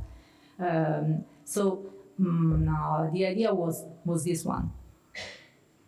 Non so se Alessandro vuole aggiungere qualcosa. That it's very important the coordination role of the metropolitan city, because it's the authority board that select the project who want to explore more in terms of way of acting, good practice, specialist skills needed, and so on. So it's very important to give a coordination role to the metropolitan city. Okay. If there are no further questions, we can move on. I'm going to introduce you. Okay. The first contribution by Valeria Sayou is the innovative management of a community space as a key strategy to guide urban regeneration programs, the experience of the Neighborhood Hub project. Valeria? Thank you very much. You can see my presentation? Yes. Okay, thank you. Good morning to everyone. I'm Valeria Sayou from the University of Cagliari, and I am a researcher in appraisal and evaluation sector. Today I have the pleasure to present my work, this work about the decision support for effective urban regeneration project, model based on community interest project cost analysis. And this work was developed with my colleagues Ivan Blecic and Emanuel Muroni. This is the outline of the presentation. I will start with a focus about the relevant issue of the collaborative management of public spaces as a strategy for urban regeneration project, and then I introduce the aim of the research, which is to propose a new tool for effective intervention based on the collaborative use and management of public spaces for social cultural activities. And I present the tool and the methodological approach with a focus on the participatory cost-benefit analysis, which are described in the next slides. And I will focus on the results of the case study of Ismirionis and San Michele neighborhoods in the city of Cagliari. And finally, I provide some conclusion about the potential application and future studies. Urban regeneration is a complex field of research, public policy and practice, which has the main scope to revitalize urban areas by stimulating social and economic growth, with the final goal to improve the quality of life of residents. Achieving this goal requires an integrated, multidimensional and multi-level approach that considers the interplay between social and spatial dimension of the space. On the one hand, is important the comprehensive evaluation of the physical characteristics of urban areas, the physical environment, including public spaces and transportation infrastructure, but also the current and potential use plays a crucial role in shaping the social environment and residents' capabilities. In this context, particular attention must be paid to practice, specific needs and perception of local communities, and for not-for-profit cultural, social and recreational activities managed by communities. These characteristics give some information about community engagement, social cohesion, and the real access to service and amenities that are very important for promoting an inclusive growth and for defining a more responsive and effective intervention. So, by carefully assessing these two aspects, the decision makers can make informed choices about which projects are most likely to optimize economic resources and improve social impact for local communities. So, new tool for collaborative management of public spaces and in building are required. We have developed a novel digital tool for the management of public spaces and building called Neighbor Hub, which are developed through the participation through a participation process that involve over 30 associations and which are funded by the Fondazione di Sardegna for the years 2020-2021. And Neighbor Hub is a management system supported by a web platform that allow a gradual, incremental and flexible mechanism for enabling administrators and social cultural association and group to match supply and demand better. The design of the tool was based on three main activities.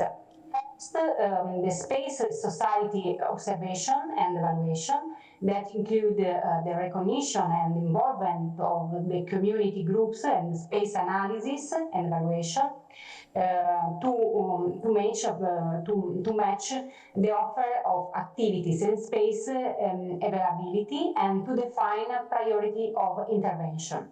Second, the development of a regulation system to set out the rights and the duties of assignees and the public administration that manage the spaces. And finally, the digital implementation to define a web platform for space reservation with web page with restricted access by registered users, and to publicize public activities and events, so web pages with open access. And in this paper, I present the first step of this procedure that is based on the participatory cost-benefit analysis, and the main goal is to maximize the social impact and minimize the cost of intervention. So this is structured around two main criteria. First, the expressed interest of the community in utilizing specific spaces, so the social benefits, and the estimated cost, economic cost, associated with the intervention required to enable the use of these spaces. The first step consider the declared interest in local community, and use is implemented by social analysis conducted by qualitative research methodologies, in particular the community scoping that allow for participatory design and analysis that is employed to better understand the local needs and perception and interest in using different spaces. This step includes semi-structured in-depth interview with different social actors, formal and informal organization and association by also key individuals, and that provide detailed information and data to be implemented in the evaluation model. And the second step is to evaluate the economic cost of the intervention needed for using specific space. In this case, the cost analysis is based on the documentation, observation, surveying, and is defined by a panel of experts that estimated the cost of different building spaces that we have mapped. In this image, you can see the result of the two steps that are combined to define a community interest project cost analysis to show what are the priority intervention that are high effective for social purpose and so low expensive in terms of cost. The secondary intervention, there are low effective and low expensive, and the questionable intervention, low effective, low expensive, or high effective and high expensive. The data are reported in this two-dimensional chart where the community interest is represented in the horizontal axis and the project cost in the vertical axis. The two vertical quadrants are related to the best social choices, while the two horizontal quadrants are related to the best economic choices. The proposed methodology was applied to a case study of the two neighborhoods of the city of Cagliari, Smerone and San Michele. There are two neighborhoods built in since the 1915 with the social housing estate. They are designed and conceived under a combination of different master plans. But this, the importance of this urban area is in the great number of the public spaces and buildings and for their social vitality in terms of activities of different groups. In total, we have made 53 spaces, 33 buildings and 20 open spaces, and 14 social actors who play an active role in this neighborhood. Among these buildings, 16 are school, about the 50%. So in this paper we have considered this building because they can offer more local community than formal education through different forms of partnership and potential collaboration. In this table you can see the complete list of the analysis of the school and involved social actor. Okay. The results of this social and spatial evaluation show that out of the 16 school analysis, the two can be defined priority spaces for intervention, 5 as secondary space for intervention, and 4 as questionable spaces for intervention. In the figure, these are represented with the green dots priority, red secondary, and the black dots questionable intervention. The table show an additional evaluation of the level of priority conducted for the spaces with a high level of social interest.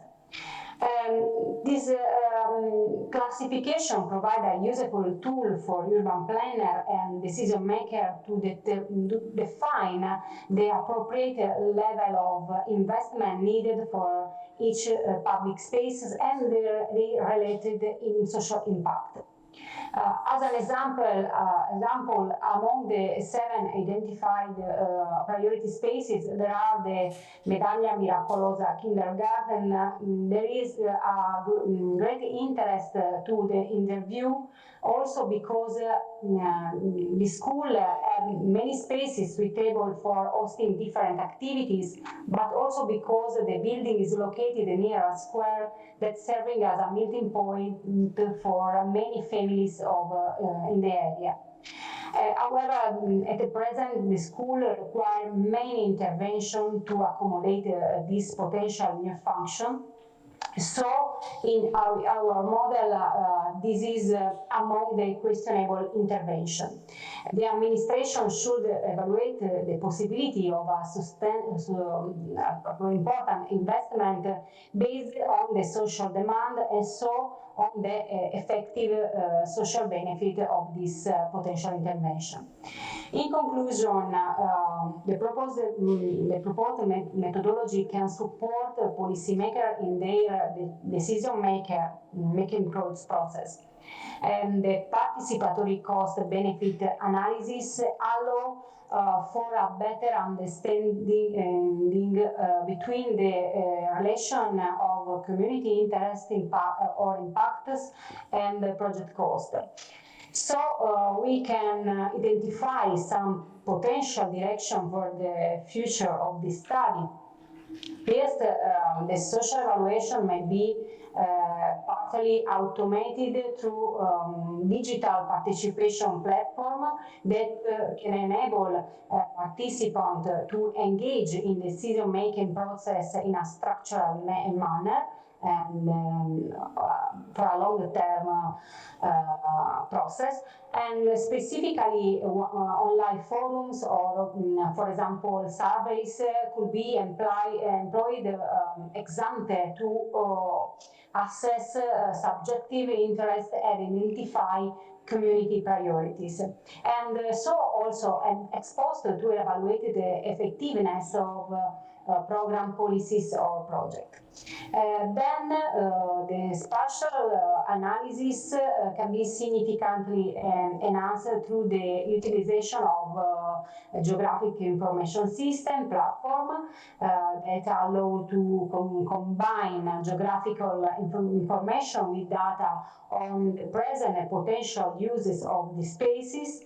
By employing these systems, we can obtain a more profound insights into the complexity of urban spaces, and also we can facilitate the development of a cost-benefit analysis that are tailored to the unique requirements and proclivities of the communities. Finally, the synthetic evaluation of places based on two criteria is merely a preliminary step toward a more intricate evaluation process. By introducing further criteria to the model, it is conceivable to develop more refined and precise tool for ranking or rating place, or for evaluating and selecting places for a range of purposes. So I have concluded. Thank you for your attention, your patience. Thank you, Valeria.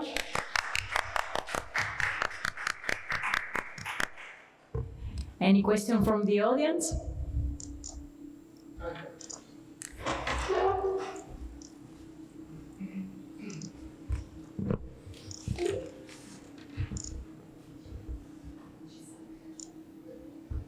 Valeria, continui a sentirci? Sì. Ok. Grazie. Hello, Valeria. This is Corrado Zoppi here. And my question: do you hear me, Valeria? Very well. Yes. Okay. My question is the following. I think I haven't understood in which way you consider the study that you have presented, very interesting study that you have presented, a case of participatory cost-benefit analysis. I'd like you, if it's possible, to to explain in which way cost and benefits are derived. I mean, I think in the classic, but also in the participatory cost benefits analysis, costs and benefits have a numerary evaluation, so they are expressed in monetary terms, and I don't see in the graphic, in the diagrams and in your presentation this comparison between costs and benefits. I mean, it's not a very important question because the value of the study remains completely. But I'd like you to, if you wish to be a little more clear to me about the question of the evaluation, the monetary evaluation of benefits and costs. Thank you. I hear not so well. Okay. This is the structure of this approach, this participatory cost-benefit analysis approach. Regarding the social analysis, we have paid attention in the preference or the needs of the local community expressed by the social groups that are active in the neighborhoods. So we have conducted the semi-structured interview, and so we have registered the preferences and the needs about the space that we have presented.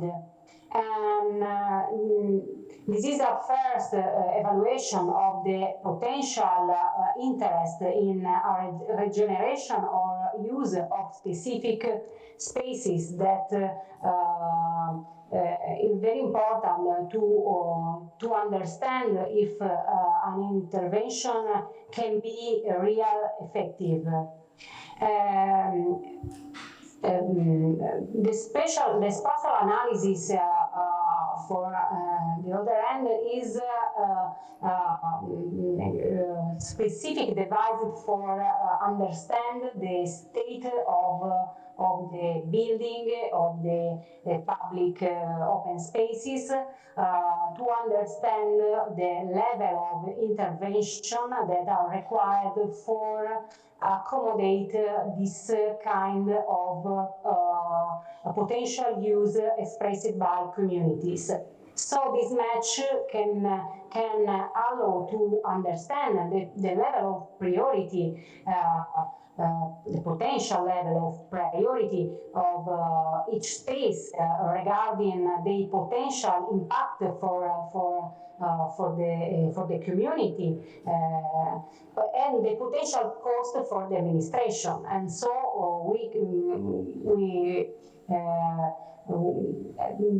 it's possible that the decision makers can use this information for a first evaluation of a program of intervention for the regeneration of a specific part of the city.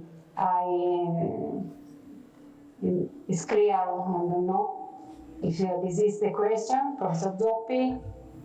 Okay, thank you very much. I don't hear well.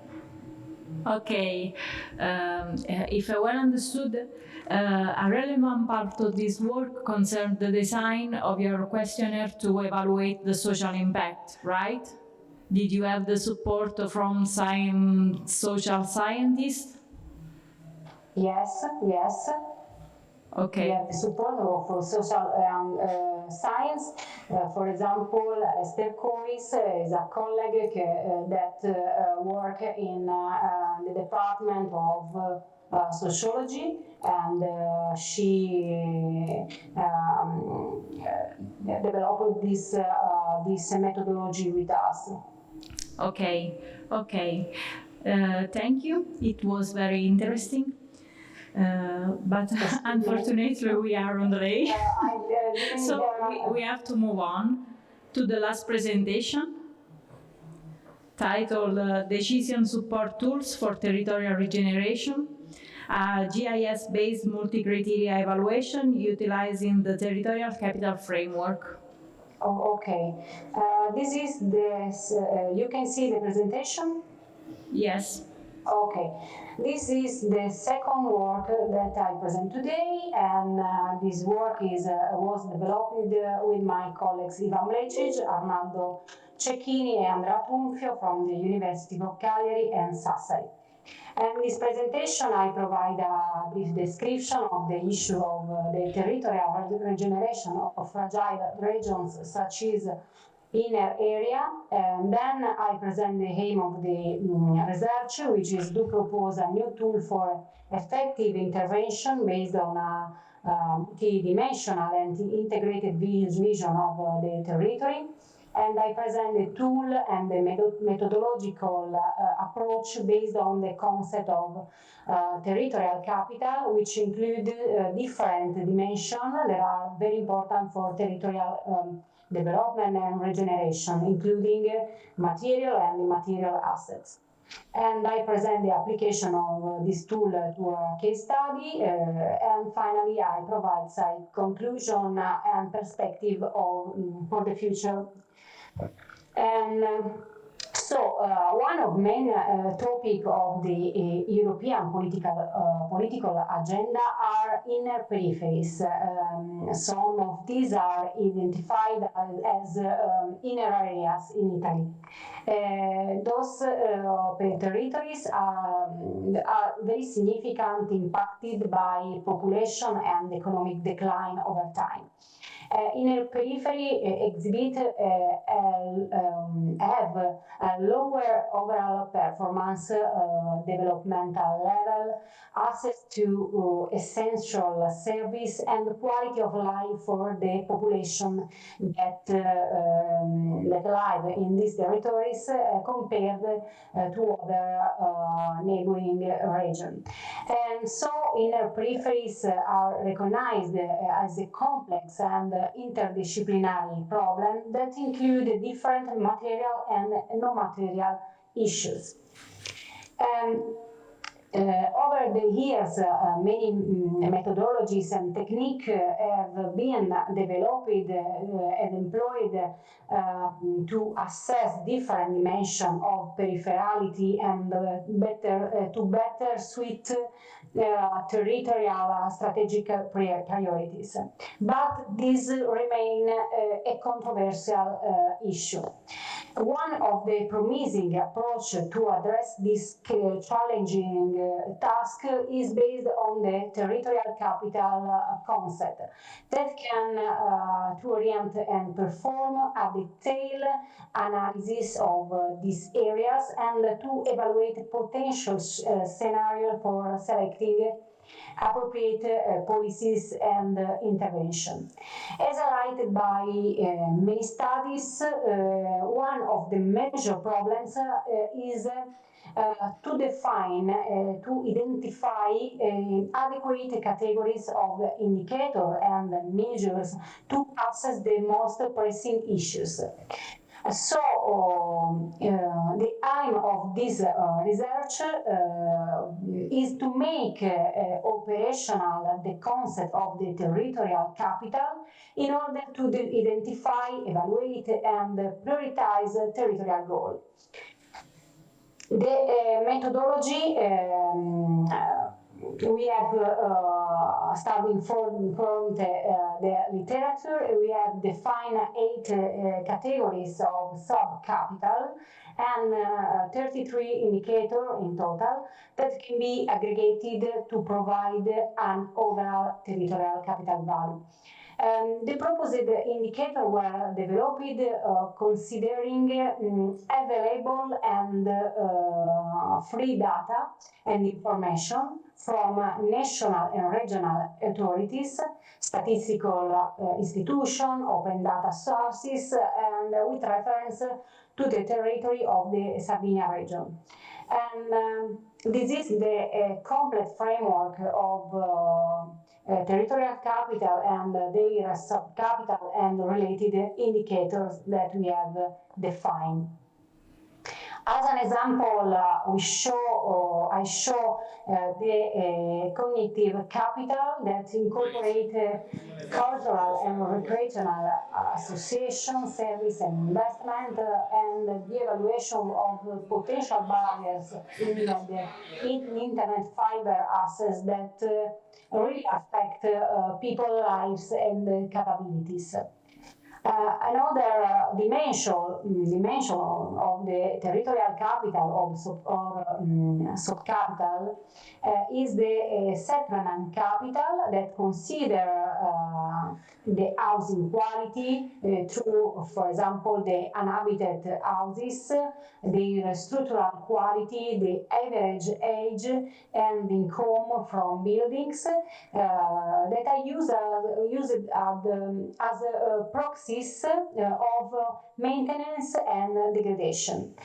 For each Sardinia municipality, we have calculated the value of each of the 8 subcapitals, and these values are normalized with a range from 0 to 1. We have employed this procedure to assess the territorial capital for the 377 municipalities in the Sardinian region, which have very different characteristics from social, economic, administrative, and environmental and settlement point of view. The level of analysis highlighted all these different characteristics that can be evaluated at the provincial or regional scale. So the result show different scenarios. In this paper, we have considered in particular the 7 Sardinian major cities which have more than 30,000 inhabitants. This is the result. In this map, you can see the overall values of territorial capital that show very difference among the different municipalities. But all the 7 major cities of Sardinia have a high value of territorial capital, but we can see that the 8 sub-capital show many differences. Our model, in fact, allows to evaluate, to define a very detailed analysis to assess and compare the same sub-capital of different cities, but also the different sub-capital of specific cities. This allows for very tailored strategies to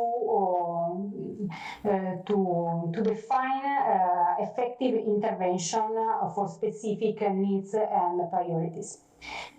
These values, data, indicator, index, sub-index are collected in a WebGIS platform, Mango Map, that allow to manipulate the evaluation structure by modifying or adding indicators or spatially aggregate the different municipalities by proximity or by administrative division, and producing a historical series and customizable maps. In conclusion, the proposed tool provides a suggestion for potential territorial strategies and policies according to various sub-capitals. These offer valuable insight for decision making, both in terms of identifying possible goals and intervention, and as well as determining their priorities. The territorial capital evaluation could serve as a measure of present performance in a specific issue, or subcapital, but also provide insights into the development potential of a territory within a specific domain. One limitation of the proposed index, and so the future research development, lies in its omission of agglomeration factors. Some aspects, in fact, are evaluable at a larger scale due to their association with processes that transcend municipal administrative board. In this context, the future development of the study will be to investigate these broader processes, which are vital for fostering integrated and inclusive policies and intervention. Such information enable for the identification of optimal choices and the formulation of plan to account for the diffusive impact of action within these areas. I have concluded. Thank you for your attention.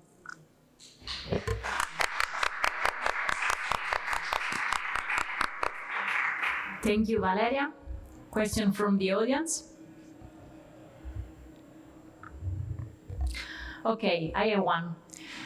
Which kind of policy implication can you suggest about using this kind of synthetic indicator? This is a preliminary evaluation of the territorial potential and of the criticism of a territory. So is a first direction for define accurate and more precise policies to program for the investment, for example, to allocate the economic resources and define the long-term effective intervention. Is a very preliminary evaluation, but it's very important for define a direction for more accurate investigation and analysis at a different level, but the municipal level, I think this is a very important scale to understand the quality and the criticism of the places where the people live, and so to define very effective intervention and policies. Okay, thank you. If there are no questions, I'm gonna greet you. Thank you. Mm-hmm. And I move to close this section. I wanna thank you, all of you, and above all, I want to thank you, Lorena and Lucia. My my colleague in this session.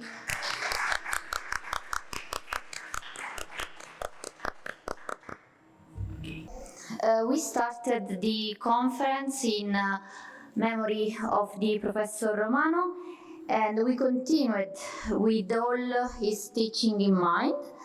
And now we're starting the closing ceremony with great satisfaction for the large participation of all our colleagues and friends. And these days were for us, as always, an opportunity for scientific discussion and also mainly for personal growth. In particular, thanks to the interdisciplinary topics discussed in the all 20 sessions, Want to add other consideration? Yeah. Okay. So just a little summary of the number of this conference. We collect 20 sessions about a different topic from climate change, space syntax, urban planning, urban regeneration, a lot of different topics like geodesign and the other. We collect for the first time 170 abstracts submitted to the conference and accepted. And after we receive 130 papers accepted for the publication in Springer. The number of the participants to this edition of Input is 140, so a big number, maybe.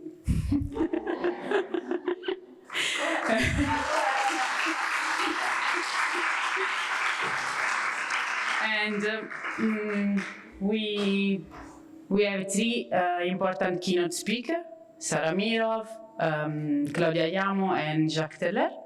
And so the number is finished.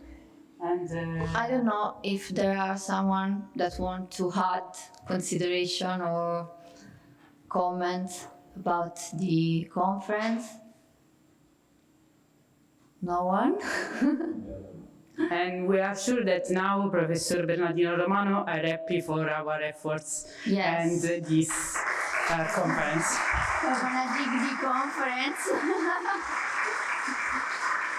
Thanks to everybody.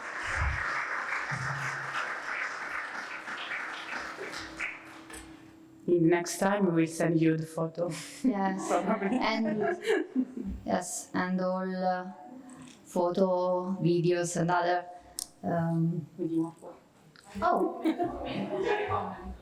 Yeah, thank you. I'd like to add something.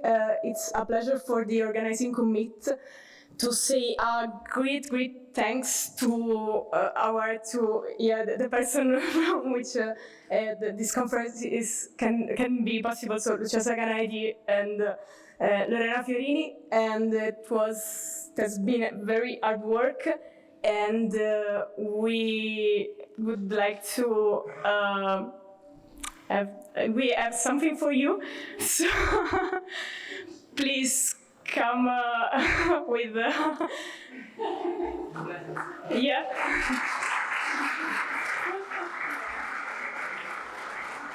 So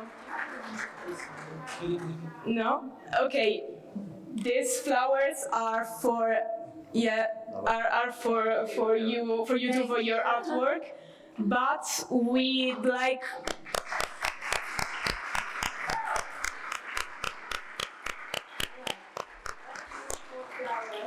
Yeah, but we'd also like to give something like a sort of little present from our art, I would say, to also our professors Alessandro Marucci and Francesco Zullo, so please come.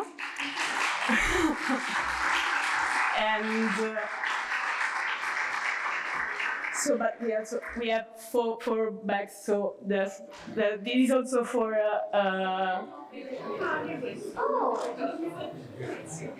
thank you. Please choose the right bag.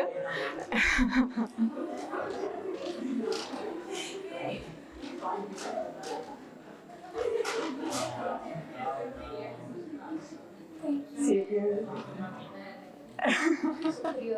I have.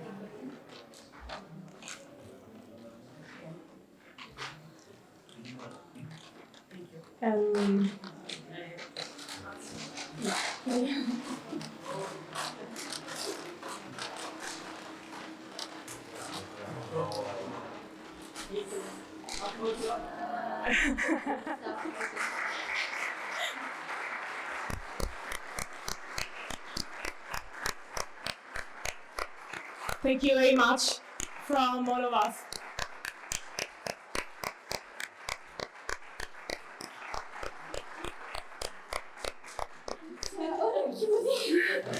And let's see in not 2 years, but let's see and just keep in contact and see you at the next Input 2025 in Pavia. In Pavia, yes. Thank you all.